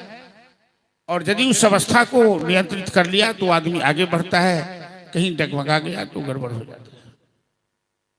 समुद्र मंथन की कथा है, और मथानी मंदराचल है, मंदराचल ही मन है, ज्ञान ही बाष्पी नाग है। यदि मन डूबने लगे तो क्या करना चाहिए? हनुमान जी लंका जला के आए और जामवंत जी प्रशंसा करने लगे कि हनुमान ने ऐसे किया, ऐसे किया। मन ही मन हनुमान जी के अंदर थोड़ा सा अहंकार आया, लेकिन हनुमान जी तो ज्ञानी नाम अग्रगण्य है, तुरंत सावधान हो गए और प्रभु के चरण से लिपट गए। प्रभु रक्षा कीजिए, रक्षा कीजिए। सबको लगा ये क्या हो गया, हनुमान को क्या हुआ? राम जी कहते हैं कि क्या हुआ वो मैं समझता हूं। हनुमान भक्त है। हनुमान के मन में अहंकार पनपने लगा था। भगवान के चरणों में गिर गया हनुमान कि रक्षा कीजिए प्रभु, हमें अहंकार से बचाइए। अहंकार के वृक्ष में विनाश का फल लगता है। जिस मनुष्य के जीवन में अहंकार आ जाए उसका पतन होना सुनिश्चित है। तो डूबने लगा मन रूपी मंदराचल। सब देवता कहने लगे प्रभु प्रभु रक्षा कीजिए।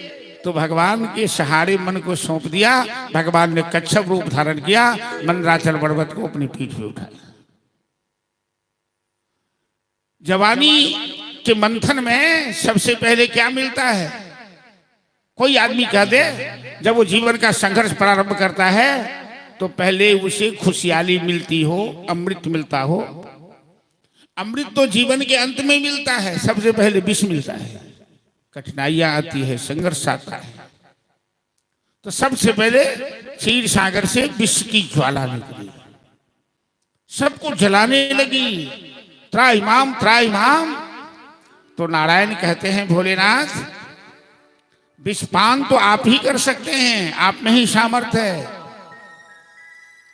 पार्वती मैया कहती है हाँ हाँ मेरे पति ही सबसे बुर्बक हैं कि उनको विष पिला दो। भोलेनाथ भोलेनाथ। हर महिला को अपने पति से ममता होती है ना कि मेरे पति को सब ठग रहा है। भोलेनाथ कहते हैं तो क्या हुआ? पार्वती कहती है नहीं नहीं मैं आपको विषपान नहीं करने दूंगी, कहीं कुछ हो गया आपको तो क्या हो जाएगा तो हो जाए। जो आदमी अपने जीवन में उपकार नहीं करे उसका जीवन भी कोई जीवन होता है? परोपकाराय सताम विभूतया।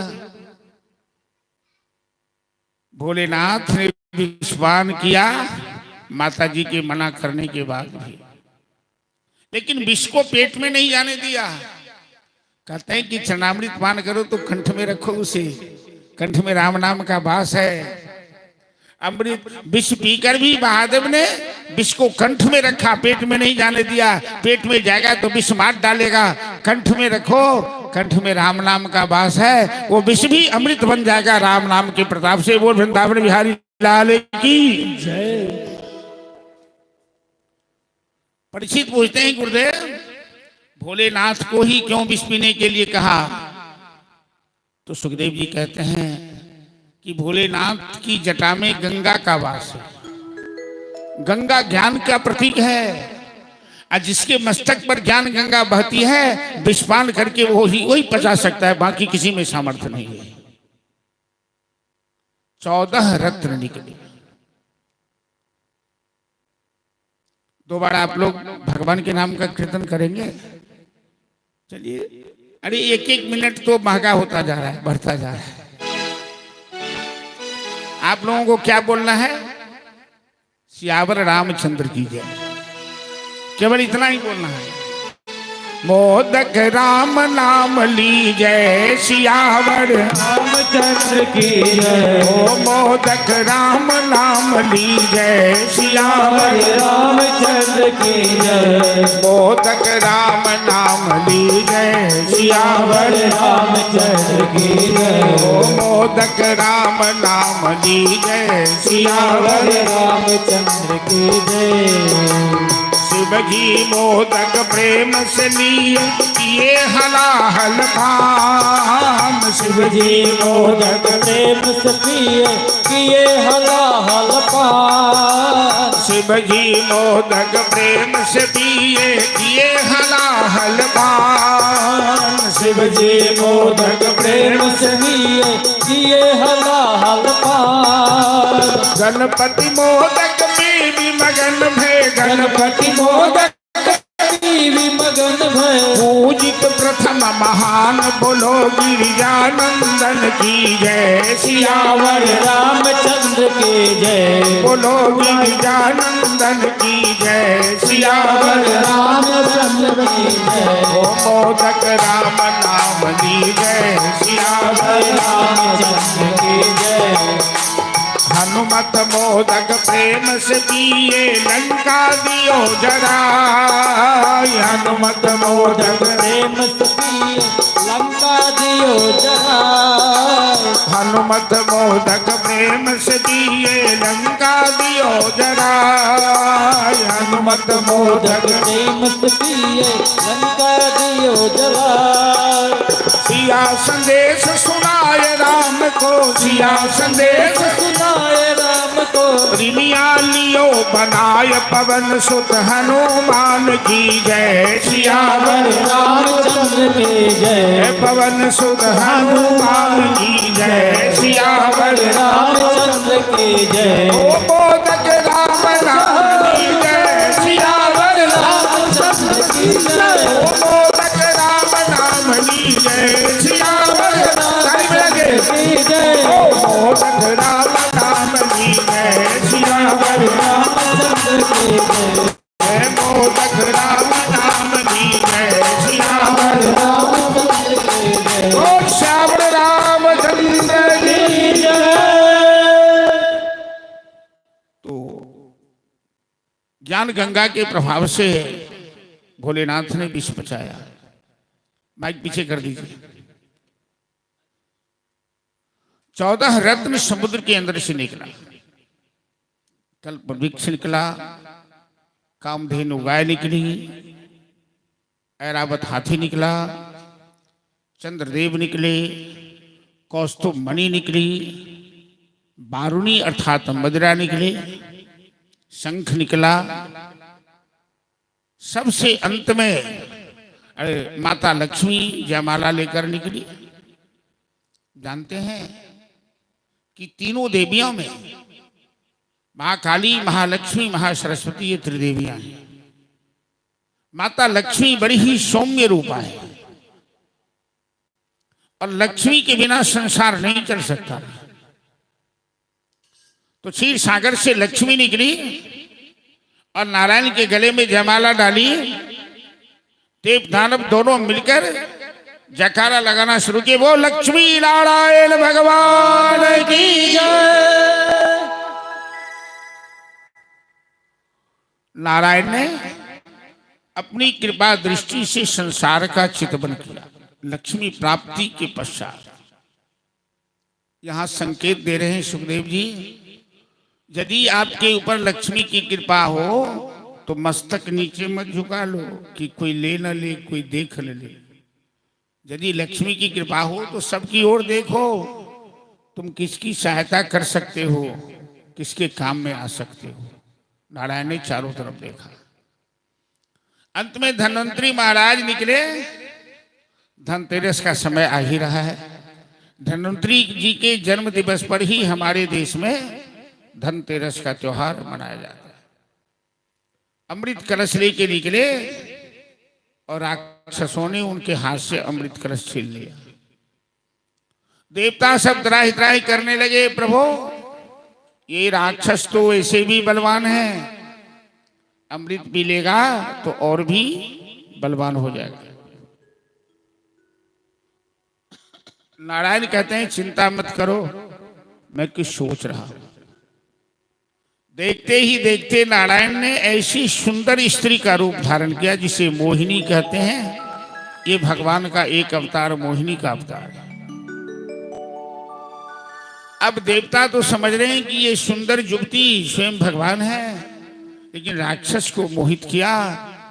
जो राक्षस अमृत कलश छीन तो लिया, अमृत पान नहीं कर सका। आपस में सभी झगड़ने लगे, मैं पहले पीऊंगा तो मैं पहले पीऊंगा।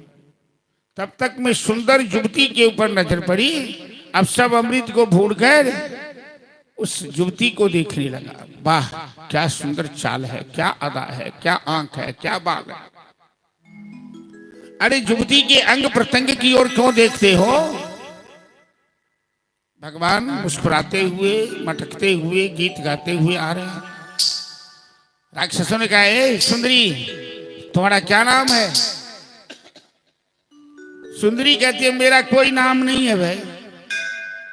कहां से आई हो ये भी तो ठिकाना नहीं है, जाना कहाँ है ये भी मालूम नहीं है। हमें जो प्रेम से बुला लेता मैं उसी के पास चली जाती हूँ। राक्षसों को लगा ये तो अच्छा मौका है, वो खिलाना मिल गया हमें। लक्ष्मी को जो प्रेम से बुलाएगा वही ना जाएगी लक्ष्मी। भगवान यही कहना चाहते हैं, भगवान को प्रेम से बुलाएगा वही जाएंगे। कहा ये अमृत कलश लो, हमारे आपस में झगड़ा चल रहा है, तुम बंटवारा कर दो। मोहिनी कहती है, तुम लोग हम पर विश्वास कैसे कर लिया? हमारा तुम्हारा तो कोई पुराना परिचय नहीं है। अरे तुम देखने में सुंदर हो तो तेरा स्वभाव भी सुंदर होगा। क्या राक्षस ठीक कर रहा है? जो आदमी देखने में सुंदर हो उसका स्वभाव भी सुंदर होगा, कोई जरूरी है? मयूर देखने में बड़ा सुंदर होता है, खाता क्या है? सांप खाता है। तुलसी देख सुवेश भूल ही चतुर न मूढ़ नर। सुंदर भेष पर मत आकर्षित हो, स्वभाव एक अलग चीज होती है। अच्छा तुम लोगों को विश्वास है तो मैं अमृत बंटवारा कर देती हूं, लेकिन एक शर्त है। समुद्र मंथन में देवताओं ने भी योगदान दिया है, तो हम देवता को भी पिलाएंगे, तुम्हें भी पिलाएंगे। मंजूर है? ये सारे राक्षस तो उस मोहिनी पर इतना आकर्षित हो चुका था कि मोहिनी की हर शर्त मानने को तैयार है। कभी कभी जवानी में जब अंधापन आता है तो इंसान एक युवती के लिए क्या से क्या अनर्थ कर डालता है। तो वो कहता है ठीक है, तो तुम लोग चिंता मत करना। अमृत में 2 नंबर अमृत है और 1 नंबर है। 1 नंबर नीचे है, 2 नंबर ऊपर है। भगवान झूठ बोल रहे हैं। अब भगवान झूठ नहीं बोलते। देवता अमृत पिएगा तो संसार का कल्याण होगा, राक्षस पिएगा तो संसार का विनाश होगा। भगवान रक्षा करना चाहते हैं। तो पहले हम देवता को बुलाएंगे, तुम्हें पीछे बुलाएंगे। राक्षसों को लगा कि सही बोल रही है। एक पंक्ति में राक्षस बैठे, एक पंक्ति में देवता बैठे। राहु नाम का राक्षस समझ गया इस चाल को। वो देवता भेष बनाकर देवता की पंक्ति में बैठ गया। मर्यादा तोड़ोगे तो जीवन में कष्ट होगा। भगवान अमृत परोसने तो लगे, लेकिन राहु के हाथ में अमृत दिया तो सूर्य और चंद्र ये दोनों राहु के दोनों तरफ बैठे थे। चंद्रमा मन के देवता है, सूर्य बुद्धि के देवता है। दोनों के बीच राहु महाराज बैठे हुए। दोनों ने शिकायत की, भगवान प्रभु प्रभु ये राहु है, ये देवता नहीं है। तब तक में राहु ने फट से अमृत पी लिया। भगवान ने सुदर्शन लेकर राहु की गर्दन काट दी। अब तो 2 हो गया, अमृत पी लिया था इसलिए अमर हो गया वो। ऊपर से राहु, नीचे से केतु। अब तो राक्षस समझ गया ये मोहिनी कोई और नहीं, ये स्वयं नारायण राक्षसों को छलने आया है। रहीम कवि ने यहाँ बड़ा सुंदर एक पद कहा है कि मान सहित विषपान करी शंभु भये जगदीश। अब बिना मान अमृत पिए राहु कटाए शीश। सम्मान से विष भी मिले तो पान करो, लेकिन अपमान से अमृत भी मिले तो पान मत करो। देव दानव में संग्राम छिड़ गया। अब अमृत कलश का क्या होगा? वो अमृत कलश अमर है, वो कितना भी खर्चा करो उसमें अमृत समाप्त नहीं होता है, आज भी है वो। इसीलिए हम लोग क्या है पंडित जी एक मंत्र, कुंभ महाभाग अमृत कुंड शांति कुंड कुंभ महाभाग। ये शांति कुंभ है, इसमें अमृत भरा है। सारी देवी देवताओं की पूजा उस पर होती है। एक और मंत्र है कि कलशस्य मुखे विष्णु कंठे रुद्र समाश्रितः मध्य तु स्थितो ब्रह्मा। कलश के ऊपर में नारायण है, महादेव है और ब्रह्मा का वास है। गरुड़ जी चोंच से पकड़ा अमृत को। अब बड़ी गांठ के रूप में देवगुरु बृहस्पति और इंद्र के पुत्र जयंत दोनों पीछे पीछे जा रहे हैं। 12 दिन तक गरुड़ जी अमृत कुंभ लेकर चक्कर लगाए। इधर देव दानव में युद्ध शुरू हो गया। 4 स्थानों पे कलश को रखा गया, हरिद्वार में, प्रयाग में, उज्जैन में और नासिक में, जहां महाकुंभ का पर्व लगता है। देव दानव संग्राम हुआ, देवता की जीत हुई, राक्षसों की हार हुई। उस समय दैत्य के राजा कौन है? प्रहलाद के पौत्र बलि महाराज। बलि इस युद्ध में घायल हो गया, बल्कि कहिए कि बलि की मृत्यु हो गई। लेकिन दैत्य के गुरु शुक्राचार्य मृत संजीवनी विद्या जानते हैं, उन्होंने बलि को जीवन दान दिया और ऐसा यज्ञ करवाया कि बलि के यज्ञ कुंड से एक दिव्य रथ अस्त्र शस्त्र से लैस निकला और शुक्राचार्य ने कहा कि रथ पर सवार होकर तुम देवता पर आक्रमण करो। अब पुनः बलि सारे देवताओं को पराजित कर दिया। राक्षसों से पराजित होकर सभी देवता मां के पास गए, माता अदिति के पास, रोने लगे। माता अदिति ने अपने पति से कहा, कश्यप ऋषि से, मेरे पुत्रों को के जीवन में कष्ट आ गया है, कुछ कीजिए। तो कश्यप ऋषि कहते हैं कि यदि अपने पुत्रों का कष्ट दूर करना चाहती हो तो नारायण की उपासना करो। दोनों पति पत्नी मिलकर पयोव्रत की, केवल दूध पीकर 1 साल तक नारायण की उपासना की और इनकी उपासना से नारायण प्रसन्न होकर दर्शन दिया। वरदान मांगो। तो कश्यप ऋषि कहते हैं कि प्रभु आप जैसा पुत्र हो जाता। ये बार बार शब्द आता है। मनु महाराज ने कहा, चाहूं तुम ही समान सुत। कर्दम ऋषि ने कहा, आप जैसा पुत्र हो जाए। कश्यप जी कहते हैं, आप जैसा पुत्र हो जाए। बेटा की अपेक्षा, पुत्र की अपेक्षा सबों को है, लेकिन कभी ये भाव नहीं आता कि मेरा पुत्र कन्हैया जैसा हो जाए, राम जी जैसा हो जाए। भगवान तो बेटा बनने के लिए भी तैयार हैं। दशरथ के घर बेटा बने, नंद जी के घर लल्ला बने, कर्दम के घर कपिल बने और कश्यप के घर वामन बनने आ रहे हैं। कहा मैं ही पुत्र बन के आ रहा हूं, मेरे जैसा कोई और नहीं हो सकता।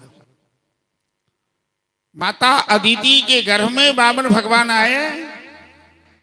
7 साल की उम्र है। भगवान किसी गर्भ में आते जाते नहीं, अपनी माया से लीला करते हैं। वो अजन्मा है। भाद्र मास शुक्ल पक्ष द्वादशी तिथि के दिन माता अदिति ने एक सुंदर बालक को जन्म दिया, जिनका नाम बावन भगवान पड़ा है, जो बौना है। बोल बावन भगवान की जय। तो 7 साल मां के गर्भ में रहे। 8वें साल में बावन प्रकट हुए और यज्ञोपवीत का समय 7 से लेकर 12 साल तक उत्तम माना गया है। सब देवताओं ने बावन भगवान का यज्ञोपवीत संस्कार संपन्न किया। जानते हैं कि ये यज्ञोपवीत क्या है? ब्रह्मा ने इसे बनाया है, नारायण ने इसमें प्रबर दिया है, महादेव ने इसमें गांठ दी है। ब्रह्मचारी वामन भगवान का यज्ञोपवीत संस्कार संपन्न किया जा रहा है। माता अदिति ने लगौटी दी, सरस्वती ने माला दी, कुबेर ने भिक्षा पात्र दिया, देव गुरु बृहस्पति आचार्य बने। ब्रह्मचारी वामन भगवान का यज्ञोपवीत संस्कार संपन्न हुआ। यज्ञोपवीत के बाद ब्रह्मचारी आचार्य से आदेश लेते हैं, गुरुदेव हमें क्या करना है? तो आचार्य कहते हैं भिक्षा मांग कर ले आओ। तो गुरु से आदेश लेकर वामन भगवान माता अन्नपूर्णा भगवती के पास गए भिक्षा मांगने, भगवती माता पार्वती के पास। अन्नपूर्णे सदा पूर्णे शंकर प्राण वल्लभे ज्ञान वैराग्य सिद्ध्यर्थम भिक्षाम देहि च पार्वती। माता च पार्वती देवी पिता देवो महेश्वरः बांधवाः शिवभक्ताश्च स्वदेशो भुवनत्रयम्। माता अन्नपूर्णा से भिक्षा प्राप्त कर गुरुदेव को भिक्षा सौंप दिया। आचार्य कहते हैं इस भिक्षा से काम नहीं चलेगा, ये भिक्षा अल्प भिक्षा है, छोटी भिक्षा है। ब्रह्मचारी कहते हैं बड़ी भिक्षा कहाँ मिलेगी गुरुदेव? का इस समय दैत्यों का राजा है बलि, और गुजरात में एक भुज जिला है समुद्र के किनारे, भृगु कक्ष, भृगु ऋषि का आश्रम माना गया है। वही राजा बलि यज्ञ कर रहा था। राजा बलि बहुत बड़ा दानी है, बहुत बड़ा धर्मात्मा है। शुक्राचार्य को आचार्य बनाकर यज्ञ करा है, और राजा बलि के दरबार में जो भी दाता याचक वो इतना पा लेता है कि उसे जीवन में पुनः कहीं हाथ नहीं फैलाना पड़ता। भगवान चाहे किसी रूप में आए, लेकिन उनका तेज छिपाए नहीं छिपता है। बाना रूप में आए हैं, हाथ में छत्र कमंडल है, मुझे मेखला धारण किए हुए हैं, और गुरु से आदेश लेकर अपने तेज से सबको आकर्षित करते हुए बाबर भगवान राजा बलि के दरबार की ओर जा रहे हैं। और अब श्रद्धालुओं से आग्रह है कि बाबर भगवान की झांकी निकलेगी, आप अपने अपने स्थान से बैठकर दर्शन करेंगे। सबसे पहले जजमान और जजमानी उनकी पूजा करेंगे, बाद में जिनको भिक्षा देनी होगी वो देंगे। कि बामन कुर्सी रख दोगे भगवान के लिए। बामन भिक्षा लेने आए, देखो बलि राजा के द्वार। बामन भिक्षा लेने आए, देखो बलि राजा के द्वार। बामन भिक्षा लेने आए, देखो बलि राजा के द्वार। बामन भिक्षा लेने आए, देखो बलि राजा के द्वार। बलि राजा के द्वार देखो, बलि राजा के द्वार। बलि राजा के द्वार देखो, बलि राजा के द्वार। बामन भिक्षा लेने आए, देखो बलि राजा के द्वार। बामन भिक्षा लेने आए, देखो बलि राजा के द्वार। मुंज मेखला बदन विराजे, छत्र कमंडल हाथ। मुंज मेखला बदन विराजे, छत्र कमंडल हाथ। बामन भिक्षा लेने आए, देखो बलि राजा के द्वार। बामन भिक्षा लेने आए, देखो बलि राजा के द्वार। बामन भिक्षा लेने आए, देखो बलि राजा के द्वार। बामन भिक्षा लेने आए, देखो बलि राजा के द्वार।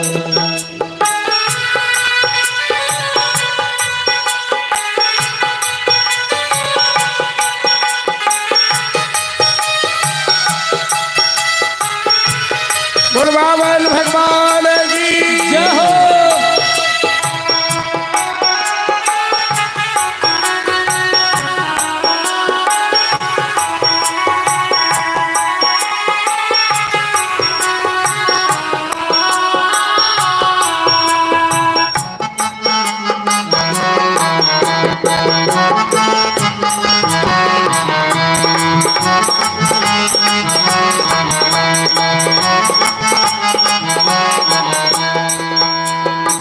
अद्भुत रूप देखी बलिहर से करते जय जयकार। अद्भुत रूप देख बलिहर के करते जय जयकार। बामन भी छाले देखो बलि राजा के द्वार। बामन भी छाले आई देखो बलि राजा की द्वार।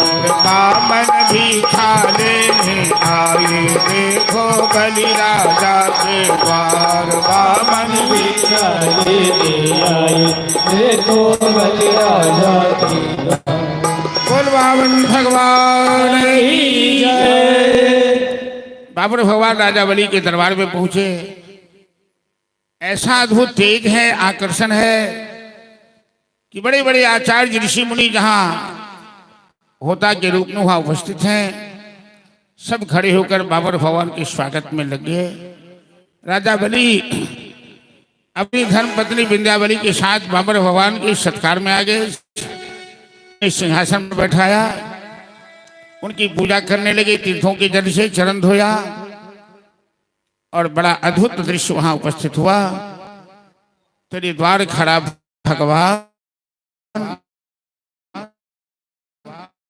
भगत भर दे रे जोरी। और आप सब से बाबा भगवान की जोड़ी का भजन का आनंद लेते रहिए।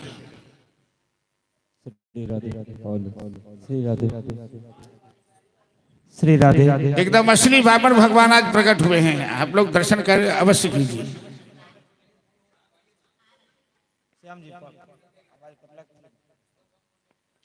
श्री राधे। श्री राधे।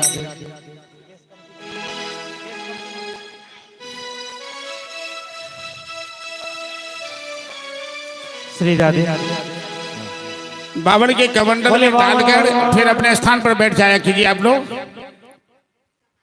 अपनी अपनी जगह पर फिर जाकर बैठ जाइए। तेरा होगा बड़ा रे एहसान कि युग युग तेरी रहेगी शान। भगत भर दे रे झोली तेरे गौर कराओ भगवान। भगत भर दे रे झोली तेरे गौर कराओ भगवान। भगत भर दे रे झोली तेरा होगा बड़ा रे एहसान। तेरा होगा बड़ा रे एहसान युग युग तेरी रहेगी शान। भगत भर दे रे झोली द्वार खड़ा भगवान। भगत भर दे रे झोली भगत भर दे रे झोली। जय हो। दर्शन करके अपनी जगह पर बैठ जाइए। सभी आदमी तिलक मत कीजिए, भिक्षा डाल के जाइए।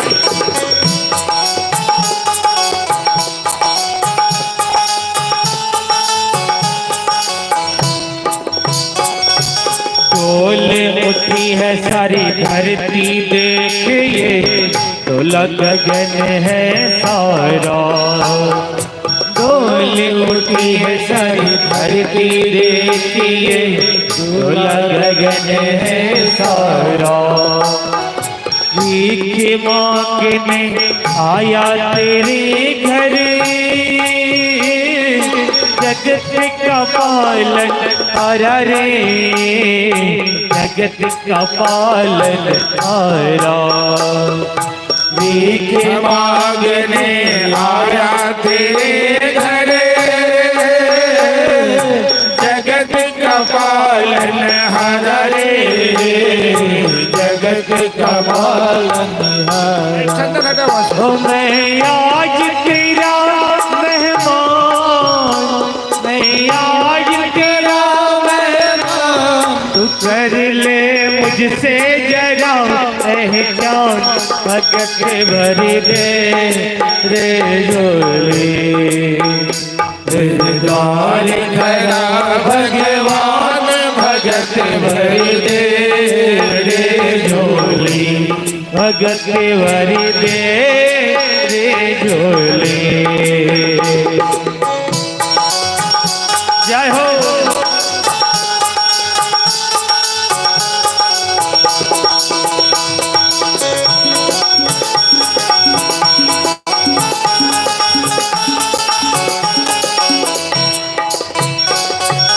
आज लुटा ले सर्वस अपना और कहना मेरा।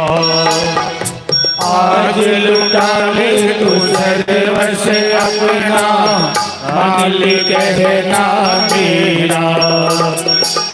मिट जाएगा पल में तेरा